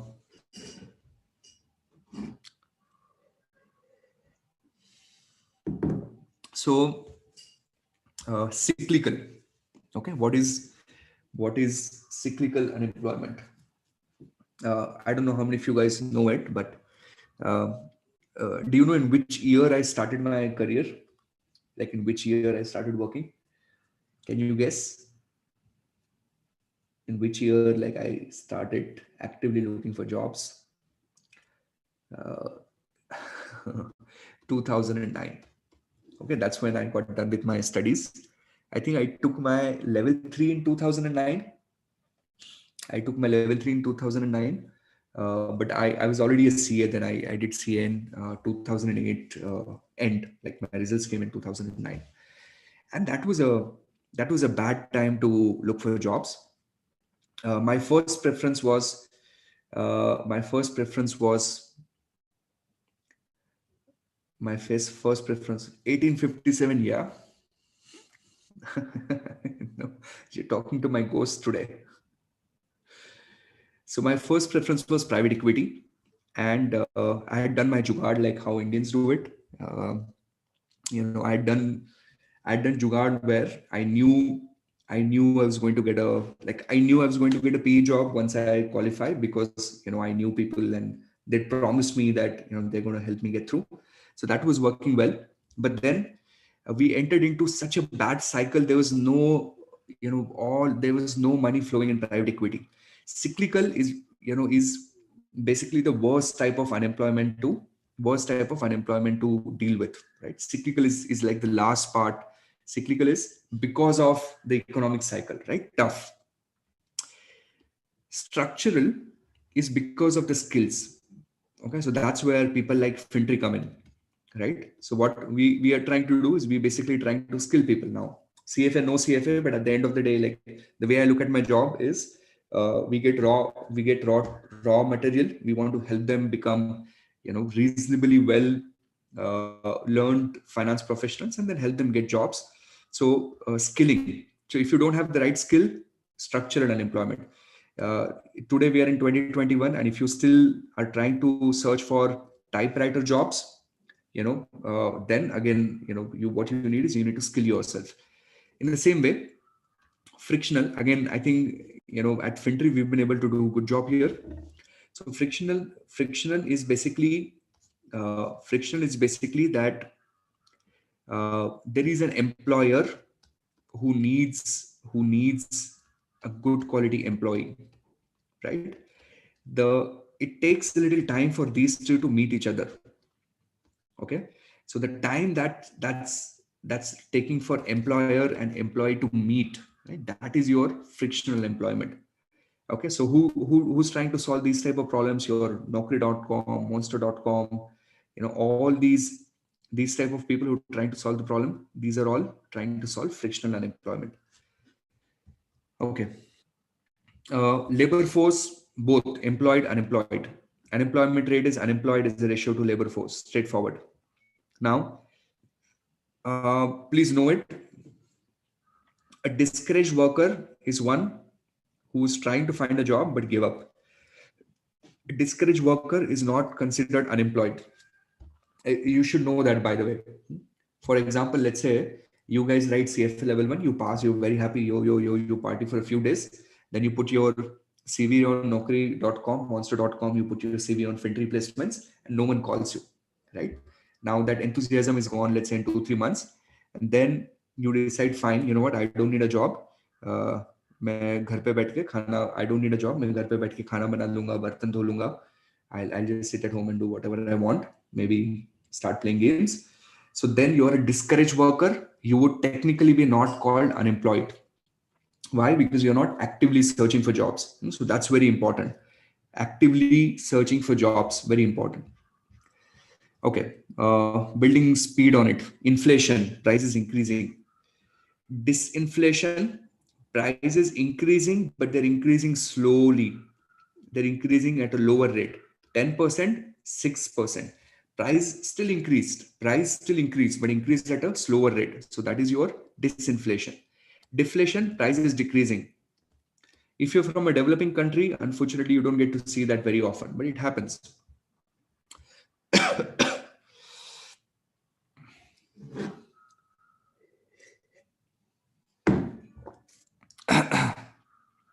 Hyperinflation, prices increasing too fast. I've shown you my proud possession of the $20 billion note that I have, right? The Zimbabwean currency that I have. Hyperinflation, destroyed. In general, the definition of this is in general, okay? A 26% per annum definition for 3 years. Do you know what happens at 26% for 3 years? 26% for 3 years, your prices double. 26% for 3 years, your prices double. So you want to know that.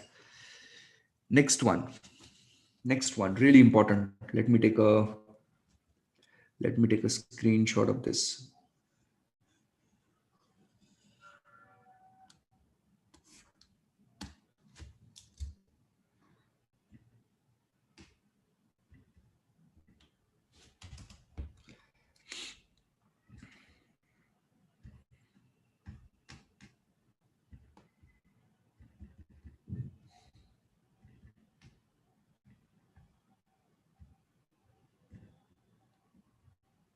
Okay, this part is important. Uh, who is this? Who is this? Who is this? Okay, this guy is a borrower, and who is this? Abhi, how do I draw this? Who is this? This guy is his God, whatever the definition of God is. Okay, so borrower God, and he's praying. And what is he praying? He's praying, God, please, God, please, please, please, please, please increase the inflation. Increase the inflation. God, please increase the inflation. Now, it's kind of strange request to make to a God, but actually, only finance people will know that. Only finance people will know that this is a smart request to make.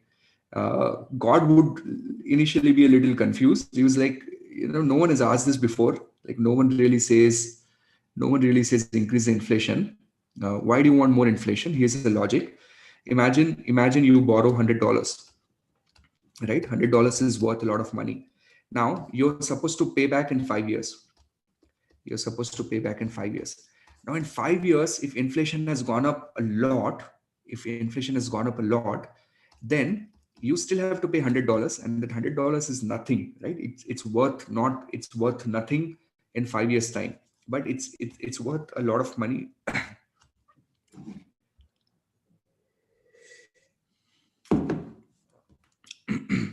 It's worth a lot of money here. So therefore we say inflation favors the borrowers, and it hurts the lenders. Okay. So inflation favors the borrowers at the expense of lenders. So all the borrowers in Zimbabwe before the hyperinflation kicked in, they're the happiest people on the earth, as long as they made good use of that money. All right. Moving on. Headline inflation. Take all the goods. Okay, this part is again important. You know what? I need to take a screenshot for you guys here. Just a minute.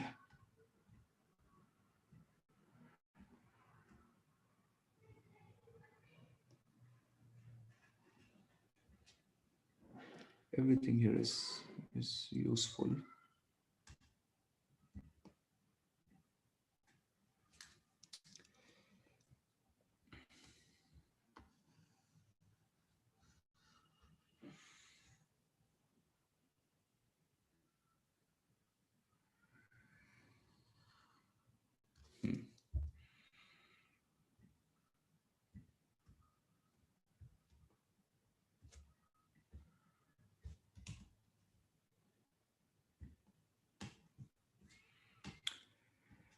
All right. So here it goes in your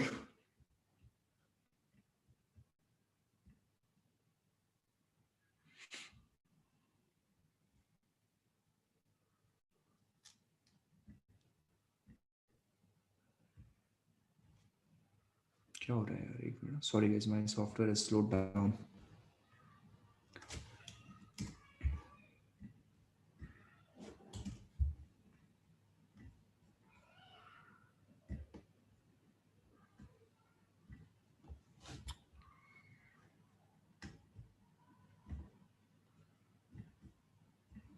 Finally. Okay. Everything that we have here is one potential question. Every line, every word is one potential question. All right. So we're going to focus.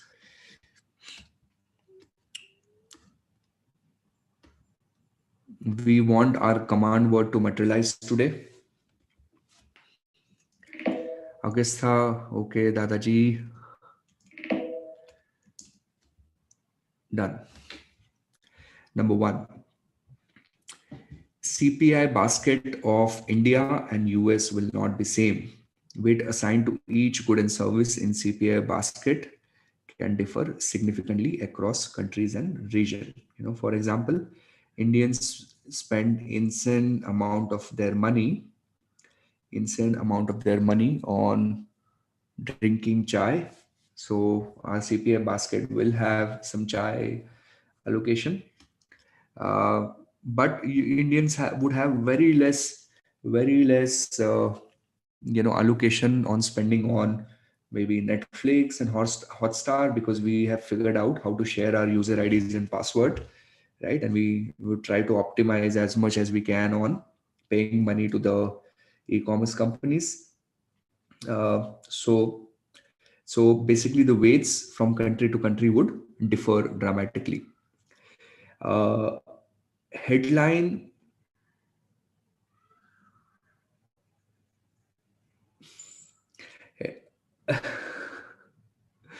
headline inflation headline inflation is when you're considering prices of all the goods. When you're considering prices of all the goods. Core inflation when you're going to exclude two items. What two items are you going to exclude? You're going to exclude food, you're going to exclude food, and you're going to exclude energy. Now, why do you want to exclude these two items? Because they are extremely volatile. Okay, they're extremely volatile. So three potential testable items, you want to know them. Okay, one, weights, different countries, different. Headline inflation, prices for all the goods. Core inflation, food and energy. Okay. Uh, Inflation measures. Last year's Pache and Fisher index. So we have three types of indexes to deal with here. We have a last year's index, we have a Pache index, we have a Fisher index. Now here in the juice notes, we've kind of made a stupid error. We forgot to put in the summation signs. Okay, we forgot to put in the summation signs here. So therefore those formulas look really stupid. So there is a summation sign. Okay, like this. So if you have access to juice notes, please fix them. If you don't, good for you, because you don't have to worry about fixing this error. Now, how do you calculate last year's? Observe, the price changes, but the quantity remains for base year. How would you calculate? How would you calculate this Pache index? So you would have Q1 here, and this would be P1 P0. And how would you calculate Fisher? You would basically do a geometric mean of the two items. Now, this part is important, so I'm going to set up an example for you. I want you to do this. Let's say we have, three goods in our three goods. Let's say we have milk, we have tea powder, and we have sugar. Milk, tea, sugar. Milk, tea, sugar. All right. Milk, tea, sugar. Now, let's say what is the price at time zero and quantity at time zero. Price at time zero, quantity at time zero. Let's say price is 20, 10, and let's say 25. Quantity consumed is, let's say, 5 liters, uh, 2 kgs, and let us say 5 kgs. All right. I don't know who drinks this. Now let's do price 1, and you have Q1. Let's say price is 25. Let's make this as 12, and let's make this as 30. But quantity, let's take a little bit of benefit. Let's say we have 4 liters here. Let's keep this as 2, and let's make this also as 4 kgs. Okay. Now, what we want to do is we want to start solving this using the last year's and using this Pache and Fisher. Fisher we'll do later on, but I want you to get started with last year's and Pache. And in the meanwhile,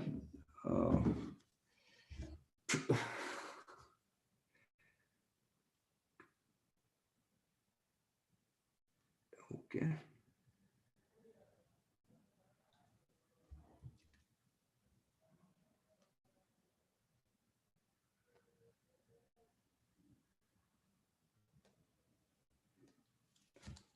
Yeah, let's start.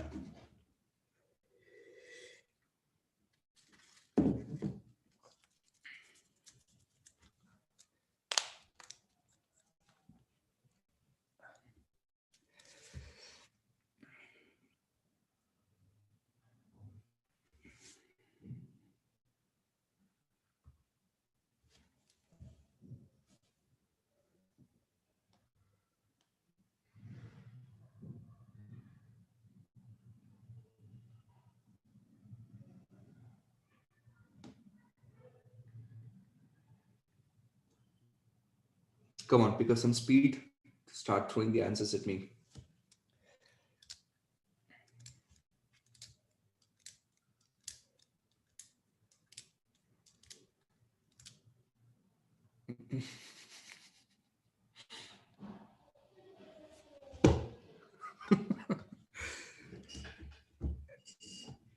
Okay, guys, come on, give me the answers, please.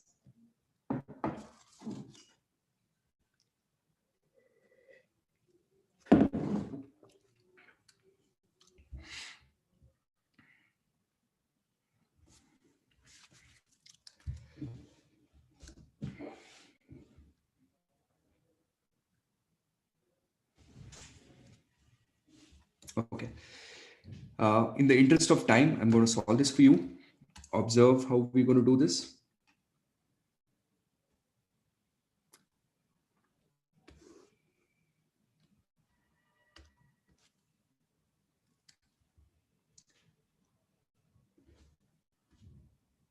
So let us start with last year's first. So what we need to do here is we want to multiply the weight of, the time zero, okay, or the quantity of time zero, and price of time zero, and quantity of time zero and price of time one. Okay, so let's quickly do the denominator first. So 120, so we have 100 plus we have 20 plus we have 125, and let's do the numerator now. So in the numerator you keep the q0 but you take the p1. Q0 doesn't change, so it becomes 125, and we have 24, and then we have 150, and then you do -1. Okay, this is your last year's price index. How would you handle the partial price index? I don't know if that's the correct pronunciation. Every time I read this, it reminds me of Porsche. Maybe they're brothers. Who knows? So here we do Q1P0 and Q1P1. Okay, so let's do the numerator first. So that will be 100 plus 24 plus 120, and let's do the denominator. I'm going to use this quantity, 4 into 20, that's going to be 80, plus 2 into 10, 20, plus 4 into 2500, -1. Can you please help me out with the final answer? How much is the LPI and how much is the PPI? LPI and PPI.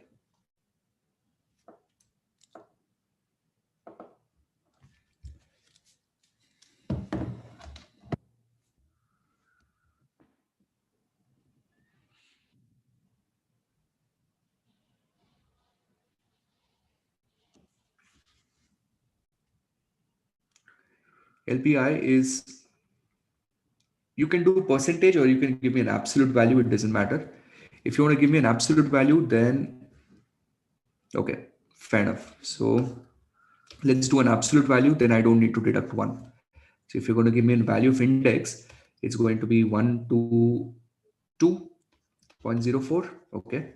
And how much is this? Same.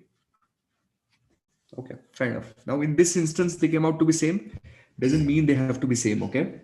Like I set up the example this way, but this instance, they're looking same. Doesn't have to be always same. Now, here's what, how to remember this formula. Arti, how can I make you remember this formula? See, the formula is same. It's just that you have to decide which quantity to use where, right? So uh, in last years you're supposed to use the base quantity, and in the Pasha you're supposed to use the quantity for year one. Um, any magic technique for formula? There is no magic technique. You would have to do it. You, last year's use quantity of time zero. Now, if I'm able to think of something, maybe I'll tell you. But right now, last year's you have to use quantity of time zero. Yeah, okay, that will work. All right. This is a good one. Jayant, thank you. Creative bunch of people. Last year's use last year quantity. And Pashe, don't say past year. Uh, and Pashe use the quantity of year one. Pashe is posterior. Wow, posterior. That's that's next level. All right, posterior quantity. Fair enough. That'll work. Good. And here you take an arithmetic geometric mean of the two. That is also good. Pashe is present here. Present here. Very smart. Good. Smart people. Important stuff for us here. Important stuff for us is here. Important stuff for us is here. In last year's, okay, last year's index, we have an upward bias. Okay, we have an upward bias. It shows inflation which is higher than what it should be. And why is that? Because it ignores price increase due to quality improvement. It ignores price increases due to quality improvement.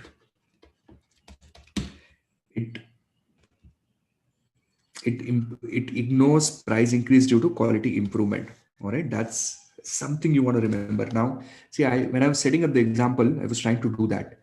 Maybe look at this. What happened is the price of milk has increased, right? Here, the price of milk has increased, but maybe the quality of milk has improved. Maybe, scientists have designed, the scientist community has designed some genetically modified cow, and that genetically modified cow now gives us milk, and it throws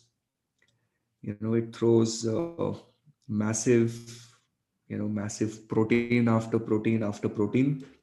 So the price increases because of higher protein, higher fat, whatever you're seeking in your milk.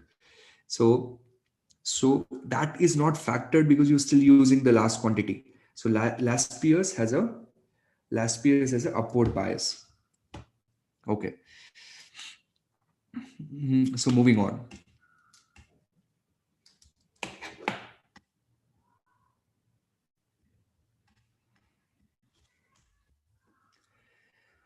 Two types of inflation. Come on, guys. Two types of inflation. We have a cost push inflation, demand pull inflation. In general, we say either there's a cost side inflation or there is a demand side inflation, right? So, sorry. I don't know what do I do with this mosquito here. During the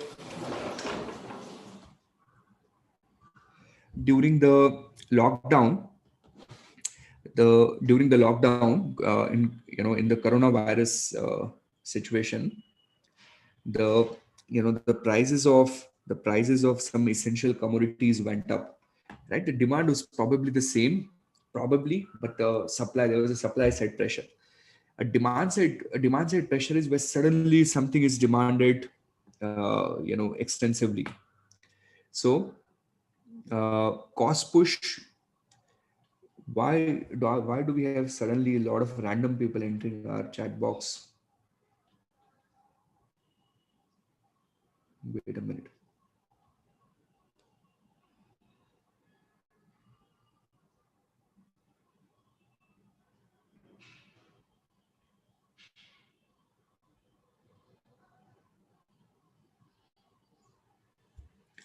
All right. So yeah, that's your cost push and demand pull inflation. Moving on. Now we have economic indicators. I think this is the last learning outcome. This stuff, guys, is important. Okay. Uh, I remember very well the the first time I did this. When I read the curriculum, I realized different. Like in the curriculum, if you read this, they have a different list of indicators for the US and for the Australia. They've given it for 2-3 countries. And then what I thought is, if indicators are different for different countries, of course, they're not going to ask you, uh, if indicators are different for different countries, then they're not going to ask you which indicator is relevant, like which indicator is leading and which is lagging, and how wrong I was, because this stuff is testable. Okay, so for some reason you have to remember which indicator is where. Now in the curriculum there's a larger list. Okay, in the curriculum there's a larger list. What we've tried to do here is we've tried to condense that list for you, like the high probability picks. And again, we could go completely wrong with this, but these look like these are our high probability picks. So what we have is we've classified the economic indicators into leading. We've made economic indicators as coincident, and we've tried to do the lagging indicators. Okay, so leading, coincident, lagging, these are the indicators. Now, what does it really mean? It means something that will tell you in advance that good economy is coming. Something that will tell you in advance good economy is coming. Coincident means it's happening together, and lagging means something that happens, and then it will tell you that 6 months ago we had expansion. Right? These are like exposed. So these are probably like the useless indicators if you think of it. So which ones fall in where and how to memorize it? How to memorize it? Now, I know that it gets a little difficult, but I'm going to try and explain what they mean so that it'll become a little easier for you to remember. I don't have a memory trick, but I have a conceptual framework on this that generally works. Okay, for most of these indicators, I'm not saying everything, but most of them you can deal with them conceptually. So first one is leading. Leading means that right now something is happening, and in future things are going to improve. That's how. So here leading is basically, these are the indicators which basically says uh,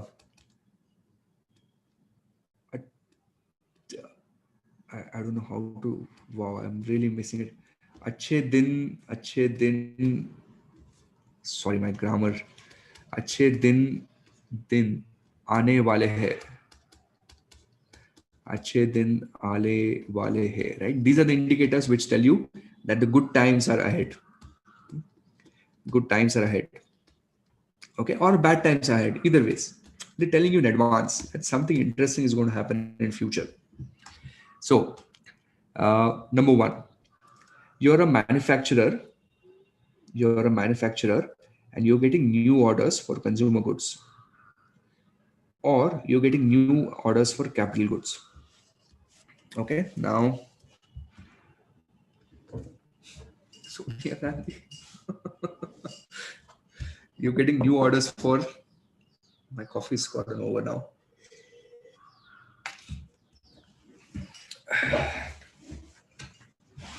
Yeah, you've got a new orders, and isn't it uh,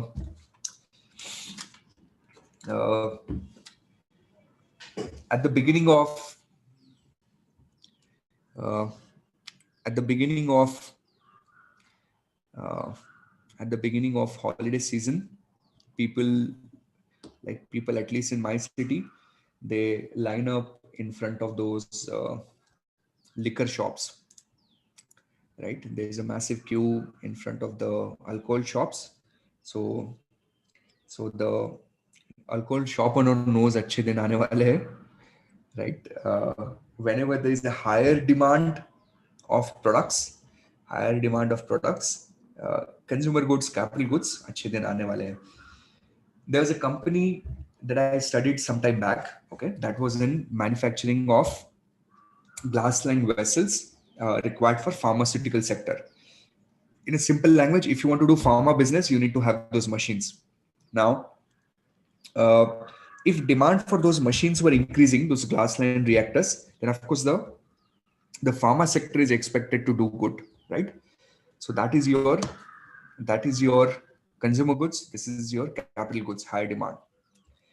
Builders, right? Builders, they're always look out for things. So when builder starts applying for permits, he was like, please, give me the license, let me build. Why is he asking you for license? Because he feels that in some time the real estate activity will improve. Stock markets. uh, Rakesh Junjunwala, right? Funda ka ho gaya mental. Did you see that? Funda ka, Funda ka ho gaya mental.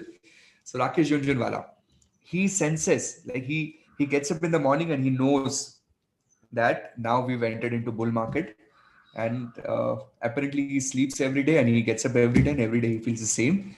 So S&P 500 equity price index in India, Nifty, everything. This is something that you want to remember. Okay, this is a little complicated stuff. Uh, but a 10-year treasury versus the federal fund, it's actually a spread on maturity. So this tells you a little bit about how the economy is going to be in future, consumer expectations. So these are your leading indicators. Now, what would be your coincident indicators? Coincident means happening together. When economy is good, your income is good. When economy is good, higher production is happening, higher sales is happening. So यहाँ पे, here you prepared for it, and then here, here what happened is the production levels went up. Lagging, who are these guys? The who are these lagging indicators? Lagging indicators are basically uh, those guys who tell you मैंने तो बोला था ऐसे मत करना. Those people, like we all have those type of people in our lives. It's like मैं तो बोला था ये मत कर, मैंने तो बोला था ये मत कर. So lagging indicators are exposed. Like I told you not to do this. That's a lagging indicator. It tells you exposed, right? Exposed. If inventory to sales is ratio is in a particular way, then 6 months ago things were like these. Labor cost per output, prime lending rate, changes in CPI, and average duration of unemployment. These are some of the lagging indicators. Now, my apologies to you, but like, do I have a beautiful memory technique, a story to make this easy for you? I don't, right? This is what I have. But here is what I would do. I would not obsess, over memorizing it. What I will do is, on the exam, if the question comes, leading are the easiest one to handle because they're intuitive. Coincidents are fairly intuitive. And if I'm confused, whether it's leading or coincident, then I'm going to look for lagging, especially inventory and all those items, employment and all of those items, they fall into lagging. Okay, that's my very broad way of looking at things.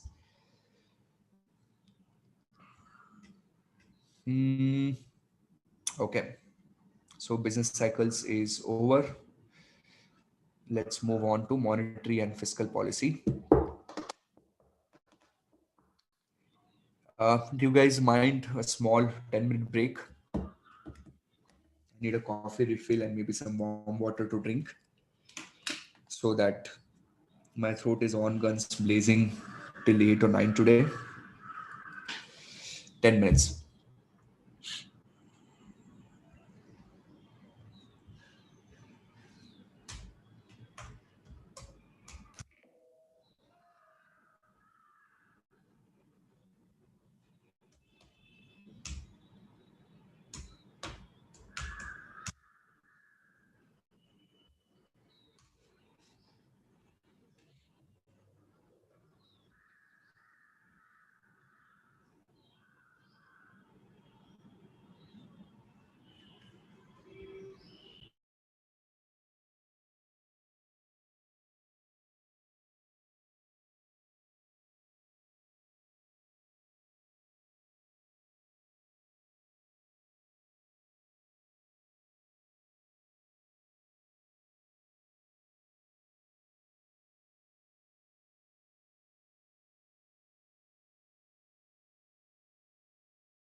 Okay.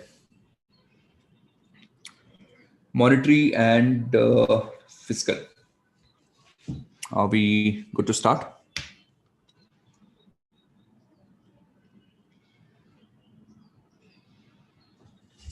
Yes. Are they subjective? The answer is yes. I can see your debate on the chat box. They are subjective. When I'll tell you honestly, when I try to teach economics, the days on when I'm teaching economics, I keep my logical brain back at home, and I tell myself, this is a syllabus. People need to pass. This is what I'm going to do. A lot of things in your syllabus just don't make sense. I at times also wonder why are we still learning this, but some indicator which could be leading in one country could also be, coincident in other. Like I could see your stock market. Now, I would rather be inclined to say that stock market is generally a leading indicator, but doesn't all, not all the time. Okay, so it is what it is. Like, so let's move on. Let's look at monetary and fiscal policy. So monetary policy is central bank, fiscal policy is your government. A fiscal a fiscal surplus means government is saving money. A fiscal deficit would mean government is spending more than what they are earning. Expansionary policy means central bank is throwing money at us. Contractionary policy would mean they're trying to squeeze us out. They're trying to suck out the liquidity out of the market. Uh, what is money? Money is a medium of exchange. It's a uh, recently I heard a really cool definition of money apart from how economists define it. I heard this definition from a Silicon Valley tech investor. His definition of money was, money is a society's way of saying thank you to you. Okay, money essentially is society's way of saying thank you to you. You're doing something nice for the society. In return, they say, okay, thank you, take my money. So, really cool way of looking at it. But anyways, money is a medium of exchange. It's a unit of account. You store it. Narrow money, broad money. You have M1, M2, M3, M4s, and you uh, basically, how do you measure the amount of money supply in the market, right? So that's your narrow, broad money. It again varies from country to country in terms of how the definition of narrow and broad comes in. Then a fractional reserve banking system. This one is important. Your money multiplier, very popular ratio. 1 divided by reserve ratio is your money multiplier. Now, this one is both of these are kind of important for us. So I'm going to put this in your session notes for the day. So you want to know what's the formula of money multiplier, but in general, you want to know this whole learning outcome thing. There are a lot of stuff here. Okay, there's a lot of stuff going on in this learning outcome.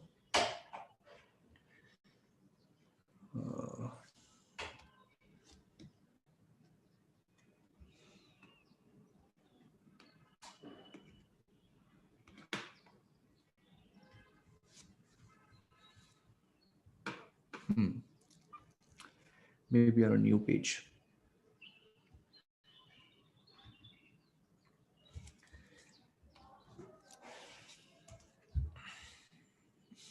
All right. So first is your money multiplier. That's kind of obvious. You guys know it. Money multiplier is obvious. You guys know it. 1 divided by reserve ratio. So if you have a reserve ratio of, let's say, 25%, you're looking at 1 divided by 25%. So you're looking at a multiplier of 4. Then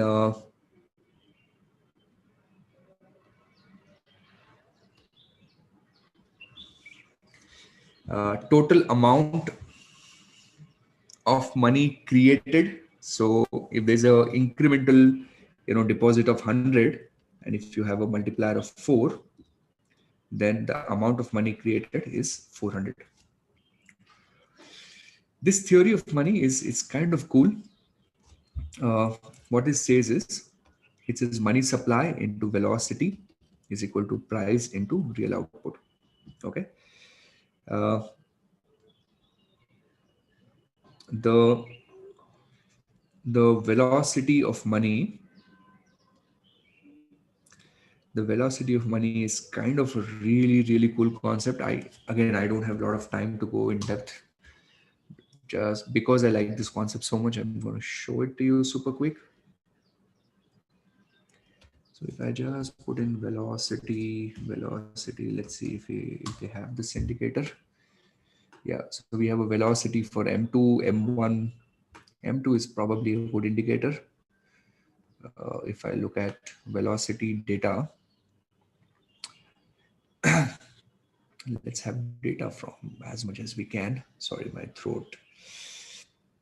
Let's try and have data as much as we can. And we have the velocity data here.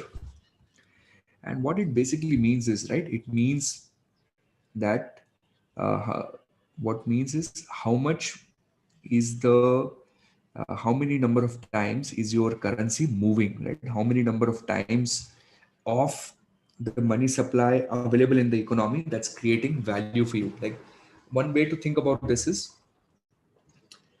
imagine, you guys are living in my country.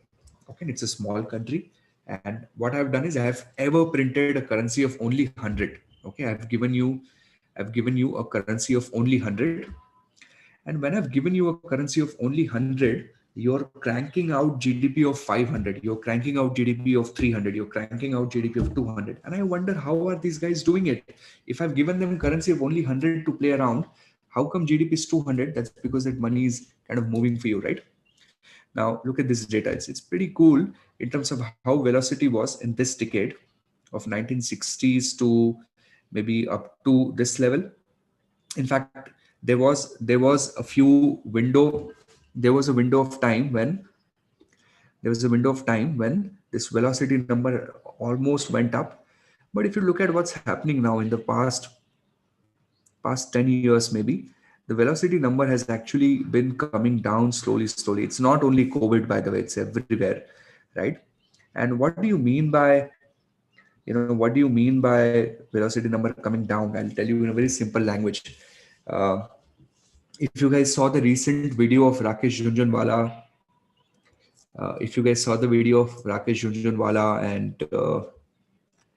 how he was criticizing the how he was criticizing the CNBC people. He was criticizing Lata and Shireen. Like, Rakesh Jhunjhunwala is India's Warren Buffett of sorts, and he was recently on a television, and he was basically criticizing all the news anchors, and saying that you guys are stupid. You've been telling me that it's all liquidity driven. See how things are going good for me in my portfolio. But this is what tells you that it's liquidity driven, right? Look at these numbers. It's what it basically means is, the government is just cranking out. Government is printing money after money after money after money after money. The government would keep on printing the money. uh, so your velocity number is kind of decreasing year on year. There is too much of money in the hands of people. So the GDP, so generally, how do you do velocities? You calculate GDP very broadly as a ratio to money supply. Okay. And then if you look at this ratio, it's the same thing. Money supply into velocity is equal to price into real output. This is nothing but your GDP. And this GDP divided by velocity, this GDP divided by your money supply is your velocity. Okay. That's how you want to think of it. Now, let's get back to exams. No nonsense today. Today is not an economics class. It's a crash course. So I have to constantly remind myself of that.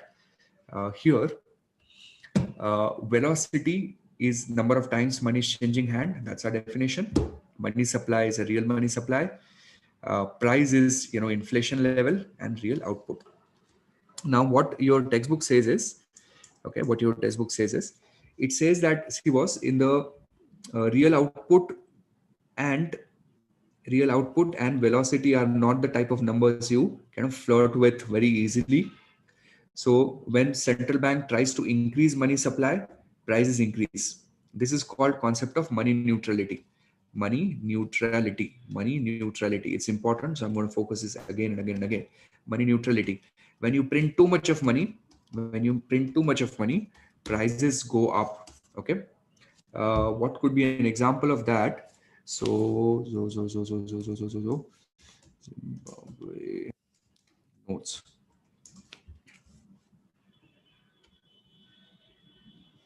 Look at this. I have this one, by the way. I'm a proud owner of this. Particular note. 100 trillion dollars. What is that? A joke? Like, can you count how many zeros are there? So that tells you, right? That tells you the when money supply increases, price increases. For your easy recall, I'm going to take the liberty and take permission of Mr. Google and put this into your notes for the session. So just on the exam, you would probably remember this beautiful Zimbabwean note. So $100 trillion, right? Money supply increases, price increases. This is called money neutrality. Now, the funny thing is that money neutrality does not work in the short run. Okay, and that's what monetarists believe. So monetarists are this bunch of people who love to play with interest rates. All the central bank people are in a way sort of monetarist people. They believe this money neutrality doesn't apply in short term. Money neutrality does not apply in short term. Short term we can play around. Okay, so money neutrality does not apply in the short term. So the way you want to think of this is, think of this equation as someone telling you, if you eat at McDonald's every day, you're going to end up super fat. Okay, and then this guy coming and saying, no, but if I eat just once, will that be okay? Will I still be fat? Maybe not.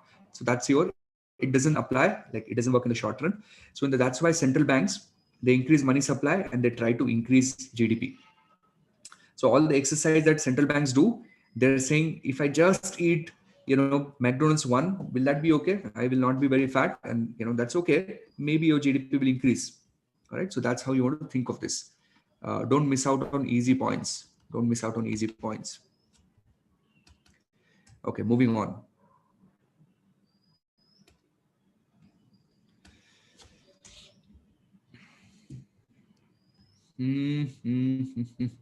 Three types of demand for money: a transaction demand, a precautionary demand, a speculative demand. So let's say Jay from our class. Is he in the class today, or he just gave up on us?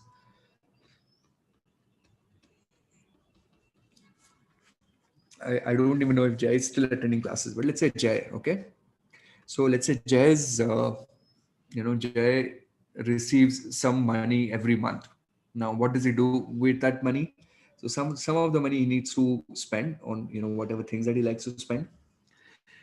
Some money he likes to keep below his bed, just in case. Some money he keeps below his bed, hidden somewhere, just in case. And some money he likes to invest. Some money he likes to keep it so that he will invest if the opportunity arises. Okay, so he is Jay Murjani. Okay, Jay. So transaction demand, precautionary demand, speculative demand. Now, a transaction demand, GDP goes up, transaction demand goes up. Okay. Precautionary demand, GDP goes up, precautionary demand goes up.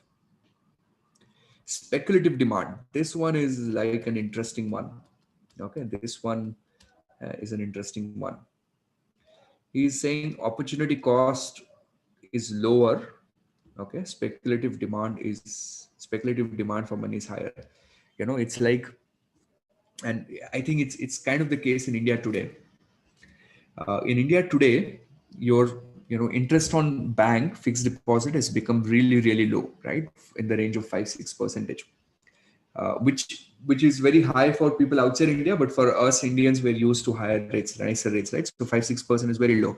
So a lot of people might as well keep that money with them and use that money when the good opportunity arises, right? So when the interest rates are low, speculative demand is higher. Testable, know this.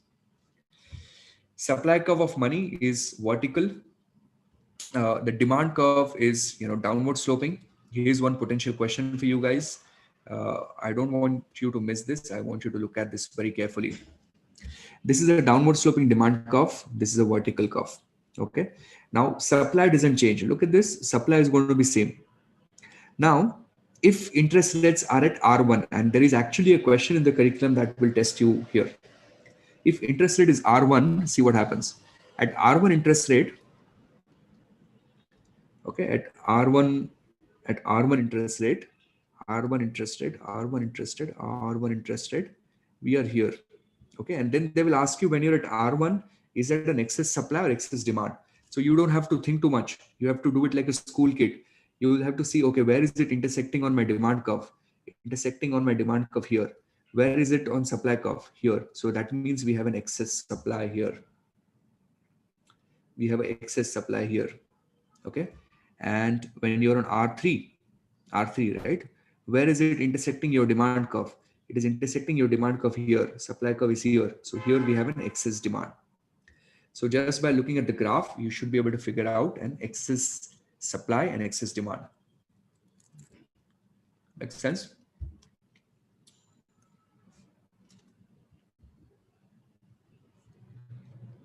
Are you guys comfortable with this? Supply curve is always inelastic. Come on. Give me the code word for the day. Let's move on.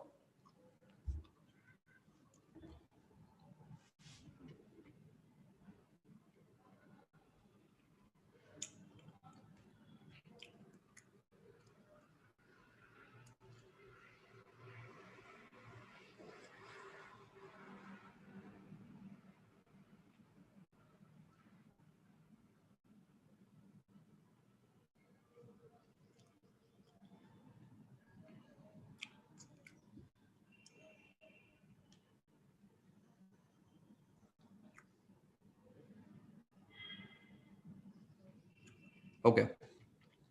Fisher effect. What is Fisher effect? Look at this equation. Nominal rate is equal to real rate plus inflation. Now within this, there is one word. Okay, within this, no, I'm not having a Kit Kat. it's a strange thing. It's a piece of wood. It's basically some. It's called Jeshtamat in Marathi. I don't know what's it's called in English. It's basically for your throat. It just soothes it when you have it. So, anyways, expected inflation. Focus on this word. Focus on this word. Expected.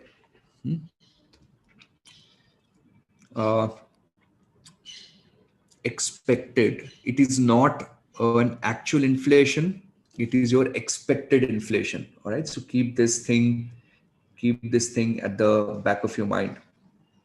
Keep this thing at the back of your mind. Expected inflation.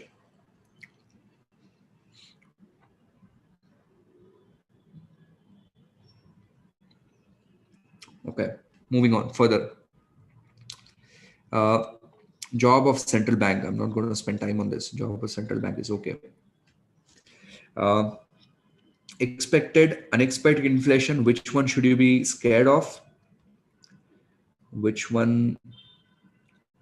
Guys, can we focus on economics, please? Am I the only one who's worried about you? It's like I'm talking about economics. You're talking about ये क्या खा रहा है, कौन से country में क्या interest rate है, आज शाम में डिनर क्या होगा, कल मॉर्निंग में ब्रेकफास्ट क्या करेंगे. What's happening with you? Please. I know you're tired. let's make the most of last 3-4 hours of this crash course. Last 3-4 hours, that's it. Let's make the most of it.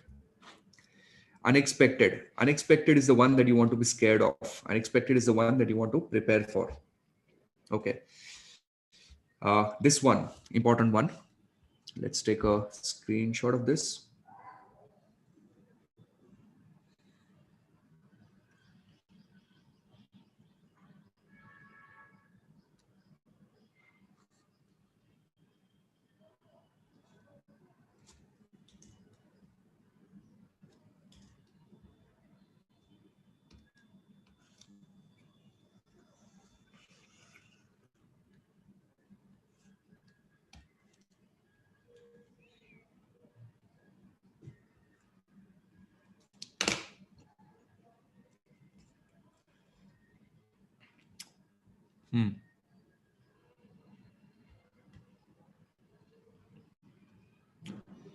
So this is how it works. If central bank wants the policy to be expansionary, okay, that means they want you and I to buy more goods. What they are going to try and do is they're going to reduce the rate at which they're lending to other commercial banks. So they will reduce the policy rate. This is intuitive. They will reduce the reserve ratio. I think where people make mistake is here, that they will start buying from open market. It's called OMO. Okay. By the way, this is the most effective of the three in general. It gives central bank a lot of flexibility, the OMO. So OMO, if central bank wants to go expansionary, they're going to buy. I'm going to be an easy technique to remember this. Expansionary means if central banks are going bullish, then central banks are going to buy. Central banks are going to buy. Bullish, buy. If central banks are going bearish, then central banks are going to sell. So again, if you think of it conceptually, it makes sense. Okay. So expansionary policy, central banks are going to buy from the open market. Okay. Please remember this. Don't mess this up. Moving on.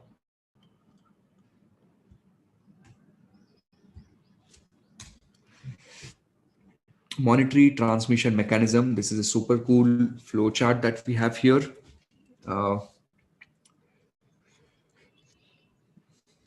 And now you also have the flow chart.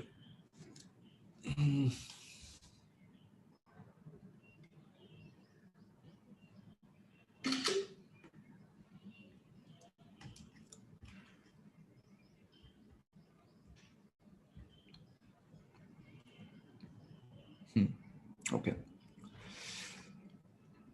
So what is happening in a monetary transmission mechanism is if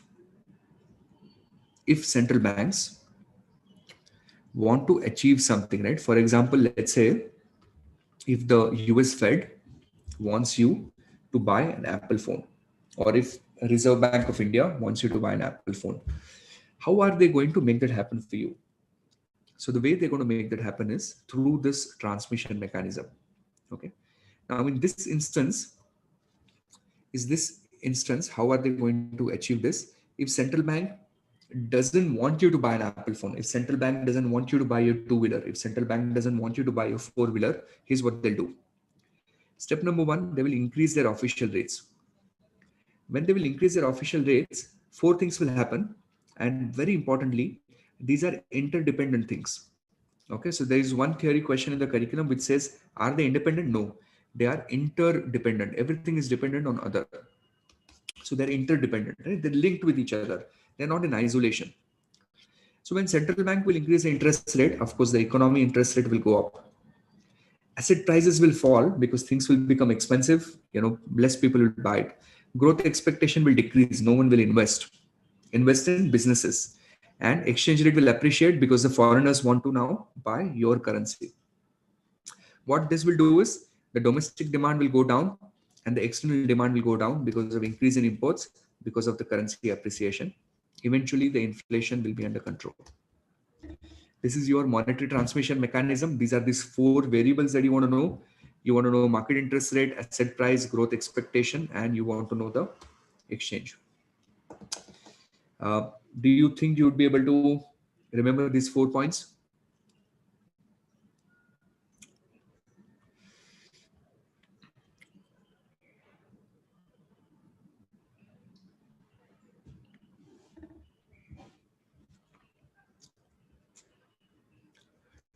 Okay.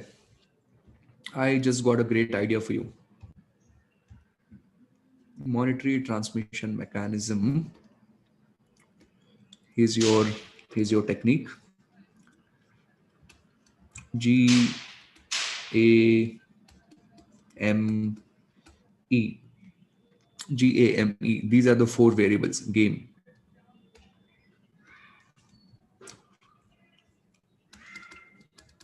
Interest rates have gone, let's say, up. Growth, asset price, exchange rate, and what else? Market interest rate. Market interest rate. Interest rate goes up, market rate goes up, asset price goes down, growth expectations go down, currency appreciates. And then in turn, the local demand and the foreign demand, and then eventually attacking the inflation. That's the end goal, by the way. The end goal is that you start with interest rates and you hit the inflation, but it happens through these four interdependent channels. Okay. All right. Building some momentum. Let's move on. You want central bank to be independent, credible, transparent. You want them to have operational and target both independence.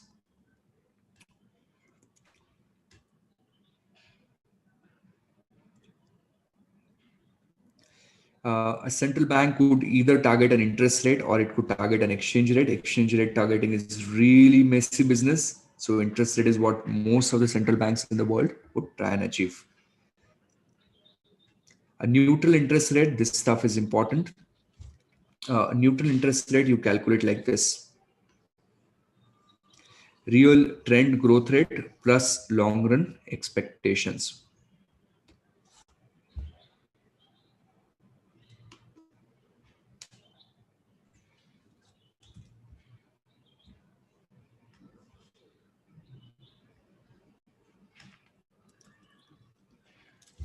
Real trend growth rate and long run expectation. Now, if your policy rate is higher than the neutral rate, okay, can you tell me what kind of policy environment we are in?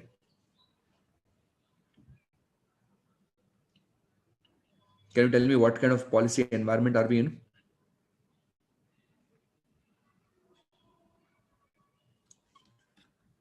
If your real rate is higher, can you imagine what kind of policy environment we are in?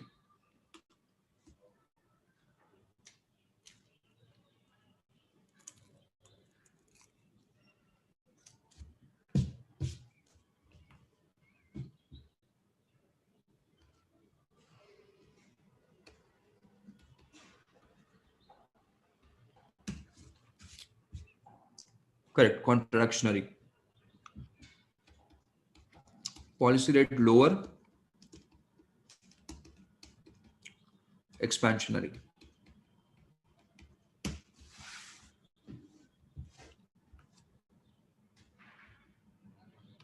Moving on, next one.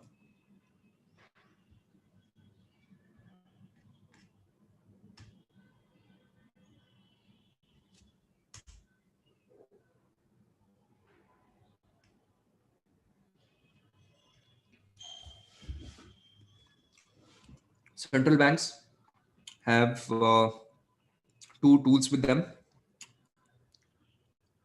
a spending tool, a revenue tool.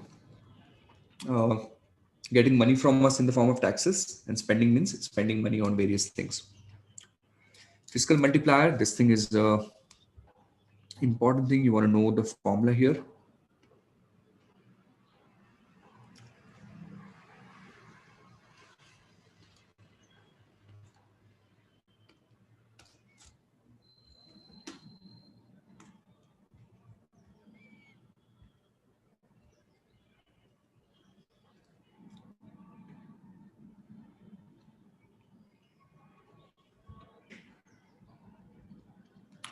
Let's do a numerical here.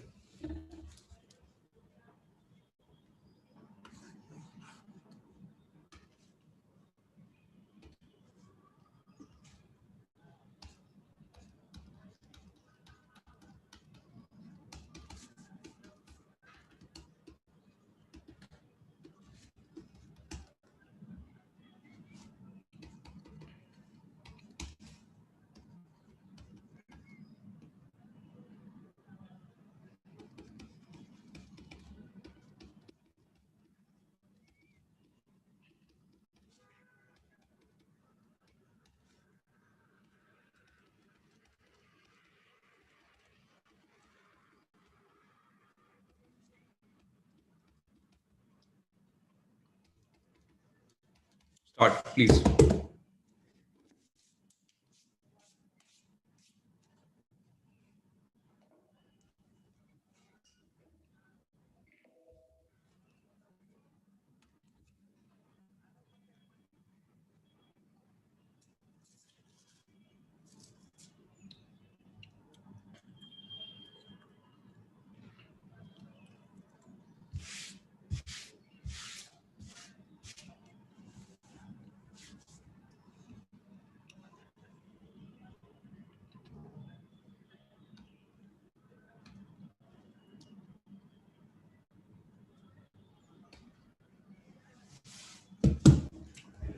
All right, 2.22 for the first one.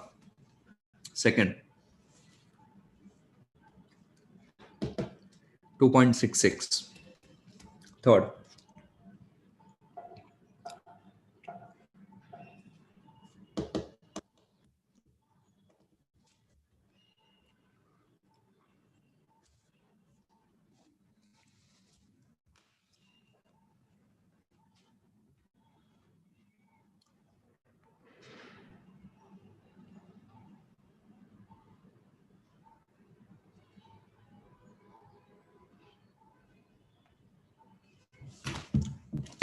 mistake. Let me do this.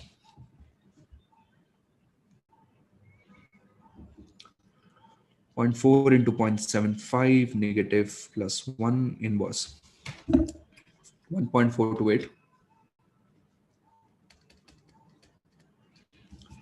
Next one.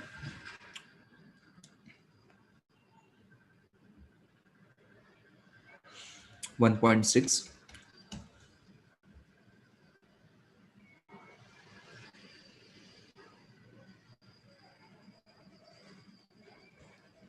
1.38.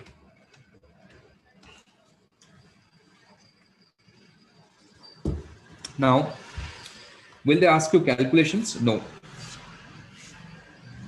They will not ask you calculations. They may, but I think not. I'll tell you what they will ask. If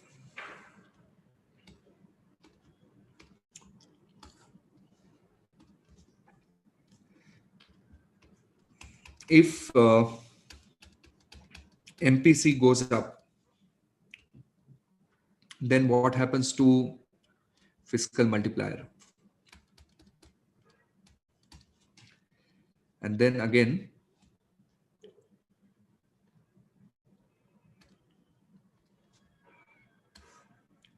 if tax rate goes up,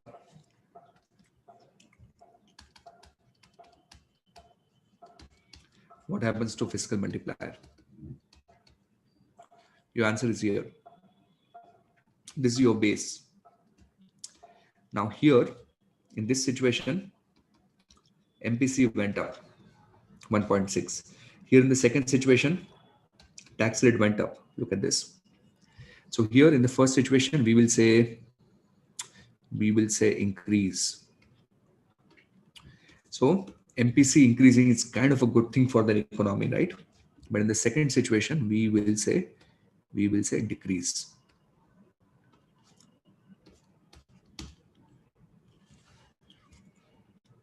Easy theory questions, don't miss on them. Okay, moving further.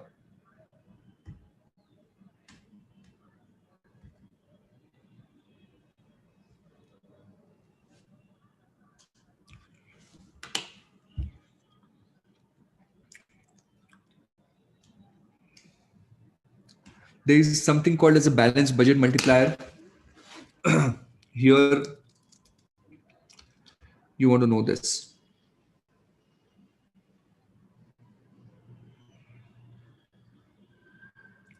It will take the value of unity as in 1. Next one, this is also super critical, this next one. Arguments for, arguments against, why you should be worried about fiscal deficit. Okay, so why you should be worried about fiscal deficit? Potential future taxes, you'll have to get debt, you would crowd out the private players, government competing with you, you would not be able to borrow. Argument against. So here, if you're getting a domestic debt, why to worry? It's a local debt, right? Second, if you're borrowing for capital spending, good news, might force you to do some tax reform. I think this is a bullshit argument, but anyways, it's there. Then it will help you increase your GDP. Ricardian equivalence will prevail. So government spends more, people spend less. It turns out to be the same thing. And it not necessarily will crowd out all the time. Okay, so arguments for, arguments against. Super critical stuff. You need to know this well. Do you understand this? Is this making sense to you?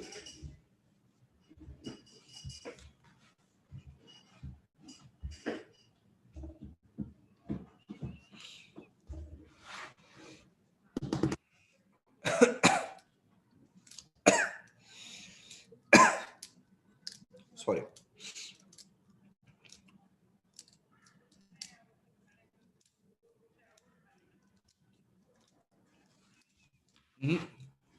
Arguments for being concerned.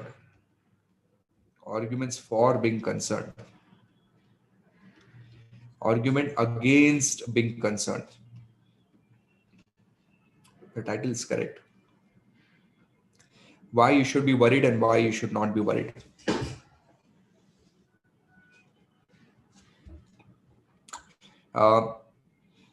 If you understood, great. If you did not, take a screenshot and look this up again, either in my main videos or in the curriculum, wherever you want to do. This part is important. You need to know it. All right. Now, fiscal policy is kind of useless, is what a lot of people believe. Why is fiscal policy so useless? Is number one, because of the delays, right? Everything with government is generally delayed. So what kind of delay? Number one, recognition. The government themselves doesn't understand, what the problem is, right? So that's recognition. Now, if they understand, they take too much of time to build some action around it, right? That this is what we should do, like determine a strategy. And even if they act, by the time the results come, it's too late. So a lot of times the action that they take turn out to be counter-cyclical. So these are the 3 delays that you typically have with fiscal policies. And then we have a table here, which kind of is a little complicated. Some parts are intuitive, some parts are not. In general, combination of monetary and fiscal in this situation. So where is India right now?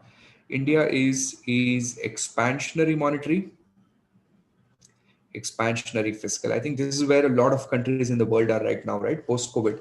So this is kind of the reality today. So interest rates are lower. Uh, certain countries are making a big joke out of it. US is one of them.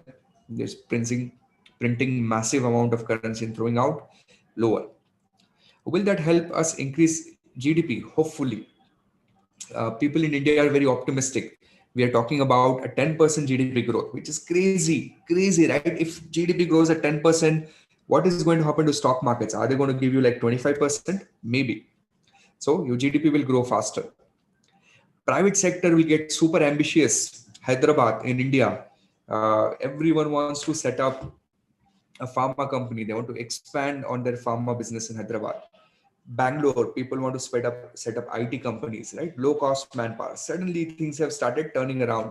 So private sector spending will go up. Public sector, government wants to build road. Government wants to build, you know, create public infrastructure. So that's public spending. So this is how an expansionary works. Generally, to answer from a easiest to answer uh, from expansionary policy. Contractionary, everything is opposite. So that's easy.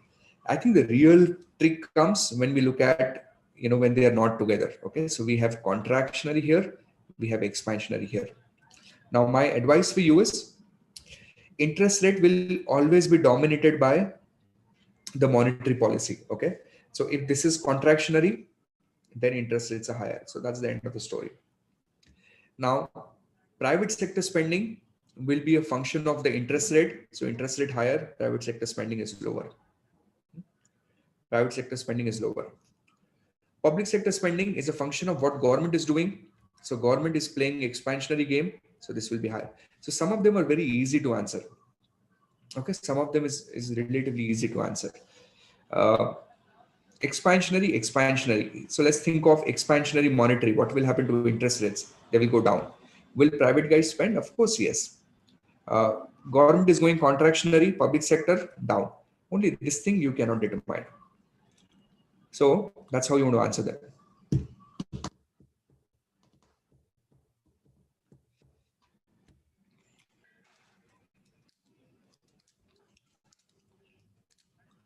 Understood this?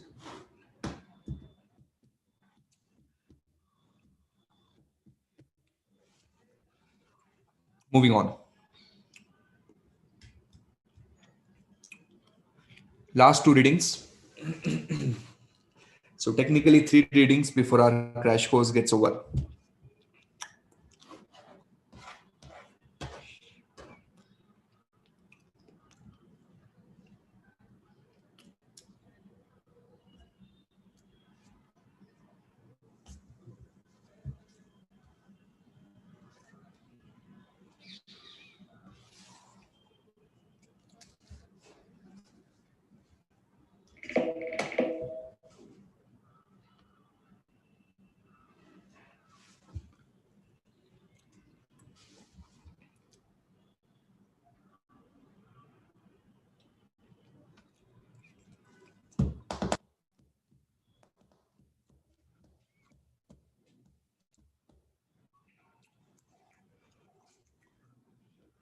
Okay. Let's talk something random for next 2-3 minutes. If you want a break, take a break. I'm just going to stay on. But next 5 minutes we'll talk something else just to distract ourselves.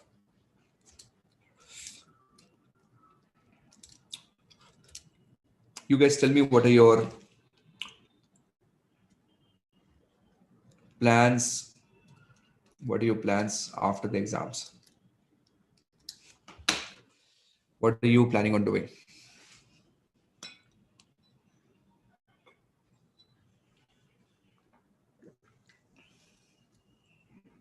I'm sure you've thought of something.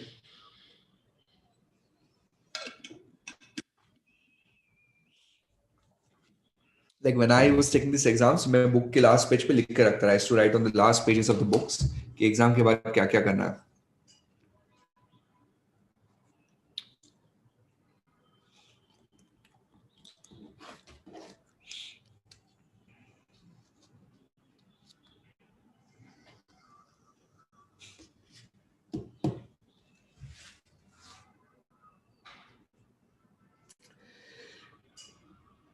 Sleeping for 2 days, planning for a Spiti trip, very nice.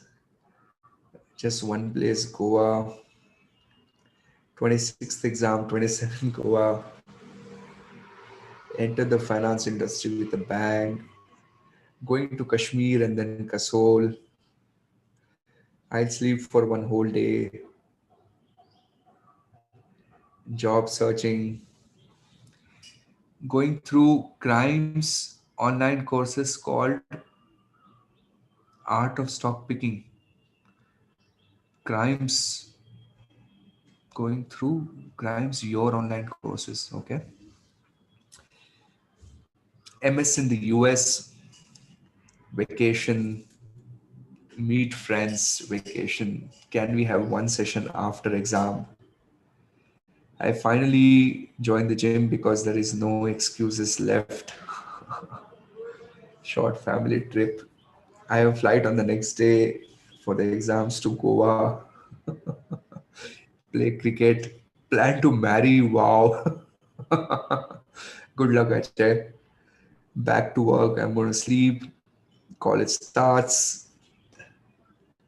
Sleep and watch lots of TV series. So many people Goa. 20. You'd meet Jay there behind an umbrella in Goa. Pattaya, Bangkok. When are we planning to start classroom training? I don't know. Haven't played for a long time. Okay. I'll come to India, food at home. Vardhan, take me to Goa. Ladakh.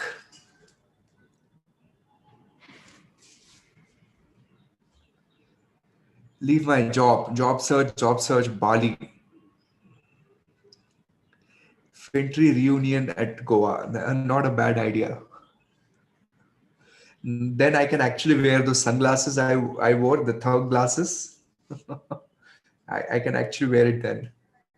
Sleep for at least 12 hours and next day start reading my fun books. We'll start my gym again, shopping, machayenge.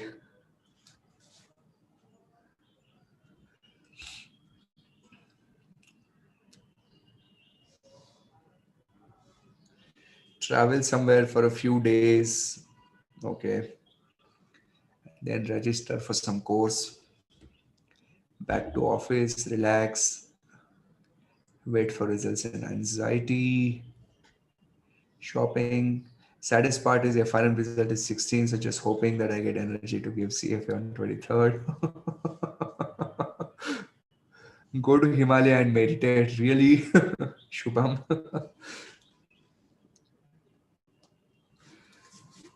Goa doesn't have bandstand. Going to hometown. When are we having classroom? Financial modeling close.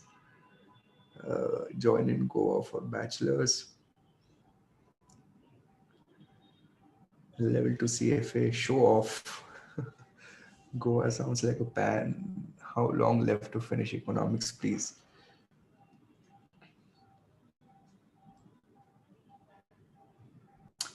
Read a Murakami novel. Sleep. 5 minutes of Ricardian action model. Anyways, we're going to do Ricardian and action model. So that's coming your way. Don't worry.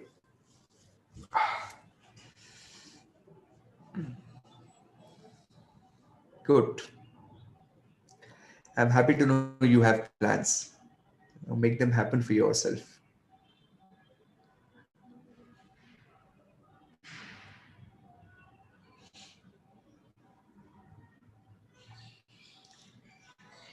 Trip on a bike, trekking. Like when I took exams, I used to write down. I used to write down things on the last page of my notes. I used to write down that I'm going to do this, do that. I'm going to sleep, and blah blah blah blah blah. And like sleeping never happened. I think I was never the kind of guy who like I even today I don't like sleeping. I force my to sleep, but yeah, the other things make sure they happen for you. Okay, Don't you know cash on the enthusiasm and the excitement that you have. Make the most of it. Go and do Goa. If you're planning to do Goa, go and do Goa. Don't let it remain in your plans.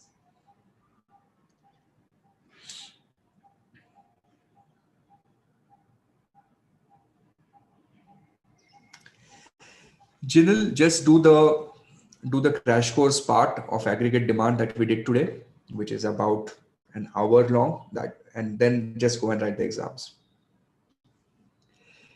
Can I only buy juice notes from PDF from FinTree, Shamanta, Bordoloi? Yes, you can. Check out FinTree website. I'm going to start yoga blog. Please follow. We'll share after the exam. Sure, Bhageshri. I love to follow that. Your one unique how if you don't like sleeping. I somehow, I don't know. I've never really enjoyed sleeping. I feel like I'm wasting time. But recently, I started reading a little bit on neuroscience, and I realized how important. I started reading neuroscience, thinking, how can I improve my teaching so that it's more effective? And then I realized one of the most important thing I need to do is start sleeping a little more. Apparently, our brain is kind of doing magic when we're sleeping. So 7 to 8 hours of sleep really important. I am pushing myself to do it. I am pretty okay. If I feel good if I've slept for 6 hours, 5.5 hours, but I'm pushing myself these days to sleep for 7.5.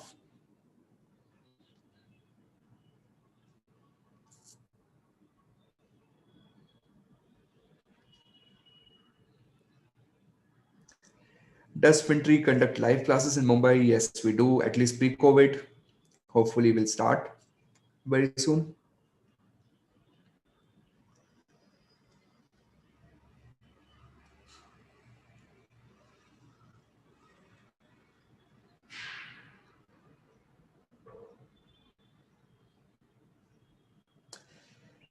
Okay. All right, guys, 5 minutes.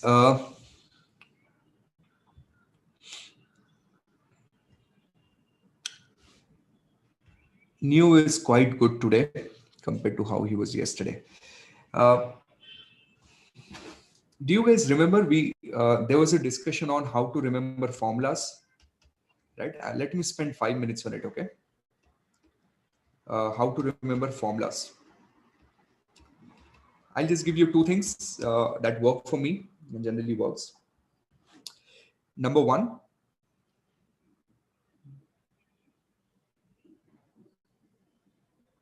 I'm telling you the formula. So number one is number one is 11111 is post-its and morning.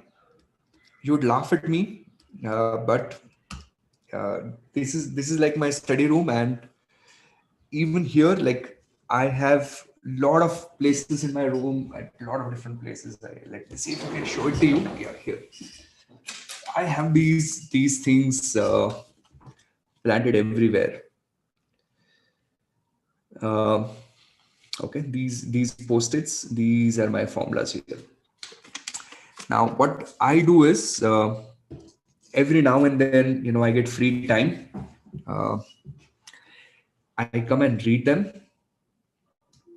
Uh, every now and then I get free time. I come and read them, and that helps a lot. Okay, just the pictorial memory, like visualizing this formula. After a while, it starts coming to you naturally. So that's one. So create these post-its. Okay, now you guys don't have a lot of time for post-its. Just write them down on a huge piece of paper. Like buy a poster, like a A2 or A3 size massive poster. Write down all your formulas in one place. Write down all your formulas in one place, and then what you do is put your formulas somewhere in your house, and every day in the morning, okay, when you get up, uh, first 15 minutes when you get up in the morning, your first 15 minutes when you get up in the morning, your brain is so so hyperactive, your brain is going to pick up whatever it does. Okay, so use that to your benefit. Like I use it for certain things I'm trying to achieve in my life. You guys right now, you want to achieve CFA level 1. So get up in the morning, first 10 minutes, even if just 1 week left for the exam, try this. It works. It's like magic.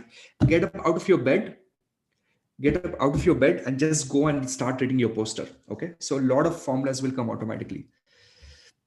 Now what you can also do is do a little bit of active revision. Active revision. Now active revision is you get those flashcards. Okay, so I generally use the same post-its. So on the other side of the post-it, I will write down which formula it is. On the front, I will write down the formula, and then I will just read the back side. Okay, uh, I would read the back side of this, and it will say something. Okay, let's say formula for your fiscal multiplier, and then I will force myself to recall. And if I'm not able to recall, I will uh, switch the other side, see what the formula is. So try this. And second, the technique that worked for me is muscle memory. It's very simple. When anything you convert to your muscle memory is simple. Okay, for example, driving. Do we ever forget where the clutch is, where the gear is, where the indicator is? We don't forget that, right? Because when you're driving, you've done it so many times that your muscles know it. Okay, muscle memory is a big concept in a lot of different situations. So whatever formulas you struggle with, you're not going to struggle with all the formulas, right? So just make a list of 20-30 formulas that you feel you struggle with, and then solve 10 questions of each formula and solve the same question 10 times. Let your fingers do the hard work for you. Okay, let your fingers remember the formula. Trust me, it happens. Duration, convexity, like when I take live classes, I force people and I practice the same thing so many times that people automatically end up remembering. People automatically end up remembering all the important pieces. So try and work on these things. See if that works for you. Work for me. Work for a lot of students. All right, and with this, we are ready for next reading on economics, which is going to be the international trade and capital flows. GDP. Are you guys ready? Are we all good to start? Ready to fire up?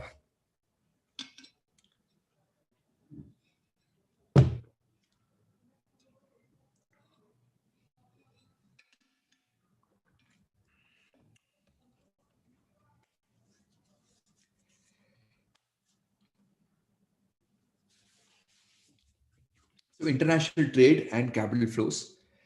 GDP, GNP definition we saw some time back. So we are okay there. Benefits and cost of international trade. Uh, in general, international trade is always more beneficial to most of the players than the cost. So what is the benefit is, as a consumer, you get more choices and you get to specialize. The cost is that some people will lose jobs. That is your cost. This is where I'm going to put my money on.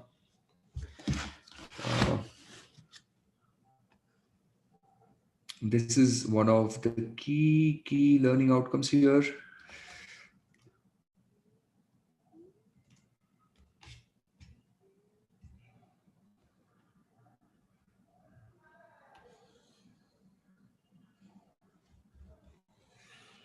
So what they might do is they might give you something like this with the names of those countries, and then they will try and ask who has a competitive advantage where. Okay, so how would you answer something like this? Like, which country has competitive advantage where?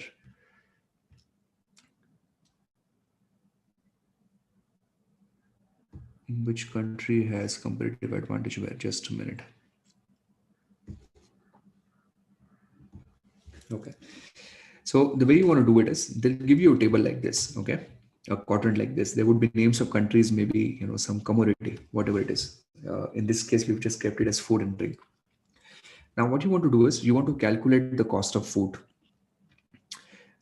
First, you make sure that the data that's given to you is in quantity. Okay. Uh, the most popular example is, of course, the England example, right? The cloth and the wine. That's how David Ricardo, like the David Ricardo's original paper had example of cloth and wine. The same example is given in your CFA curriculum also. Now, the way you want to do this is you would say cost of food in terms of wine, but just say cost of food. Okay. How would you calculate that for A and B? So when you're doing cost of food, just put the quantity of food in the denominator. So quantity of food for country A is 4 and 8. Okay. If you remember this one simple technique, you're not going to get this wrong. I can promise you this will always work. So if you're doing cost of food, put the quantity of food in the denominator and quantity of wine, of course, in numerator. And when you're doing cost of drink, when you're doing cost of drink, then put the quantity of drink in the denominator. Okay, so you're going to put 6 and 7. And of course, the opposite in the numerator. And the one that is lower is the one that you want to choose. That's called the relative advantage or the comparative advantage. All right, so that's like a very broadly how to pick up, how to pick up which country is good where. Have you guys understood what I'm trying to do here? Have you guys understood how to do this? Can you give me a quick command word, please? If you've not understood, give me a no. I'll do an example with you.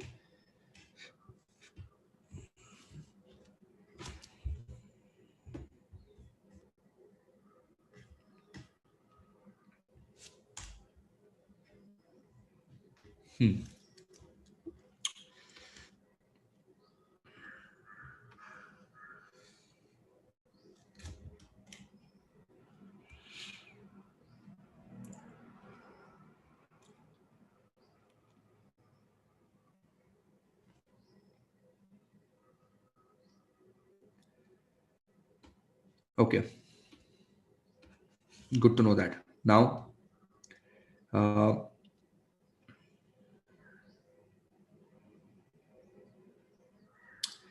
so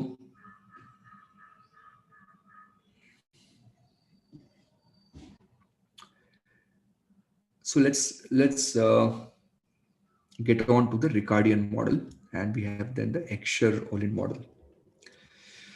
Ricardian model, the factor of production is labor. Factor of production is labor. The HO model, factor of production is labor and capital. I think somewhere in Kaplan they say that 2 professors, 2 factor of production, 1 professor, 1 factor of production. That's a cool technique. Labor capital, labor. What is the source of comparative advantage? The productivity. The source of comparative advantage is productivity. The source of comparative advantage is the quantity, the relative amount that you have of labor and capital. Okay. Now, this part is what I feel is kind of a real stuff here. It's very confusing, but at the same time, highly testable. Of course, you deserve a screenshot of this thing. So let me take that screenshot for you.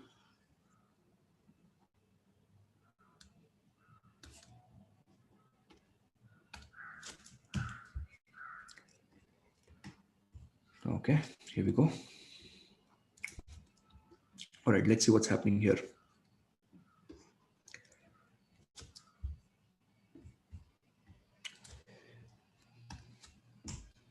So this model assumes that technology in each industry is same, but varies between the each country is same, each industry is same among countries, but varies between the industry. So what does it mean? It means, look at point number 1. Each industry is same among countries, all right?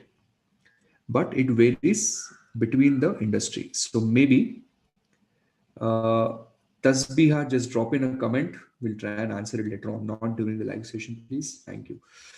So, so here's how you want to do it. Okay, please listen to this carefully. Let's not get distracted. Again, request Tasbiha, just drop in a comment. someone will help us help you from our team. Now, important thing here is that if, let's say, we have two countries here, all right, so we're looking at maybe, let's say, China, and we're looking at, let's say, India. And let's take two industries. So let us say within China we take textile. Okay, textile is your first industry, and textile here. Now, what this thing says is, it says this model assumes that technology in each industry is the same among countries. So the level of tech that we have in textile is going to be same. The level of tech that we have in textile is going to be same. The level of tech that we have, let's bring in pharma. Okay, let's bring in pharma. So, and let's bring in pharma. Okay, and the level of tech that we have in pharma in India and China is also same. What would not be same? What would not be same is this thing. So the level of tech that we have, here between textile and pharma is not necessarily same. Not same. So the pharma industry could probably be a little more tech savvy than textile, or the other way around, doesn't matter. But this is what the sentence is. Okay. Now, of course, it has a lot of deeper implication. I'm not really getting into that, but I just want you to know that this is true. Now, the second part is where it gets really interesting. And this is extremely confusing. And in fact, it is counterintuitive. The second part is counterintuitive. So I want you to know this. So look at this. It says, the model says that the scarce factor of production in each country, the price of the scarce factor in each country will decrease, and the price of an abundant factor will increase. I mean, if it's obvious to you, that's great. Like, you're really thinking mind. But if I think of it, let's say what is there in abundance in India? Okay, so let's say in India, what we have in abundance is let us say, let's think. Give me some product, something that's available in abundance here. Okay, low cost abundance, very easily. What do we have? Uh,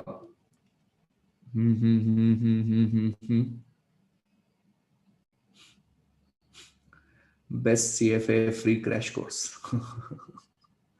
What do we have in abundance in India? Come on, give me something fast. Coal. Okay, coal is a great example. So coal.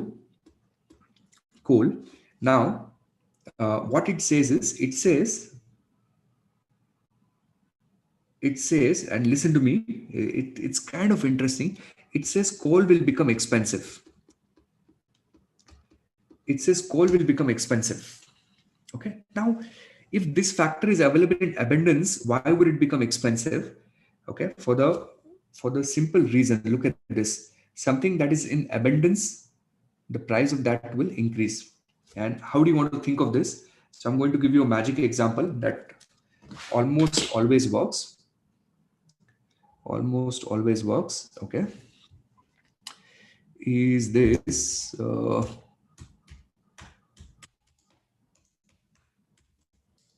the moment you see this example, suddenly this theory starts making a lot of sense. All right. And by the way, we're entering the season very soon. Very, very, very, very soon. So this is called the king of mangoes, like probably the best mango in the world, produced in a region not very far from where I am right now, about 300-400 kilometers. So think of mangoes, right? Now, mangoes in India are in abundance, especially the Alfonso mangoes, they're in abundance. Now, why Alfonso mangoes are still expensive in India? If they are available in abundance, why are they expensive? Why are they expensive? Because majority of these mangoes are are exported, right? So imagine if there was no export, would they be a little cheaper? Yes. If they had if they had not been exported, they would have been a little cheaper. But because they're exported and because a big chunk is going outside the country, because a big chunk is going outside the country, they become expensive. So please remember, something that is scarce will become cheaper because you can bring it in, and something that is abundant, available very easily, that will become more expensive. So easy trick for you: hitch your own model. Remember, Indian Alfonso mangoes are expensive in India. It's strange, but they're very expensive, right? The Indian Alfonso mangoes are expensive in India, and if you think of it that way, then the job done. All right, moving on. Let's make a jump on it. I'm going to skip through this part. This part, uh, tariff quotas, VER, export subsidy. This takes enormous amount of time to learn. Okay, but I'm going to give you some key areas. I think this is one. If you have not studied this part in depth, you probably are going to miss out on one of the MCQ questions on the exam. But it's fine. If you've done it, revise. If you've not done it, then you can probably go a little easy on this section. Okay, especially like if you bring in graphs, this makes your life miserable. Uh, Curriculum blue boxes, is helping students solve those blue boxes, and they are very intense. But out of these, if I had to pick, if I had to put my money on something and pick something for you, I'm going to pick this VER because it's kind of relatively uncommon concept. Here what you do is you put a restraint on yourself. It's like you're a shopkeeper. Customer comes, and the moment customer comes, you keep your hand on your heart and you say, I promise you, I will not sell you more than $50 today. Okay. This is what countries do. This is called voluntary export restraint, VER, voluntary export restraint. Okay. Now, it does not let you capture the quota rent. You lose on that. So you kind of have a loss there. No capture of quota rent. That goes. It will protect the consumer. Okay. The country which was going to import, it is going to protects domestic consumers in the importing country. And the remaining stuff is a little challenging. I mean, quotas are putting a restriction on how much you're going to import. Tariffs is basically a tax on the imported good, right? I hate these tariffs because tariffs in India make some of the cars and bikes so expensive in India. Um, so that's tariffs. Of course, it will increase the price. It will reduce the quantity demanded, and we have export subsidy. Um, Government is trying to incentivize you to export. Uh, it makes exporters a little more competitive in the international market. A great example is, again, a portfolio company called Testy Bites. These guys make ready-to-eat food and they export them all over the world. And uh, and they get a lot of subsidy from government. In fact, half of their net profit is made out of export subsidies. It makes them a little more competitive in international markets. Okay, so that's a broad over. Now moving on. My next pick for you, sorry, for your exams is this thing. Uh, we have customs union, we have free trade area. This is again an important stuff. You want to know this. What is a free trade area? So two countries allowing, not putting any barriers in terms of imports and restrictions, imports or exports. What is a customs union? You have the same rules with the outsider world. Okay. So custom union includes a free trade area. So this visual will help you. Custom union will include a free trade area. What would be a common market? A common market is where you're allowing free movement of labor and capital. A free movement of labor and capital. What's an economic union? You have a common institution. And what's a monetary union? Where you have a common currency. So generally, right, economic union and monetary union is easy because, we have an example. We have eurozone here. We have eurozone here. Uh, what is confusing is these three, right? You want to remember them in the sequence so that you don't miss on them. Now, how are we going to try to remember them? So my thinking here is, when I think of FTA is basically a building block, right? It's a starting point between the two countries to build relationship.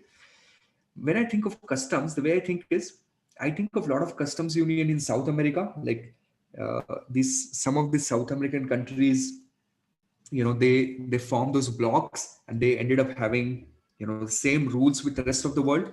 So that is one way of thinking. Or other way of thinking is, customs mean imports and exports, right? That's where customs are involved. So you're having the same rules with the rest of the world. And when you think of common market, immediately what comes to my mind is basically relationship between India and Nepal. So India and Nepal, we have, reasonably free movement of capital and labor, right? Nepalese people can come and work in India, and Indian capital can go in Nepal with reasonable freedom. So that's your common market. All right, moving on. This thing is a new addition to the juice notes. We added that, based on candidate feedback. And this thing is again important. I'm going to put this in your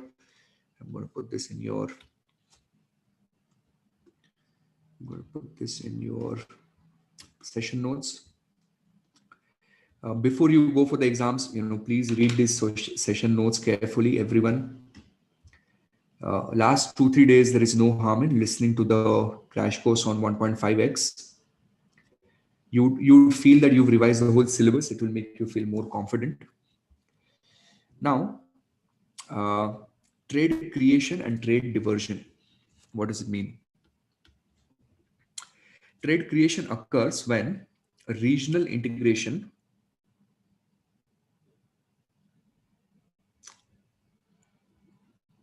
trade creation is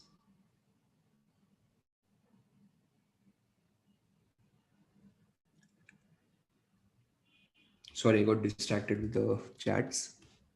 I try and not look at them all the time, but once in a while I just get distracted with them. Sorry. Trade creation. It occurs when a regional integration results in the replacement of higher cost domestic production by lower cost imports from other members. Okay. So what's an example of this? So an example of this is let us say India, importing stuff from Alipay. How many of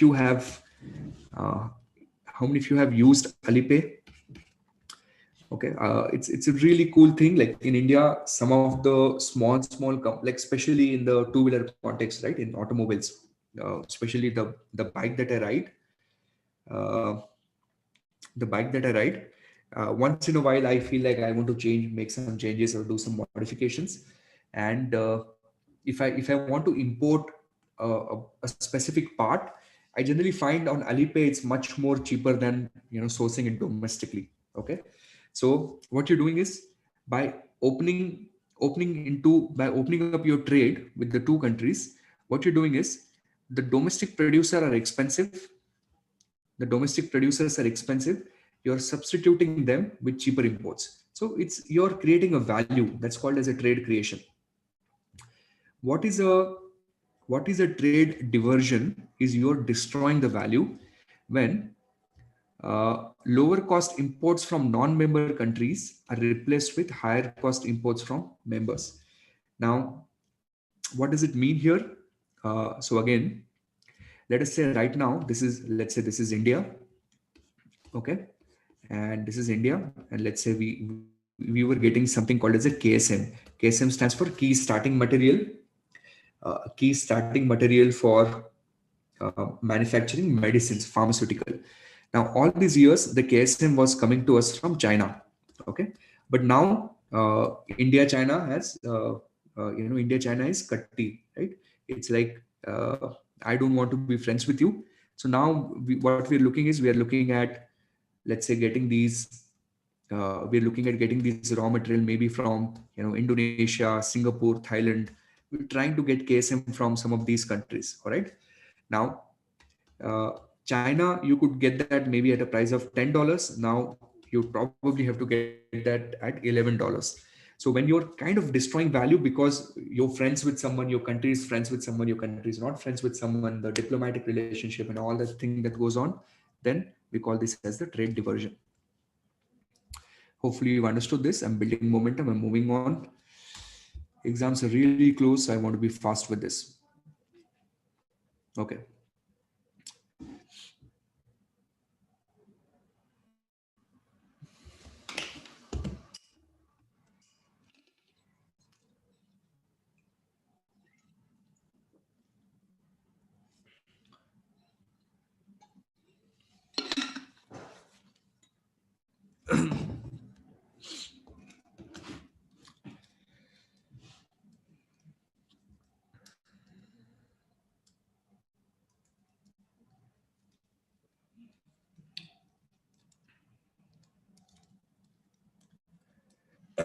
Sorry, let's start. Next one is balance of payment, made of three pieces: the current account, the capital account, and the financial account. Easy memory technique: think of this current account as some sort of a profit and loss account. Okay. So most of the items that will fall in here, would be the items that you typically hit in a profit and loss account. A capital account is where you typically think of balance sheet asset side. Okay, just these are ideas to help you memorize, make it a little easier for you. So think of balance sheet asset side, and think of this as balance sheet equity and liability side. Okay, financial account, that makes it a little easy. So what do we have in current account? Goods and services, income receipts, unilateral transfer. Remember this: unilateral transfer means, if you're from Thailand, and let's say there's a Thai expat working in the US, and he's sending money back to his family, that's a unilateral transfer. What would be a capital account? So capital transfer, which is essentially transferring assets and rights, and sale and purchase of typically non-financial assets, natural resources, intangibles, copyrights, patent, all of that. Financial account, typically your assets that you've created abroad and the liabilities that you've created abroad. Okay, the foreign owned assets in the country is nothing but your liabilities. Okay, the total of these three: current, capital, financial account, that's going to be zero. That's why it's called as the balance of payment.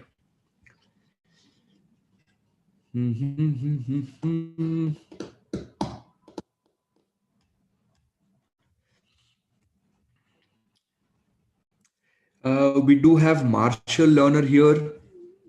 Is it in this? No, it's in next reading. Okay. So this part we can do in the next reading. Then we have these three organizations: IMF, World Bank, WTO. You would be surprised to know, but actually, uh, CFA Institute likes them, and CFA Institute might want to test you them on, your understanding of knowing who does what, and all this while, right? Until last year, I used to think that, why am I being required to memorize something like this, which is so useless and I'll probably not use in practice. And about 3 months back, I started studying a company which actually gets a lot of business, which in turn is funded by World Bank. Uh, so World Bank funds this particular organization called the Global Fund, and Global Fund in turn gives business to the company that I'm studying right now. So you want to know who does what. Okay, in general, like, have a broad idea in terms of who's doing what, because there could be theory questions. So listen to me carefully. Within next 1 minute, you remember most of the stuff. We'll start with WTO. That's the easiest. WTO are the guys who kind of handle international trade. Okay, the import export, India-China war, sorry, the US-China war sometime back, right? With respect to trade. So all of that comes under the area of WTO. Now, global rules with respect to trades. They want to have smooth functioning of trade. They build multilateral trading system. These are the agreements, which kind of have some sort of a ground rules for countries to play with. Okay, WTO out of our way. World Bank. think of World Bank as some sort of an NGO, like a massive, large NGO. Okay, they try and do good for the world. They try and fix poverty. They try and fix, they're funding for heritage sites. I've told you in my videos, my memory of World Bank. As a child, I visited those, Ellora caves, and every time I visited those caves, I saw there was a board which used to say, uh, "This site has been funded by the World Bank." Okay, so protecting the, conservating heritage sites, and all those things that comes under World Bank. So helping developing countries.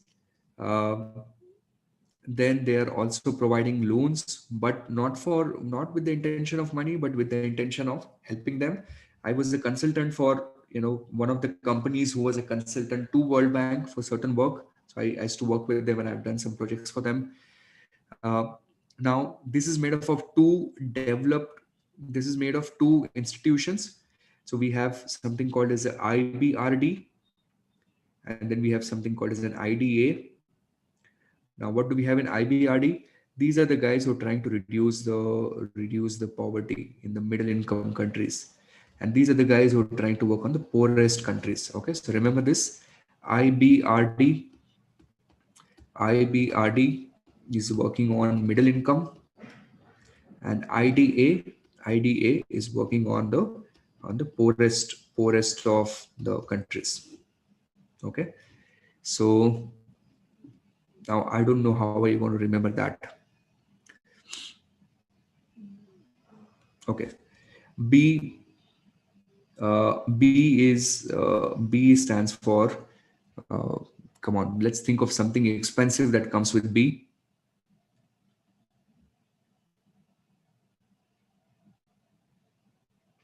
Think of something expensive that comes with B. B, B, B, B, B, B, B, B. What comes with B? Little expensive, which is a middle income. Okay. Uh, B, B, B, B, B. BMW. BMW. Good. So remember, if you see a B, that's more focused on the middle income type of a thing. And if you don't see a B, that's the poorest of the poorest countries. All right. Now the IMF. Okay. How do you want to think of IMF? IMF, is basically a mix of SEBI plus RBI in India, the US Fed and the SEC combined. Like they kind of trying to do a little bit of both, more skewed on the SEBI side, but that's what they're trying to do here. So so promoting international monetary cooperation. Okay, uh, facilitating expansion and balanced growth of international trade. A little bit here. Exchange rate stability important. Exchange rate stability. Then setting up multilateral system of payments. Okay, and making resources available to members experiencing balance of payment difficulties. These guys also do bailouts and all that kind of stuff.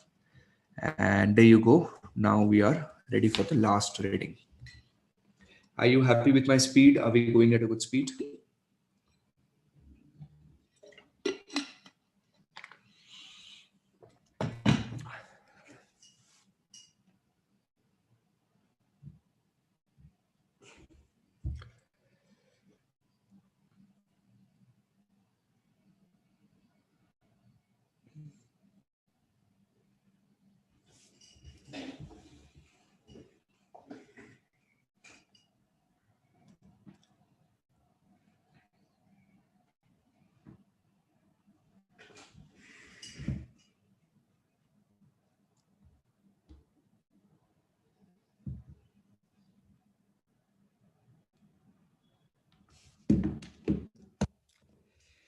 Yeah, I would take 5 minute break myself. Just a little bit of breathing window, because we have to do calculations on this one. And I'm going to show you some magic, by the way. You're gonna love the calculation tricks that I'm going to give you. Okay, so 5 minutes break and then we start.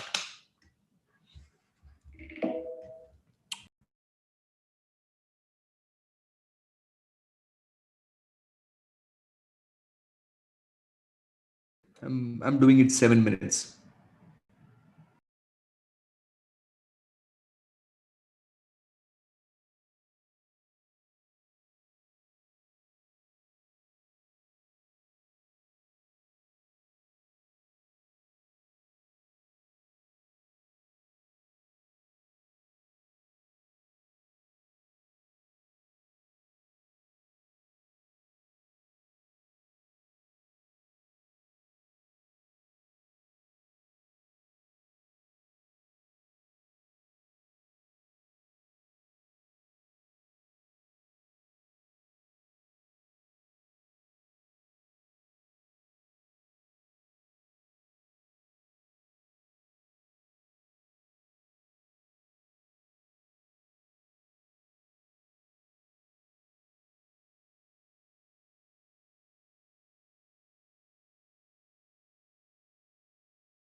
Okay.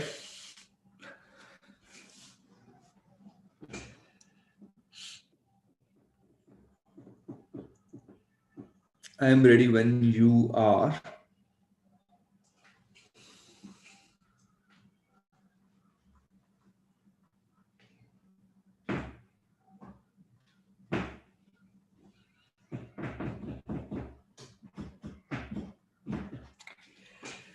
Last reading of economics. Let's go all in.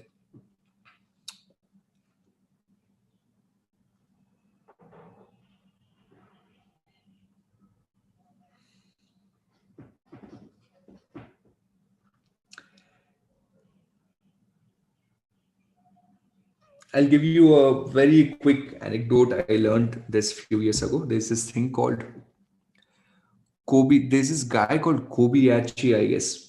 Okay, Kobayashi. I could be wrong with the name. And in the New York City, there's this competition of eating hot dogs. Okay, like how many hot dogs can you eat? And what this guy did was incredible, like unbelievable. Okay, so before that, everyone used to believe that you can eat. I don't know the number, but let's say you can eat maybe 20 hot dogs at a time. Okay, and this guy came, okay, and he participated in that competition, and he kind of knocked everyone out because everyone was trying to do it on an incremental basis. So you could, like, everyone was like, if someone eats 21 today, we will win, something like this, right? And this guy came, and in he basically ate like 50, or he ate like 40. He ate double the amount. And the entire, that hot dog competition, people, they were in shock. They couldn't believe that someone could actually eat 40. And what this fellow did is he figured out a way to, he ate all those buns separately, and he ate the whatever the other stuff separately, and he set a new benchmark. Um I'll show you actually. Kobayashi, this guy is very popular now. He's like a celebrity in the hot dog eating competitions.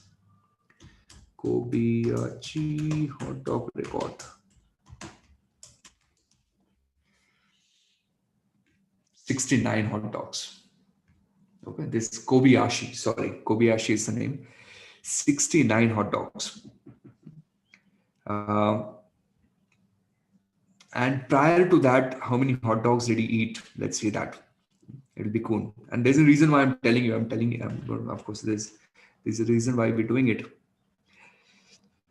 So he set first record at his rookie's appearance when he ate 50 hot dogs in 12 minutes. Previous record was 25. Previous record was 25, right? So 25 and 50. Now, why are we talking about this? When I first learned about this guy, right? What I understood, like, what question I asked myself is, a lot of times, you and I, uh, we set limit for ourselves, right? For example, if I am teaching, the limit is that maybe I cannot teach in a day for more than 5 hours, maybe. Okay, why? Because I've heard other professors telling me that 5-6 hours of teaching day is too much. Or you're learning, right? You're learning, you feel like I cannot do more than 100 pages a day. What we do is we set psychological limits for ourselves, right? And at times we kind of completely underestimate our true capabilities. Like, we have infinite capabilities. If you want today, we can go and finish all the 10 subjects again one more time. Like, we don't want to set mental barriers for ourselves. So this is 5:30, and probably inside you you've started feeling that I'm exhausted, I can't take it anymore. So just know that your brain is fooling with you. That is not the truth. It's just that you have some preconceived notions. You have that belief that that's what you can do in a day, but you can do much more. And what much more are you going to do today is you're going to finish currency with me. And then with the same level of enthusiasm, we are also going to try and finish alternative investments. All right. So get your hot dogs ready and let's start. Currency exchange rates.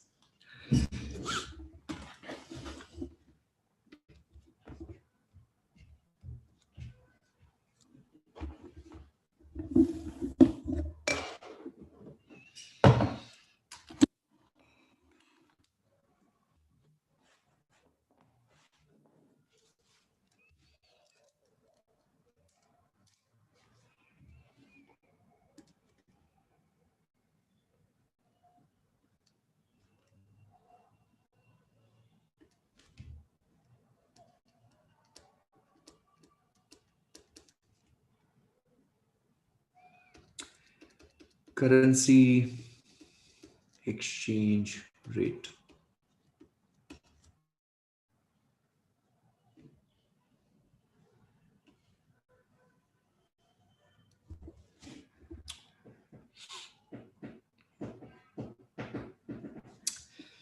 Whenever you look at a currency, it's typically quoted something like this. Let's say rupees 70 for a dollar, for example.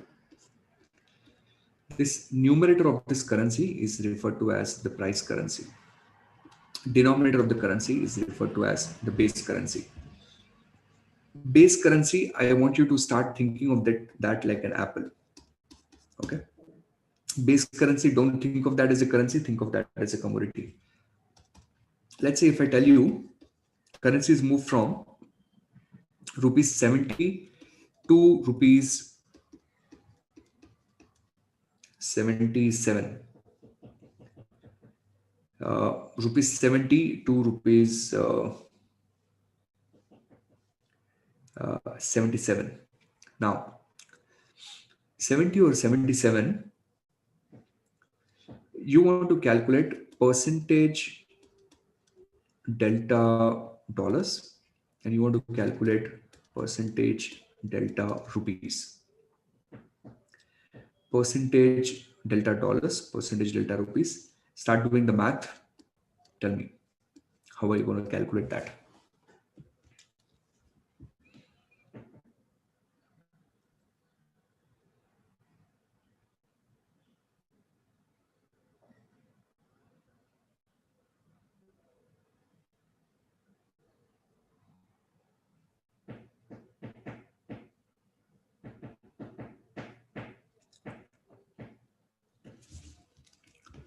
Correct. So here what you say is you say, okay, it looks like the, Apple has become expensive, right?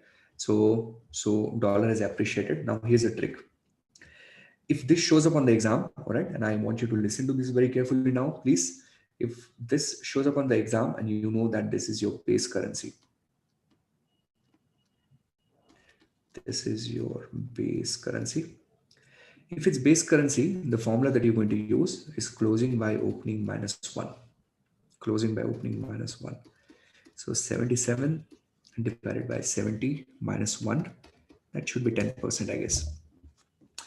But when you want to do the calculation on the price currency, it works differently. Okay, most of you know it, but if you don't, here's how you do it. Price currency is going to be opening by closing minus 1. So 70 divided by 77 minus 1, and this would come out to be minus 9.09%. All right, so basic stuff, you don't want to miss on it.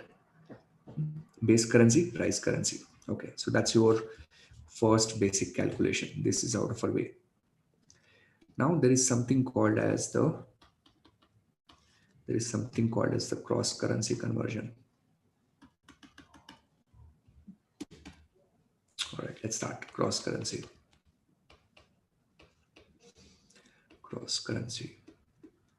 conversion. All right, let's say let's take help of some website to do. Okay, let me set up an example for you. Let us say rupees exchange rate is Indian rupees 70 for a US dollar. Let's assume this is your spot rate. Let's also say we have an exchange rate of 1.6 Singapore dollars, 1.6 Australian dollars, 1.6 Australian dollars for a US dollar.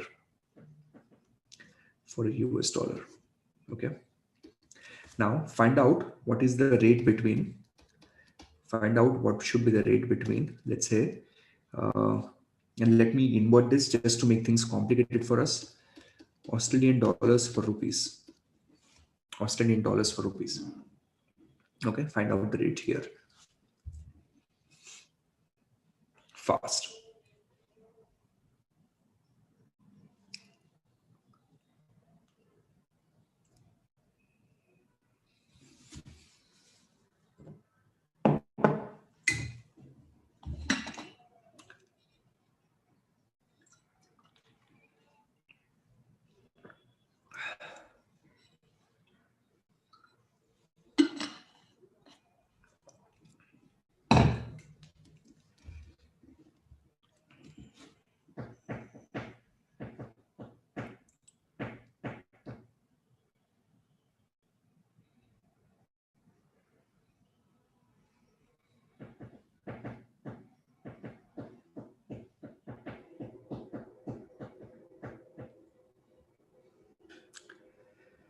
Yeah.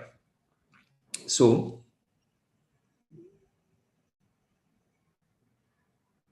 how are you gonna do this? Here's how you do it, right?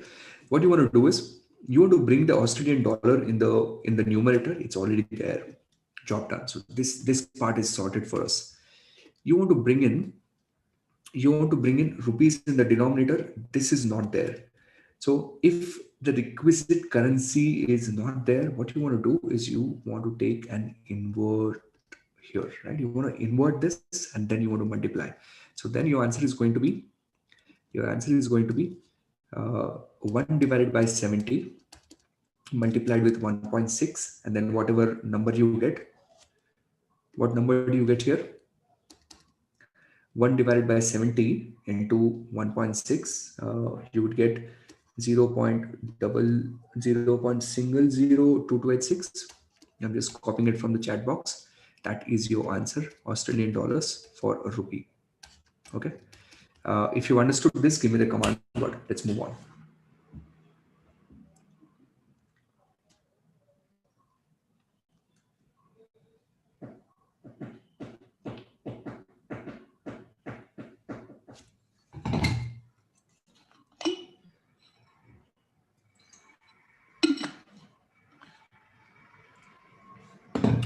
Good. Good. Let's move on. Next one. Very nice.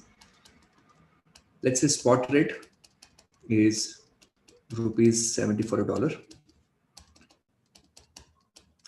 Interest rate in India is 10%. Interest rate in the US, let's say, is 4%. Can you find out a 6-month forward rate? Can you find out a 6-month forward rate, please? What you want to use here is something called as an IRP, interest rate parity. Fast.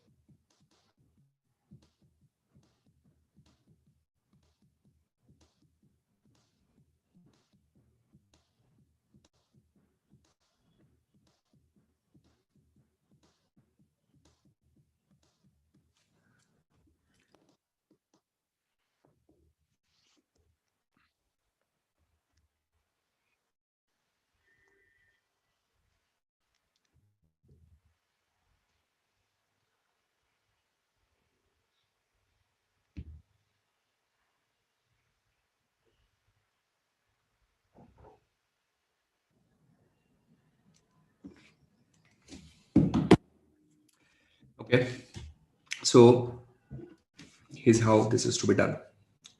The formula that you want to use here is forward rate is equal to spot rate multiplied with 1 plus r divided by 1 plus r raised to n. Now, which r are you going to use where? Which r will go where? So this r is your price currency. This r is your price currency, and this r is your base currency. Okay. So the currency in the numerator, the rate goes in the numerator. The currency in the denominator, the rate goes in denominator.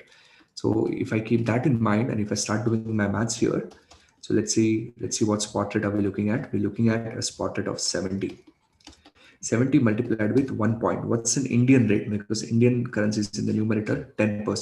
So 1.1 divided by US rate, 1.04. But for how many months? We want to do it for roughly 0.5. Okay. So that is going to be your answer.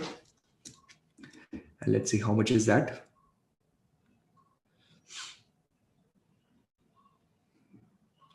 1.1 divided by 1.04 under root into 70, 71.99. Is that the answer we're getting? So there you go. That's how you do it.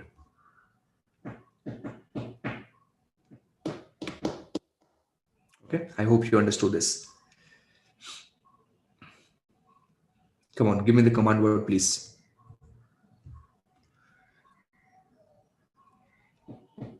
I think those of you who are answering 74, you missed the fact that it was for half of the year. Bhargava, great job. Mittal, Devanshi, good job. Okay, great. Let's move on. What else do we have for calculations? I think that's about it. As far as calculation is concerned, we've more or less done the job. Uh, okay, there would be some big things coming your way, but we'll probably deal with that later on. Okay, you have some arbitrage. Uh, okay, you might have a forward premium and discount, which is same. Let me show it to you. Next calculation. Next calculation. Let us say, we have a spot rate. Okay, a spot rate is Indian rupees 70.1020 $70.1020. And then you would be given, let's say, a 3-month forward rate, a 6-month forward rate, and let's say a 9-month forward rate. Okay, and then it would be given a little bit like this. Okay, so let's say it would be given as 45, and let's say 90, and let's say 120. Okay, these are given as positive numbers. So I'm just going to show you how to do this. Pratyush, try and not spam the chat box, please. Otherwise, then I'll have to kind of remove you from the meeting. Request, just put your answer once. We know you know how to do it. Okay. So the way you want to do this then is, if you have a forward point, right? These are called pips. Pips stands for point in percentages. Okay. So the way this is going to work then is 70.1020 plus 45 divided by 10,000. That's how you do the pips.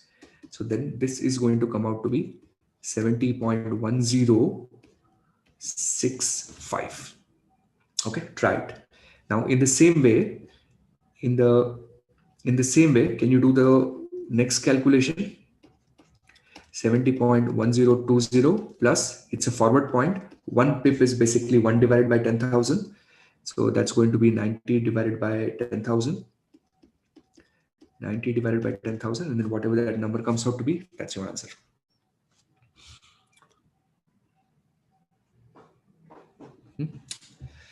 So this is also, I think you are comfortable with this. Okay, arbitrage. Now I think the probability of you doing arbitrage on the exam is very less, but I'll still show you how to do it.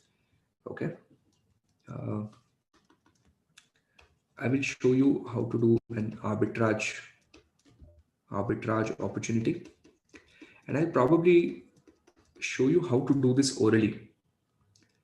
Okay, I'll try and show this how to do this orally, at least like try and simplify this for you so you build some good thinking on it. Let's say the spot rate is rupees 70 for a dollar. Now interest rate in India is, let's say, 10%, and let's say interest rate in the US is let's say 4%. Okay, now the forward rate, the 1 year forward rate, okay, 1 year forward rate is equal to, let's say,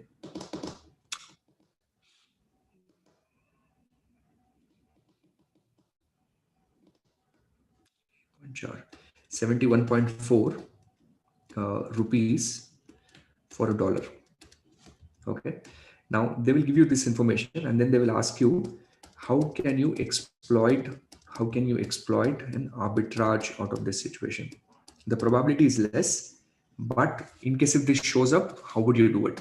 Now this one I'm going to let you be a little bit, you see if you can do this yourself.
Tell me how.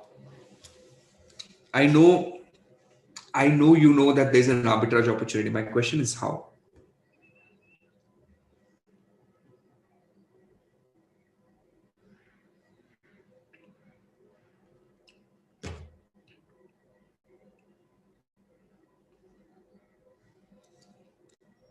Okay. So there are two ways of doing it. Hmm? The answer here's how we can do it.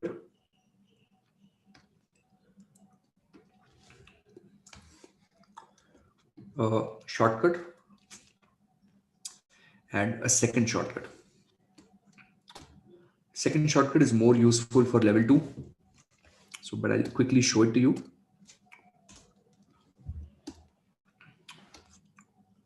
I'm going to use the same video to help level 2 people also later on to revise level 1 concepts.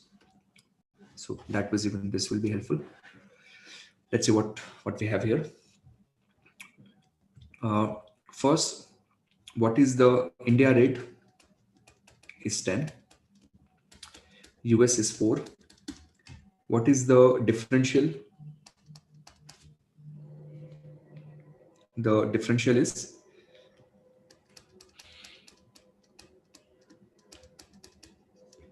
the differential is 6%. Correct? Now 6% is the differential here. If INR depreciates by about 6%, depreciates means a forward discount. Okay, India has a higher rate, no? So if INR depreciates, okay, depreciates means forward discount. If INR depreciates by 6%, then your arbitrage, is going to be 0. Okay, because differential is 6, but if INR eats up 6%, you're gone. Now in this instance, let's calculate by how much INR is depreciating. Okay, so INR depreciation or USD appreciation, approximately ballpark, not precise. Okay, so approximate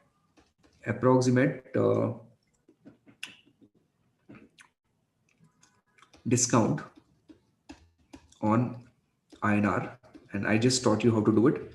So if you want to do it on the price currency, you're going to say 70 divided by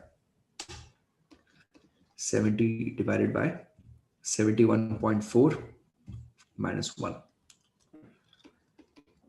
Correct? Minus 1. Can you tell me how much is that? 70 divided by 71.4 minus 1. Can you give me how much is that number? Approximately, like a ballpark calculation. Is it about 2%?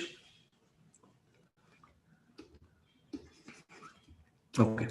In the range of minus 2%. I'm saving time. Okay. So ideally, had rupee depreciated by 6, there's no profit. So a ballpark calculation, your arbitrage is going to be roughly 4%. Ballpark calculation, your arbitrage is going to be roughly 4%. That's one way to look at this. Okay. Second way to look at this is, let's say borrow $100. Now put that money into India at spot rate. So 100 into 70, so that's going to be 7,000. Invest that 7,000 in India at 10%. So you have 7,700 rupees. Convert this 7,700 rupees at the forward rate. So forward rate is how much? 71.4. Let's see how many dollars we get.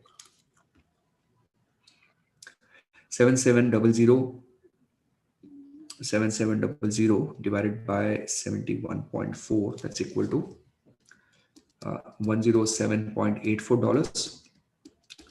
Out of this, pay back $104. Why? Because 4% is the rate. So minus 104, and my arbitrage is $3.83, approximately 4%, right? $3.83. That's your precise calculation. Understood?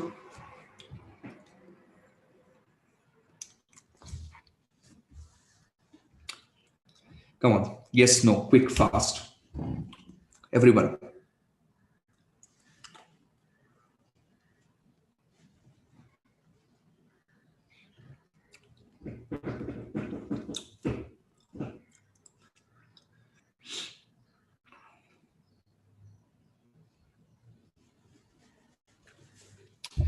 Great. Okay, moving on.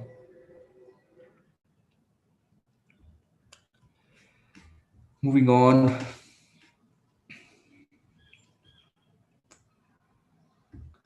Exchange rate regimes. Exchange rate regimes. Uh, Theory, but we have to memorize, like some part we have to remember. Okay, here first, if a country does not have its own currency, if a country does not have their own currencies, then we have two situations. We have something called as a formal dollarization. Okay, where you say officially I'm going to accept currency of some other country, or you have a monetary union, which is your eurozone. Okay, so this is your countries that do not have their own currency. There are a few island countries, in below North America, where the US dollar is officially accepted currency. Now, countries that do not have their own currency, one is you do something called as a currency board arrangement, where you have a fixed rate, okay, fixed rate vis-a-vis some other country. And then you start with conventional peg where you have 1%, and then horizontal where you have 2%, and crawling where you have a little more, and management within crawling where you get a little more flexible, and then floating, India falls in here, managed floating, and the US, and the US and UK falls in independent floating. Okay, so do you have to like memorize everything here? No, what you want to memorize is number one. What you want to memorize here is number one.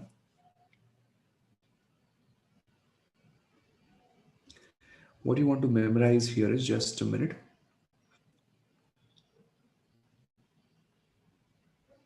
Okay. First, you want to have countries that do not have their own currency. Countries that do not have their own currency, that's called formal dollarization. Okay. Where you accept formal dollarization, the name itself tells you have. And why dollarization? Because a lot of these countries have accepted US dollar as the currency. Yeah, Panama is an example. So you say, okay, you know what, I don't want the headache of having my own currency, US dollar, end of the story. Okay, so that's here. Uh, now here currency board, you have a fixed rate, like this is the going to be the exchange rate. In other situation, as you move in this direction, the flexibility increases, 1%, 2%, then you're crawling, like you're managing it once in a while, then you're doing management within your crawling pegs, and then last two are almost floating. Okay, so this is what you need to remember. On one side we have extreme currency board here, okay, where it's fixed, and then slowly start moving. So conventional, and then horizontal bands, and then crawling pegs, and management within crawling pegs. Sequence is what is important. Once you remember sequence, I think everything else is okay here. Then we come to this beautiful Marshall Lerner condition. uh, I don't know if this would really be tested on the exam, but you still need to know the equation. If you've studied this, it's easy for you. If you've not studied this, please leave this an option. It's not worth the time to do it now. Okay. uh, if you've studied this in the past, great. If you've not, then just let it go. Now, those of you who studied this, I think I have almost a 50 to 60-minute video just on this concept, where we discussed, what can happen, why the weight of exports matter, why the rate of imports matter, and all that stuff. So, all of this will be formed into this equation. Look this up in the curriculum, blue box. There is an example on Australia here. It's a fairly messy example. It's they are in fact trying to fix their surplus, not deficit, using this mechanism. So just look this up, see if you can handle it yourself. Remember the equation though. Jacob, if you try to fix your currency depreciation, initially, in fact, it might hurt you. Okay, initially, in fact, it might hurt you if it might in fact hurt you, and your balance of trade might deteriorate, and then eventually your trade will start improving. That's referred to as a J-curve effect. This happens because of the existing contracts that you've already signed. And then absorption approach, just remember it is with respect to your capital account. And done. Congratulations. We through with economics. I think we did close to what, 70 odd pages in curriculum. Sorry, 70, no, close to 45 pages in juice notes. Good job. Very nice. 9 out of 10 out of our way. How does it feel? Feeling a little confident? Like, feeling a little confident?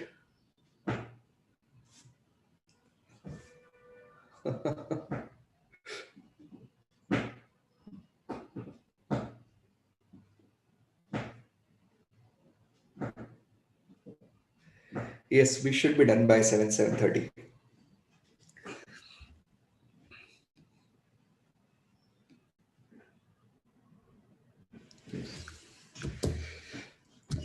Yeah, that's a great question.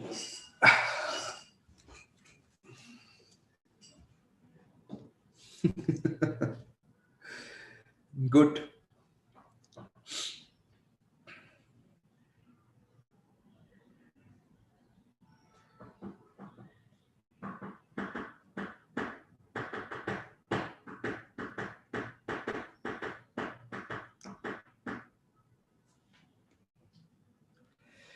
Good to know that.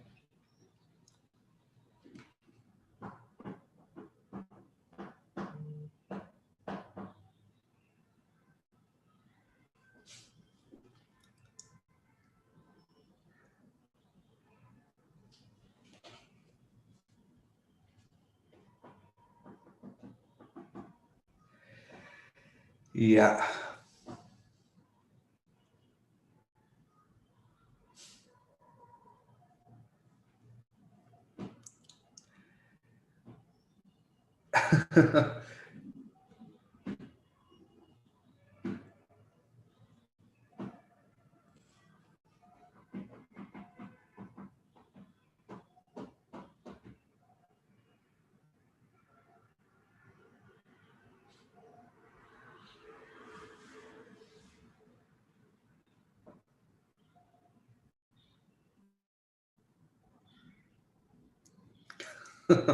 Yo yo, chichi, bhau bhau, ho ho, I pass.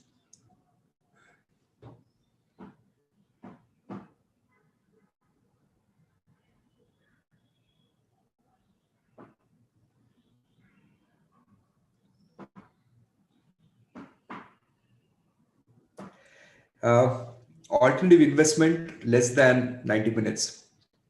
We should be able to wrap up.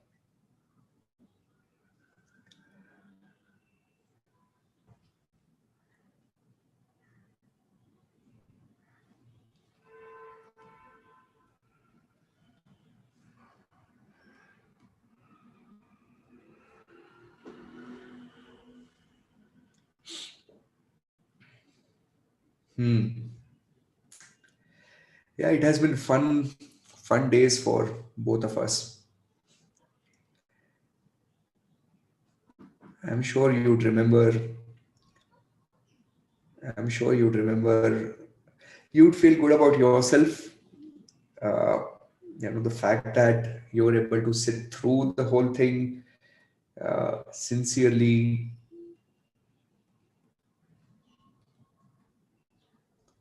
Yeah, Paul, go ahead, please.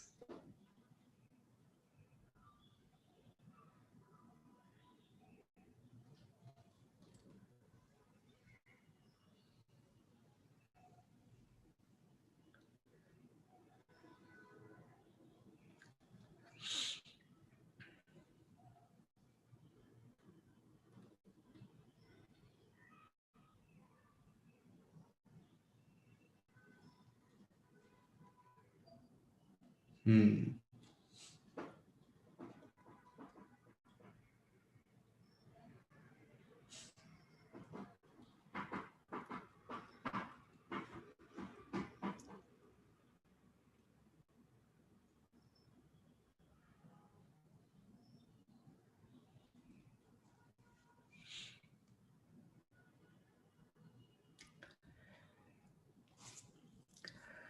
So, exam time is going to be different for different people.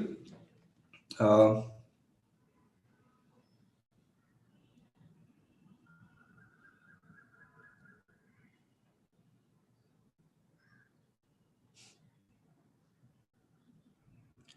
here's what we can do. See, different people are writing exams on different dates, right? So maybe what you guys do is, we will have a meeting on Zoom. Um, how can I share my Zoom ID with you? I will have to schedule a meeting on Zoom with you people, and then you would also be able to talk on YouTube. On YouTube, it doesn't allow you to talk, but if you do a session on Zoom, you will be able to talk.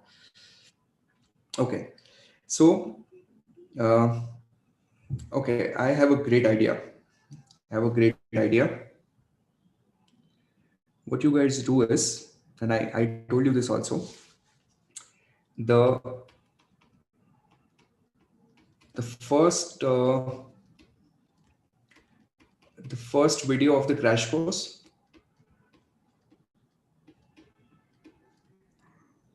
the first video of the crash course, there uh, there in the description, I would probably put in a Zoom link, and then you guys can join in. We can talk. I think, when do you want to do it? uh, yeah, you will be able to speak if you want to speak. And I would love to hear your experiences. Should we do it on 5th of March evening?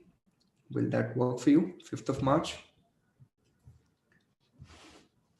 Everyone is writing exam on different dates. So, yeah, 5th of March is a good idea. I'll ask my team to set it up for us. Okay, 5th of March.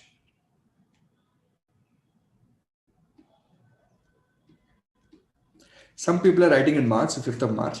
But I know that, the excitement happens when you get to speak right after the exam, right? अरे paper अच्छा गया sir, खराब गया, ये गया, वो गया. You want to talk right after the exams. On this video, go and comment, please. I think that is also good for our YouTube. Comment on your exam experience. I told you earlier. Uh, Go and type something. My paper was good, my paper was bad, this, that. Just make sure don't do any ethics violation. Don't disclose any questions. Uh, but I think this will work. I'm sending this to my team so that I don't also forget. Yeah, and that day, speak up. Yeah, if you're in Pune, you want to meet, come down. We can do a meetup.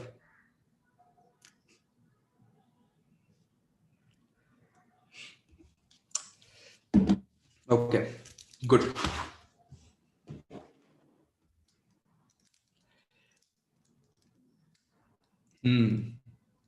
Okay, you want my number? I don't mind giving my number. I'm just concerned whether I should put that on YouTube. Okay, what I'll do is, um, when I finish the session, I will write down my mobile number on the front page. Okay, so you can drop in whatever you want to drop in. Don't spam. But yeah, I'll leave my mobile number on the front page. Okay, so should we start with alternatives now? Aman, thank you for bringing us. Ganesh, thank you for bringing us back on track.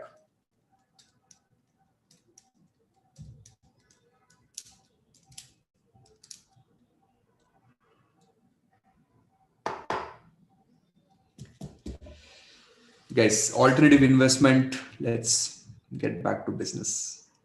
Alternatives.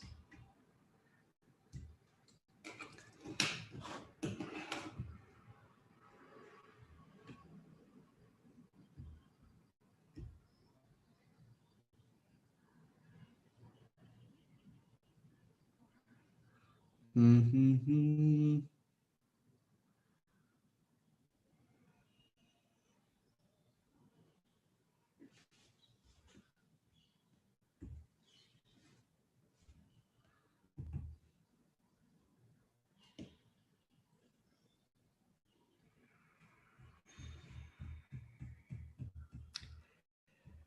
All right, 10 pages. 10 pages in the juice notes.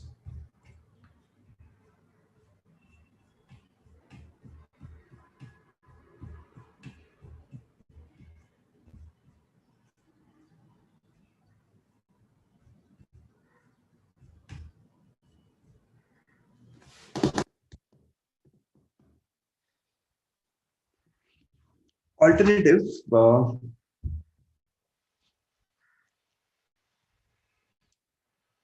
Alternative is going to test you on, uh, I think, like in alternative, there would be two types of questions. There would be two types of questions. One is, okay, now let's not spam the chat box, all right? Listen to me carefully. Maximum 60 minutes, not more than that, maybe even less. Two types of questions. One is, they will test you on your broader understanding of the subject, very broad, stuff like uh, stuff like what is the difference between, let's say, like an ETF versus an open-end product, okay? Or stuff like why hedge funds are more risky, or why do they disclose less, like very broad questions. And then there would be some questions which would be very granular. For example, what results into a commodity market to be backward, what results into commodity market to be in backwardation, or in what situations we will have an inverted future curve for commodity markets, okay, those kind of questions. So what I'm going to do is, first 10 minutes, we will get the numbers out of the way. Okay, we have those 2 by 20 type of numbers. Now when we do these numbers, we'll have to do a little bit of theory around that. We'll have to get acquainted with terms like a soft hurdle, a hard hurdle, and we'll have to do terms like waterfall structure, uh, high watermark, okay, and all that stuff. So we will do those calculations. I'll I'll take this part slowly because people struggle with that. Okay, so those 5 or 6 questions, we would do them with love. We will do them slowly. We will understand the concept. Once those 5 6 questions are done, then I'll take you to theory, and then I'll start focusing on the important pieces. Okay, like this is important, this is important. We'll do important pieces, and then we are done with the alternatives. Okay. So with this background, let's get started. Alternative investments. Here is your question number 1.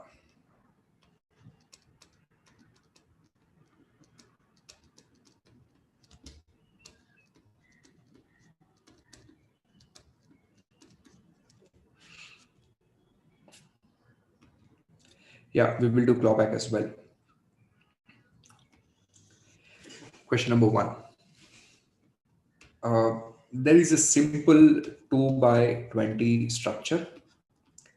2% is your management fee, 20 is your incentive. Okay. Now, let's say we have a situation where opening value of the asset was 100, and the closing value was, let's say, 140, and it's a 2 by 20 structure. Management fee, sorry, incentive is independent of management fee. Incentive is independent of management fee, and management fee is on closing assets under management. Okay, so you want to figure out how much is the fund manager earning out of this. in a hedge fund, how much is the fund manager earning out of it? Okay, so first one, I'm going to do it for you. So you're going to take this 140, you're going to multiply that with 2%. So the unit is 2.8. Then 20 is your carry, 20 is your incentive. You take the profit of 40. 40 into 20%, you get 8. So 2.88, done. Okay, that's the easy one first, simple. Let's go to question number 2. Question number 2. Now in question number 2, opening closing is same, 100 and 140, but now incentive is net of management fee. Incentive is net of management fee. All right, and management fee is closing by default. Okay, I'm not going to write that everywhere, maybe I'll write it here, but just assume that management fee is going to be closing. Okay, now this one also I'm going to solve. This one also I'm going to solve. So then what you're going to do is you're going to say 140 into 2%, 2.8, profit of 40, but this is a net scenario, minus 2.8 into 20%. 37.2 into 20%, 3.72, 7.44. Is this correct? 7.44. So 7.44 is your incentive fee. This is your management fee. That's also easy. I hope it's easy. I hope you're understanding what I'm doing here. Scenario 3. Let's start building up scenario 3. Scenario 3. Okay.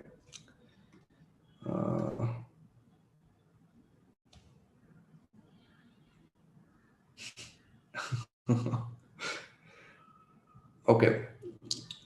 Sorry, this is my team just messaged me. Okay. By the way, guys, if you liked the juice notes, and if you purchased them, or if you found that juice notes were useful, uh, I'll appreciate if you can write a review about them on Amazon. Okay, I just got a message from my admin Dashrath. That's not a bad idea. I mean, only if you've used them and if you found them useful, you can write them a review. So anyway, moving on. Sorry for this. Now let's say 100, 100 becoming 140. We are in a net scenario. Second, now let's bring in a hurdle rate. Let's say we have a hurdle rate of 8%. Okay.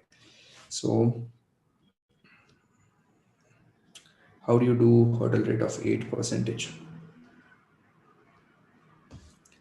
Hurdle rate of 8% is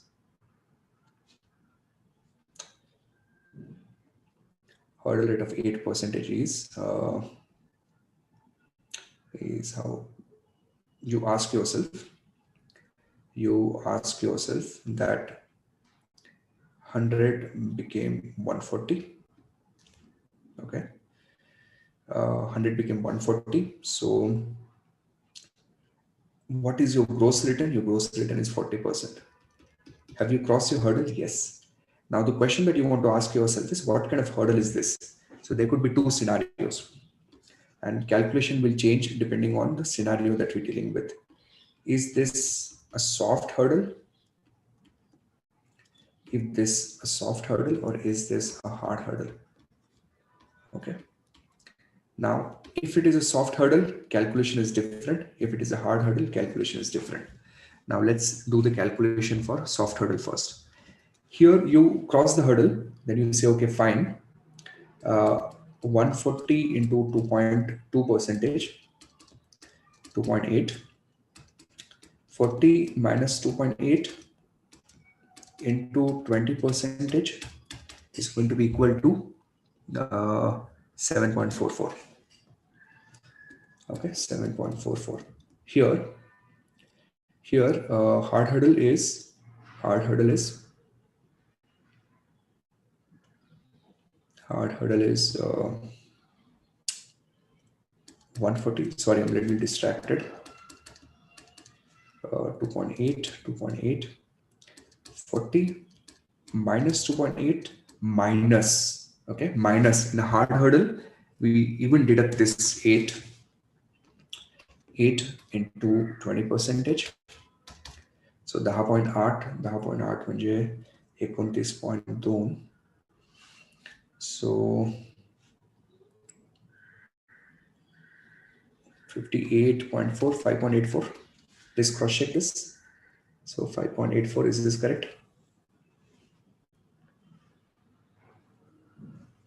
Please check if this is correct. 5.84 and then done.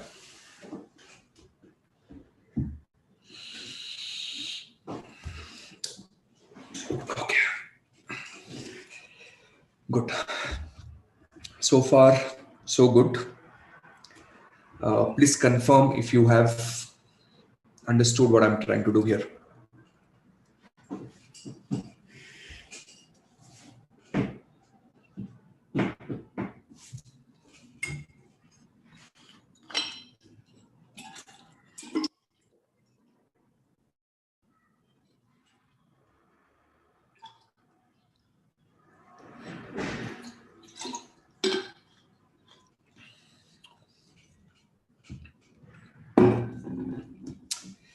Is it going well? Have you understood what's happening?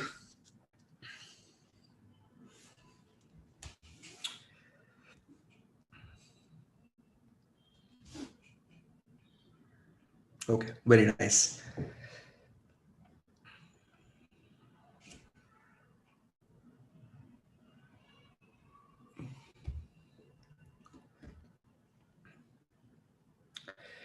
The use of soft hurdle is to check whether we should pay incentive. If you did not cross the hurdle, we would not have paid you the incentive. In this case, because we've crossed the hurdle, we pay you incentive. In a hard hurdle, you pay incentive over and above the hurdle rate. In a soft hurdle, you just use the hurdle, but you don't really deduct the incentive. Okay, all right, moving on. Now the real game begins. This next question, if you do this right, you're really well prepared. Okay. If next question you do this right, then you're going to be well prepared.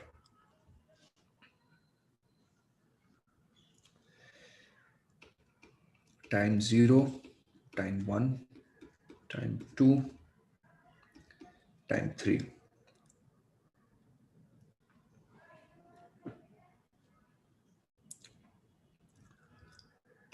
$100, $150, $70, $190. It's a 2 by 20 net structure. Okay, 2 by 20 net structure. No hurdle, but we have a high watermark provision.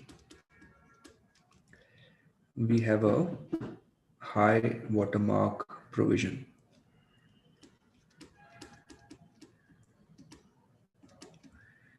We have a high watermark provision. Okay. So now look this up and see if you can solve, especially year 3. Year 3, if you can solve, I'll be very, very proud of you. But it's not easy. Let's see if you can handle this.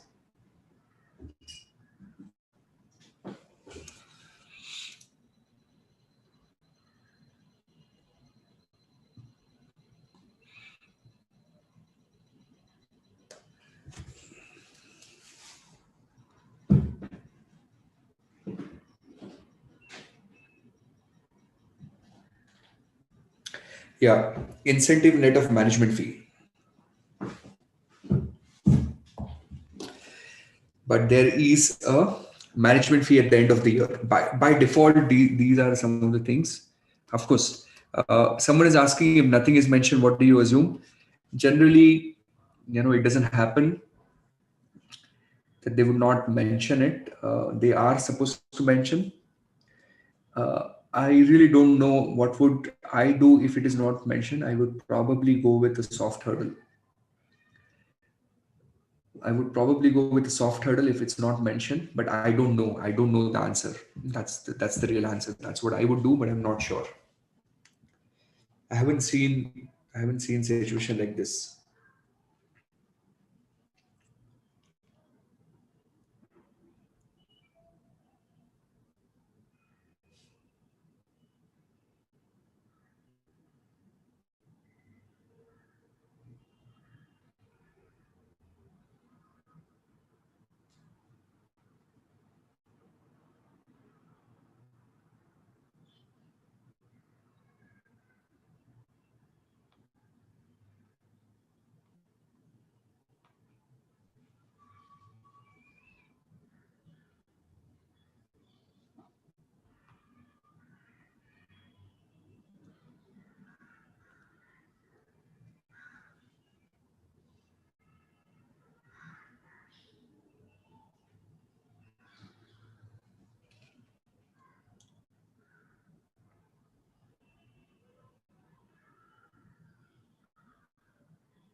No.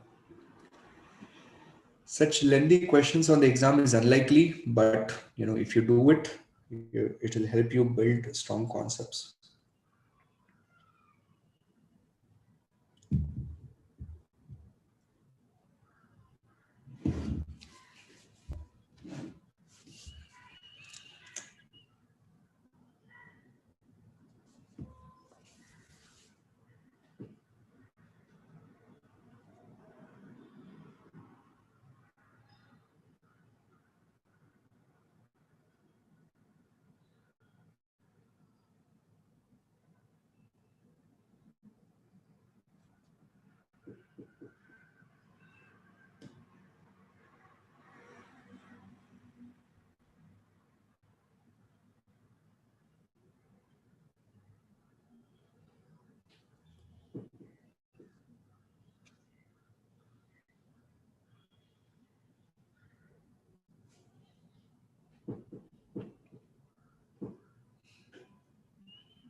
I'm going to solve this now. Observe. Year one. Year one. Okay. Year one. 150 into 2 percentage. That's going to be 3. 50 minus 3. 50 minus 3 into 20 percentage. Satyacha is 8, 9.4. Total money is 12.4. Total money paid is 12.4. Now here 70, do we pay incentive? No, he's not making profit for you. Just pay management fee, get done with it. So this is 1.4. Now, what is the amount left after 150? So 150 minus 12.4, the amount that he's invested is 137.6. Now, 70 into 2 percentage is 1.4. And what amount he's left with? 70 minus 1.4. 68.6. Please cross check my calculations. I'm just trying to do them orally. Now, 190. So 190 into 2 percentage, 3.8. Okay, 3.8. Now, how much incentive do we pay him? So first, the profit calculation would be 190 minus the previous high watermark of 137.6. So 137.6 is your previous high watermark. That's the profit. From this, you reduce current year of management fee of 3.8 and you reduce the current year of profit of 3.8, and then you multiply this with 20 percentage. Can you please help me with this number? Let me quickly check. Help me out with this number, please.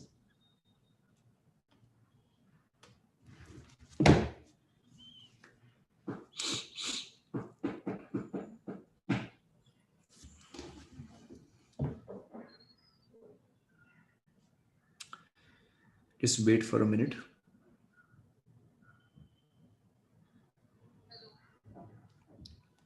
Room check, my dear.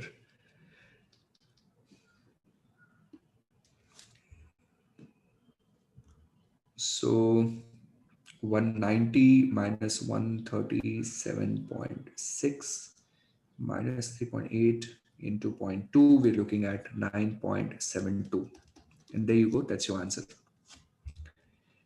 That's how this is supposed to be done.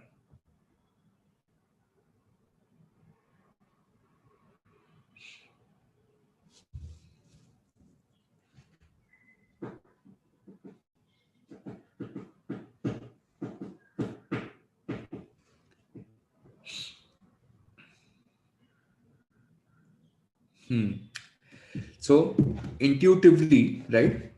Intuitively, your high watermark should be 150. Intuitively, your high watermark should be 150. But actually, there is an example in the curriculum. Okay, there is an there is an example in the curriculum where they take high water mark net of management and incentive fee. They take high water mark net of management and incentive fee. So that's what I'm trying to show you here, that we would think that high water mark is 150, but actually the high water mark is, and if you think of it, it's kind of logical because fund manager के पास 137 ही बचा था invest करने के लिए, right? Fund manager was left with 137.6 to be invested.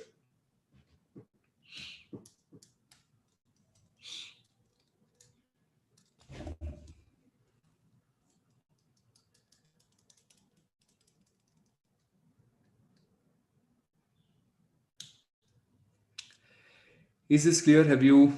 Yes, you have to follow the same thing.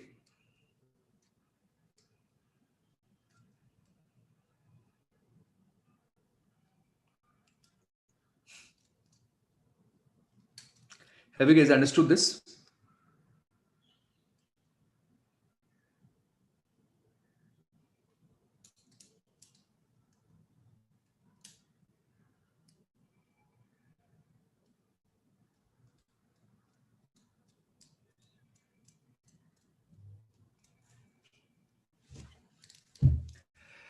Okay, now one more. Okay, and one more is your clawback provision. Okay, now I'm not doing any maths on this. Just clawback provision. Now the way clawback works is,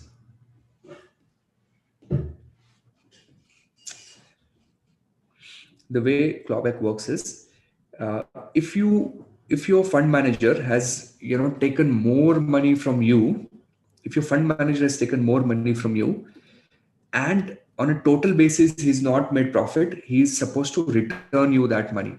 Okay, so let's say there's a private equity fund. Typically clawback works in private equities. It can work anywhere, but private equity especially because there's a deal by deal calculation. Let's say there's a PE fund of 100. Okay, now let's break it down into two pieces. So let's say 50-50 gets invested. Now 50 becomes let's say 90. So you're doing a classic 2/20 structure, let's say independent situation. So the profit is 40. On 40, 20%, your fund manager takes 8 from you. Okay. Now what happens is on the second deal, he gets an exit only at 40. So here he makes a loss. A loss of how much? 10. So what he needs to do is, what you're going to claw back this way. I'll give you an easier way to do accounting here. So you say, what is my total investment? Total investment is 100.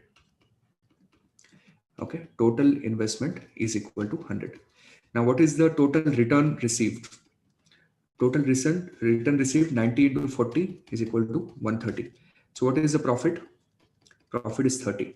Now on 30, how much incentive should I pay? 6. How much actually paid? How much I have instead of actually, let's say how much already I've paid. So I've already paid, let's say 8. So how much I need to claw back? 2. So amount of thing that I need to claw back from him is 2. I could have also done that as 10 into 20%, but this is how you want to think of it. That's called as a clawback. Understood this? Is this making sense?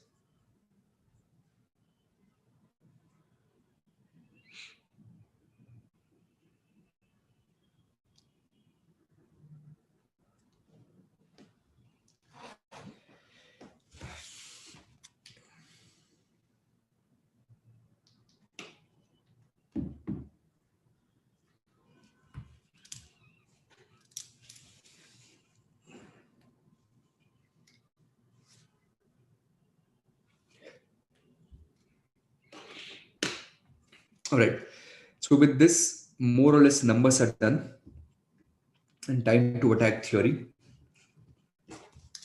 Some basic pointers. Alternatives are less liquid, more specialized, less regulated, they have data issues, they have tax issues. These are the different types of alternatives. We would do them in the subsequent learning outcomes more in depth. Uh, alternatives alternatives have a low correlation. Alternatives have a low correlation with traditionals. They will give you higher returns. They will bring down the risk of the portfolio because of the correlation. Biases, I hope we are good with them now. We've discussed them pretty well over the period of time.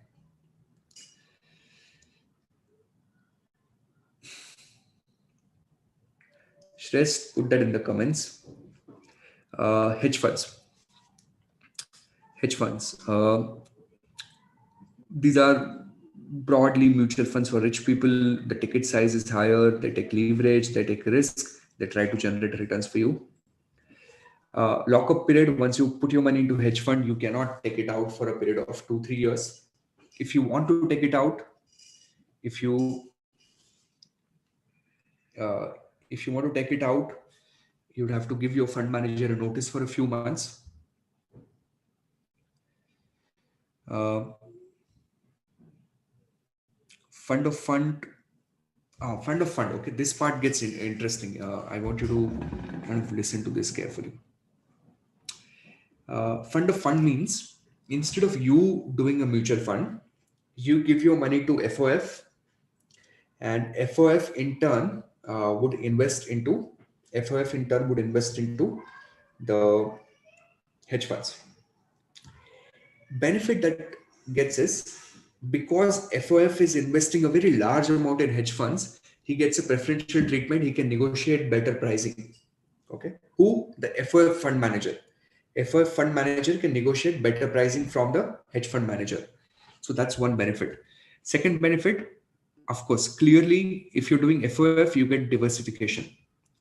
If you're a smaller investor, maybe FOF will accept your money. So it's a mechanism through which the hedge fund industry opens up to smaller, investors. What is the disadvantage? You have to pay 2 layers of management fee. One layer of management fee you pay to the one layer of management fee you pay to the FOF, and then another layer of management fee you have to pay to the hedge fund managers. All right, different types of strategies. I'm going to focus on the main ones. Merger arbitrage. Generally, you would buy the company which is a target, and you will sell the acquirer. Generally, okay. So that's your merger arbitrage. Activist shareholder. I give you example of Carl Icahn a couple of days ago. Activist shareholder. In fact, we did see his website also. In relative value, convertible fixed income arbitrage is pretty famous. What you do here is you generally do convertible bonds, where you buy bonds, you convert them to equities. There are also strategies on volatility. Generally, in the option world, if implied volatility is expensive, if implied volatility is higher, options are supposed to be expensive. Now, this is a little technical. If you are an options guy and if you know Black and Scholes, you probably appreciate this. But if not, then a quick way help you memorize this is, implied volatility is a concept that we use in option world. I want you to learn to think of implied volatility like a cost. Okay. And the actual volatility or expected volatility, think of this like a value. So implied volatility is how much it costs you to buy the option. Okay. So if implied volatility is too high, your options are expensive and you want to sell them. All right. Then some of the macro strategies. Let me highlight important points for you. When you're going neutral, you're trying to keep your beta close to zero. You're building long short positions simultaneously. Fundamental growth, fundamental value, your traditional growth, traditional value. Quant strategy is quant strategy. Short bias, you typically have a negative beta here. Okay, so you typically have slightly shorter negative beta. The hedge fund, with that GameStop environment, the GameStop story, those guys had significant short positions. Private equity, we have buyouts, VCs, distress, development. Buyouts are the most popular, by the way. You want to remember them. LBOs are the most popular, most successful types of PE deals. Contrary to what you and I think, PE funds don't invest in small companies. They generally go for bigger tickets, right? When you say a PE deal, like you're looking at 10 million, 15 million, $20 million type of deals. You're not looking at, peanuts like half a mil or a mil. You're looking at larger ticket size of deals. So a great candidate for private equity would be company like Flipkart. Now Flipkart is pretty old now, but you understand that level. That is private equity. If you're looking at small, okay, Shresh, I don't have a choice for now to put you on a timeout.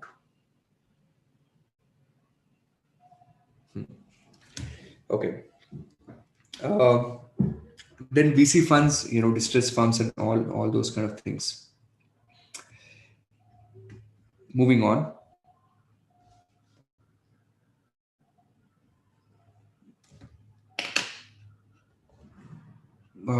This is a sequence here. Okay. We have to memorize this sequence. Just a minute.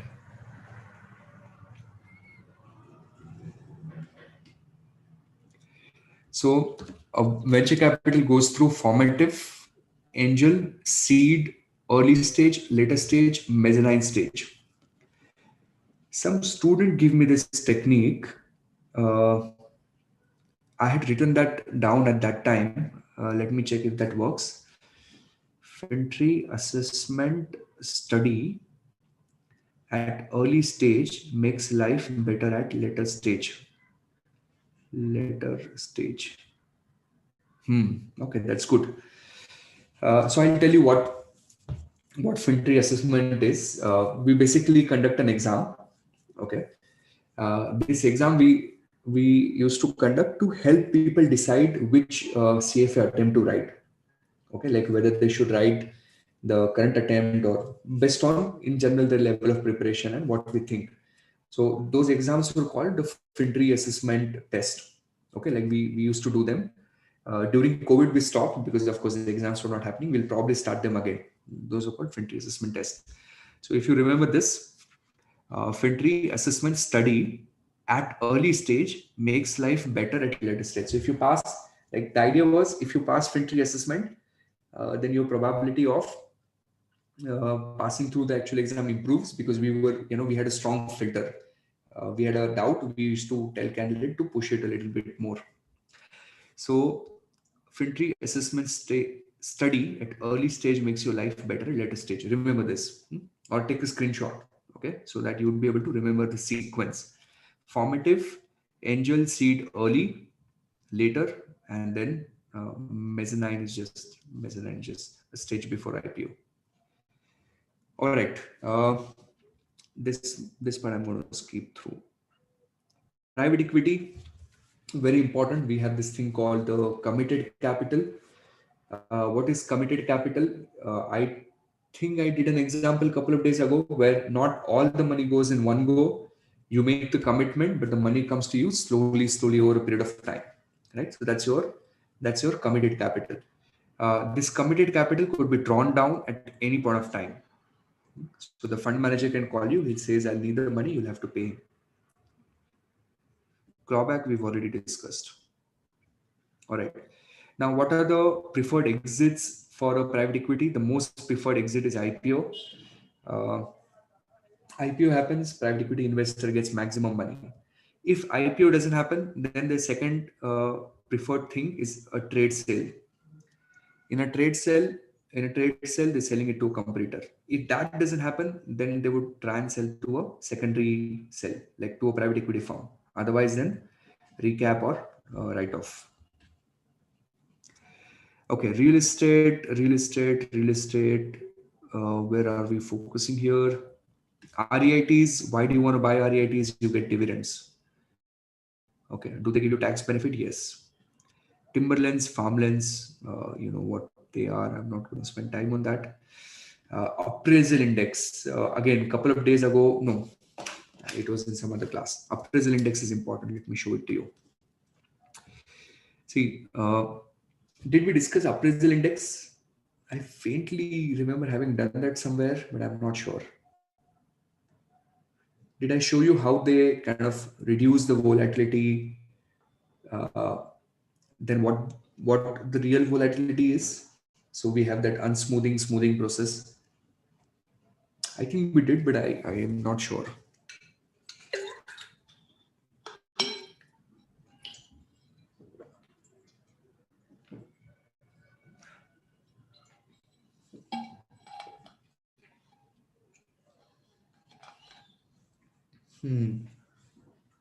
Yeah.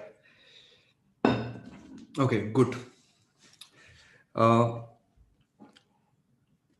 this section is important for us. REIT, REIT returns have a strong correlation with equities. Okay, REIT returns have a strong correlation with equities, and they have a low correlation with bonds.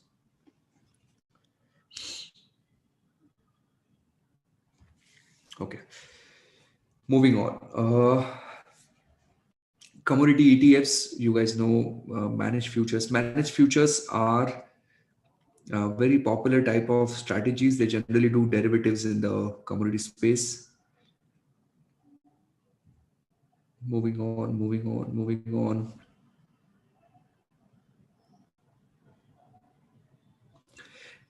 Look at this sentence, just fact. Sharp ratio for commodities is lower because you get low returns, high sigma. Commodities, you want to do it for hedging your inflation. Commodities, you want to do it for hedging your inflation. All right, infras, brownfield, greenfield means no new. Did I say no new? New as in you're setting up a new plant. Brownfield is you're just expanding on the existing plant. Generally, brownfield returns are better. Okay, I don't know if you guys know it or not. Brownfield returns are better. Greenfield returns are little lower. It takes time for the ROI to kick in. Brownfield best. If I if I find some company doing capex brownfield, I get very happy because the ROI is going to be very nice, super quick. 2 by 20 done, hurdles done, high watermark done. Hedge fund. This is important. Hedge fund. Let me put this thing in your session notes for the day so that you revise this. Alternative, though my suggestion would be that, if you get time, go through this video one more time. Okay, for not the calculation part, but the theory part. I don't think it is going to be too long for you.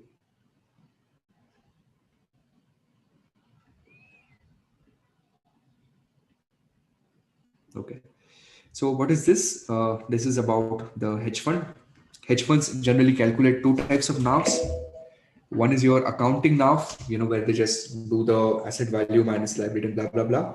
But one is your trading NAV, where they consider that a lot of my assets are illiquid. So therefore, generally the trading NAVs would be lower than the accounting NAVs.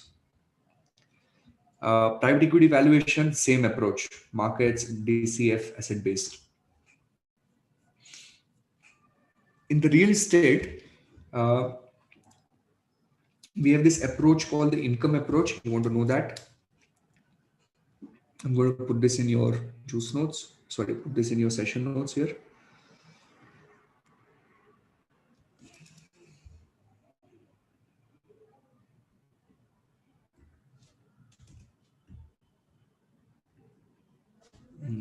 Just a minute.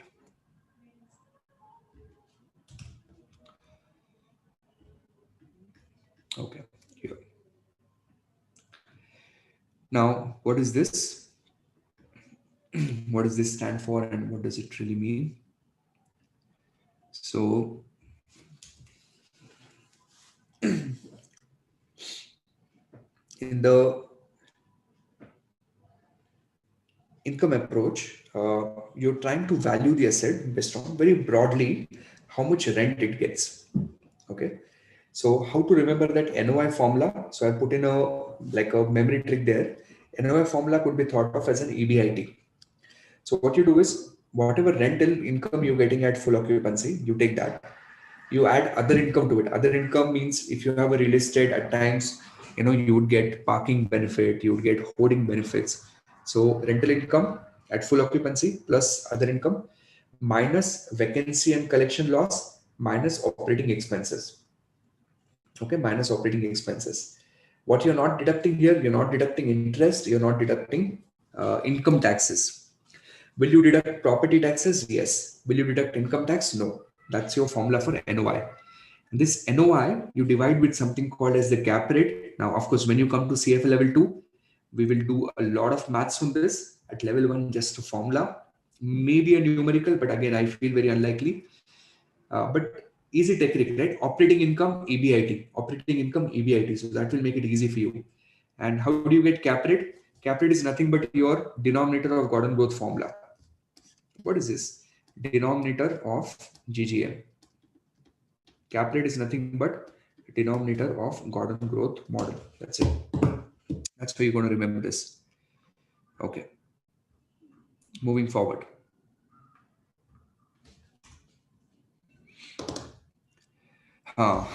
Commodity. Okay.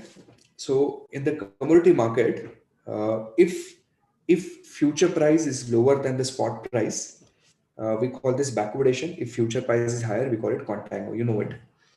The return that you get in a commodity, future especially, comes from three parts: roll yield, collateral, changes in spot. What you are going to remember is this: if you are in backwardation market, and I think I should put this in your notes.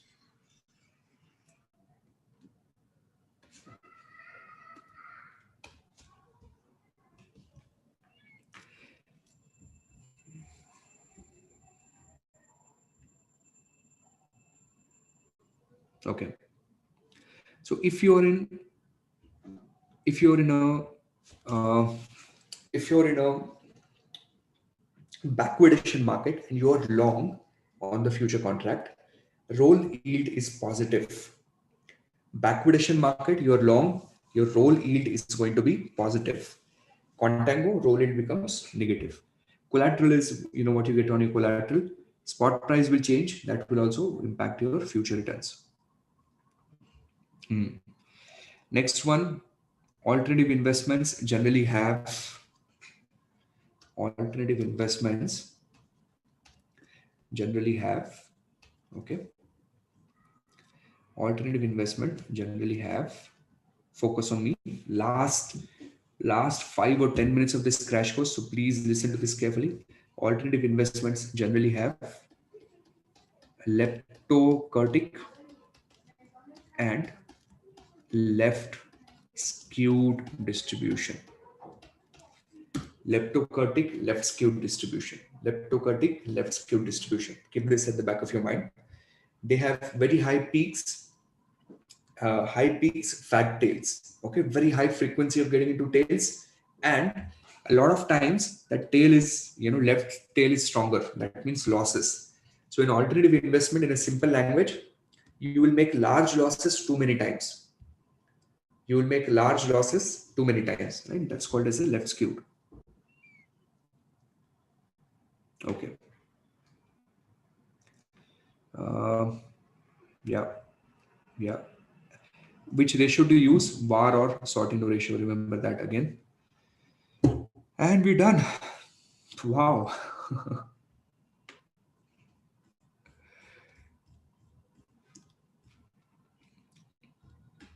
Over 5 days disappeared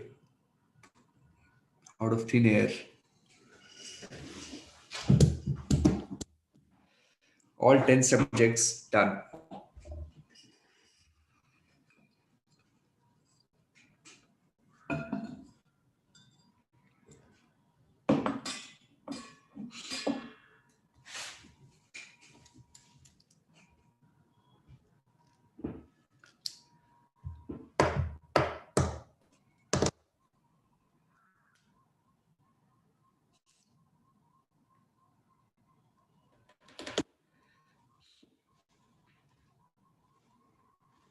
50 hours.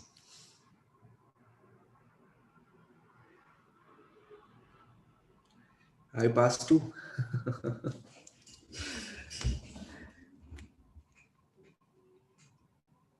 Okay. Uh, Fair enough. Some closing remarks.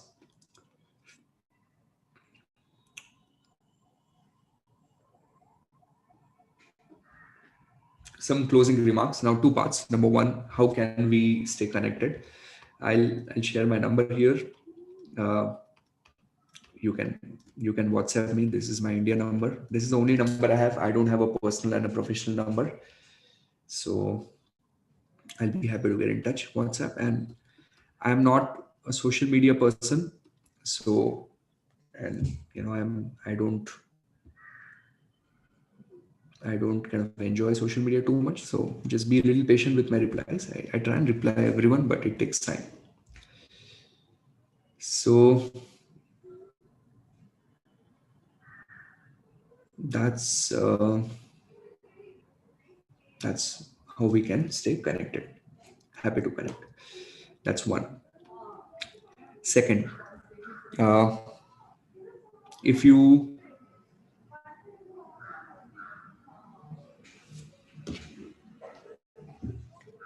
if you if you like this program, then I think, yeah, another pretty easy way is we can connect on LinkedIn. Again, I'm not very active there, but I come on in once in a while. Uh, no, I think people are sensible. I don't think they will call. I'm going to miss these days also. If you like this course, I think what you can probably do is you can write some Google reviews. You can write Google reviews for FinTree. We are at a lot of places in India. You can check that out. You can write us on Amazon. Or you can simply do YouTube comments, whatever you like. You figure out what works for you.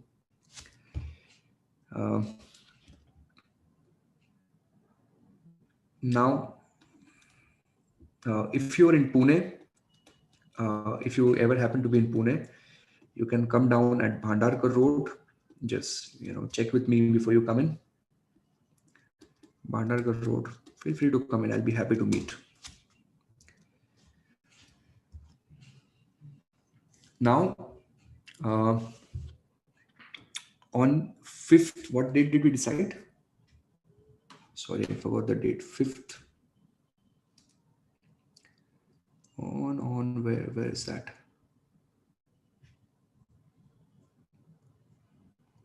Yeah, 5th of March. On 5th of March, we'll do Zoom meeting. So of course, it will be nice to meet you and maybe see some of the faces in person. So 5th of March, we'll do it on India time, of course. So we'll probably do it 5th of March, 6 p.m. I will put in the registration Zoom link. Okay, I'll put in the Zoom link in this last video description. So Zoom link on last description. So that we can catch up. We can talk. It'll be fun. Okay, what else? Now what to do for next few days, whatever exams you have. Okay, like the ultimate tips for you. Number one. Okay, let's summarize this and let's see how to set our mindset, right? How to set our mindsets. Number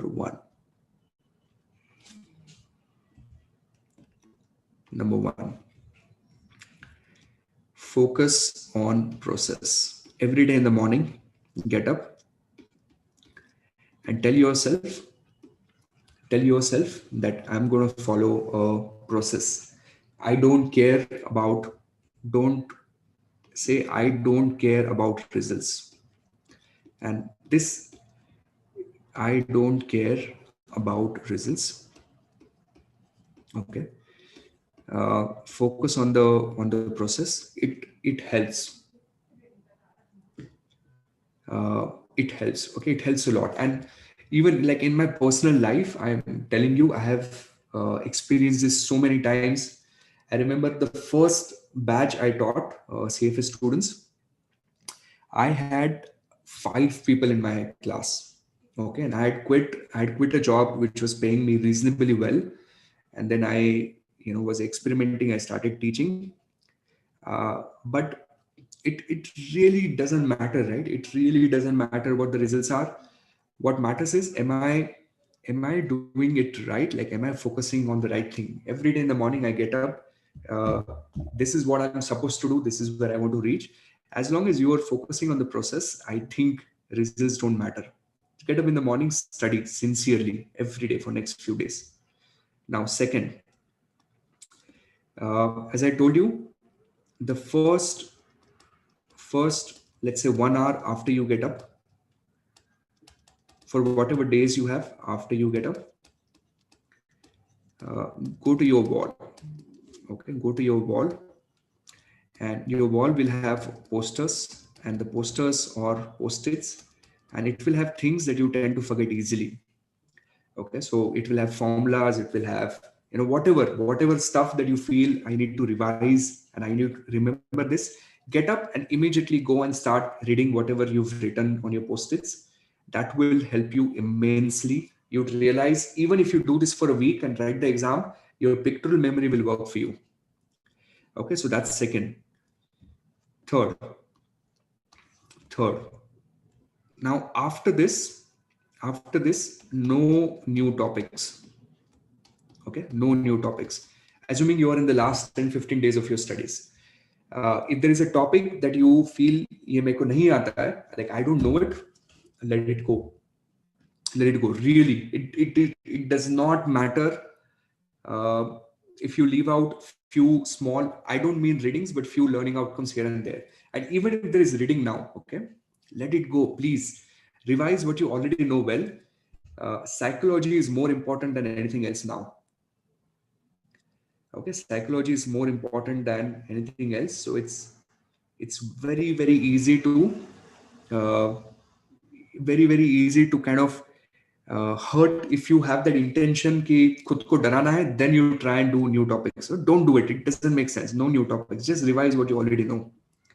And finally, last step, and I'm going to close it now, is just 2 questions. Okay, that's the best way to learn. Questions. And anywhere you can get your hands on. Okay, so if you, of course, by this time that I love VOCs. When I took CFA exams, there was no candidate resources. Okay, they were just questions in the curriculum. There was nothing else. Uh, in candidate resources is a recent thing. It has come in the last 3-4 years. All these years there was no candidate resources. People were still passing because in the curriculum end of the chapter questions, they put in some really beautiful content there. Okay, so practice EOSIS. Then if you have more time left, do candidate resources. If you have more time left, you want to practice more questions, you have FinTree quiz, right? So just do questions, right? Do as many questions as you can, and that's it. And then how to revise. So how to revise? You're going to, if required, review this crash course. Review this crash course if required. And of course, you can always use juice notes and the session notes. Juice notes/session notes. Okay, so this PDF will also come in very, very, very soon. And uh, finally, my closing remark for the day, and then we call it off. My last remark for the day.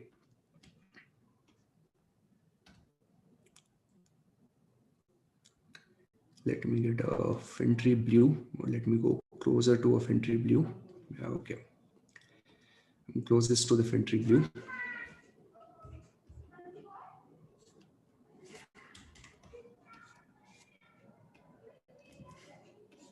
You guessed it.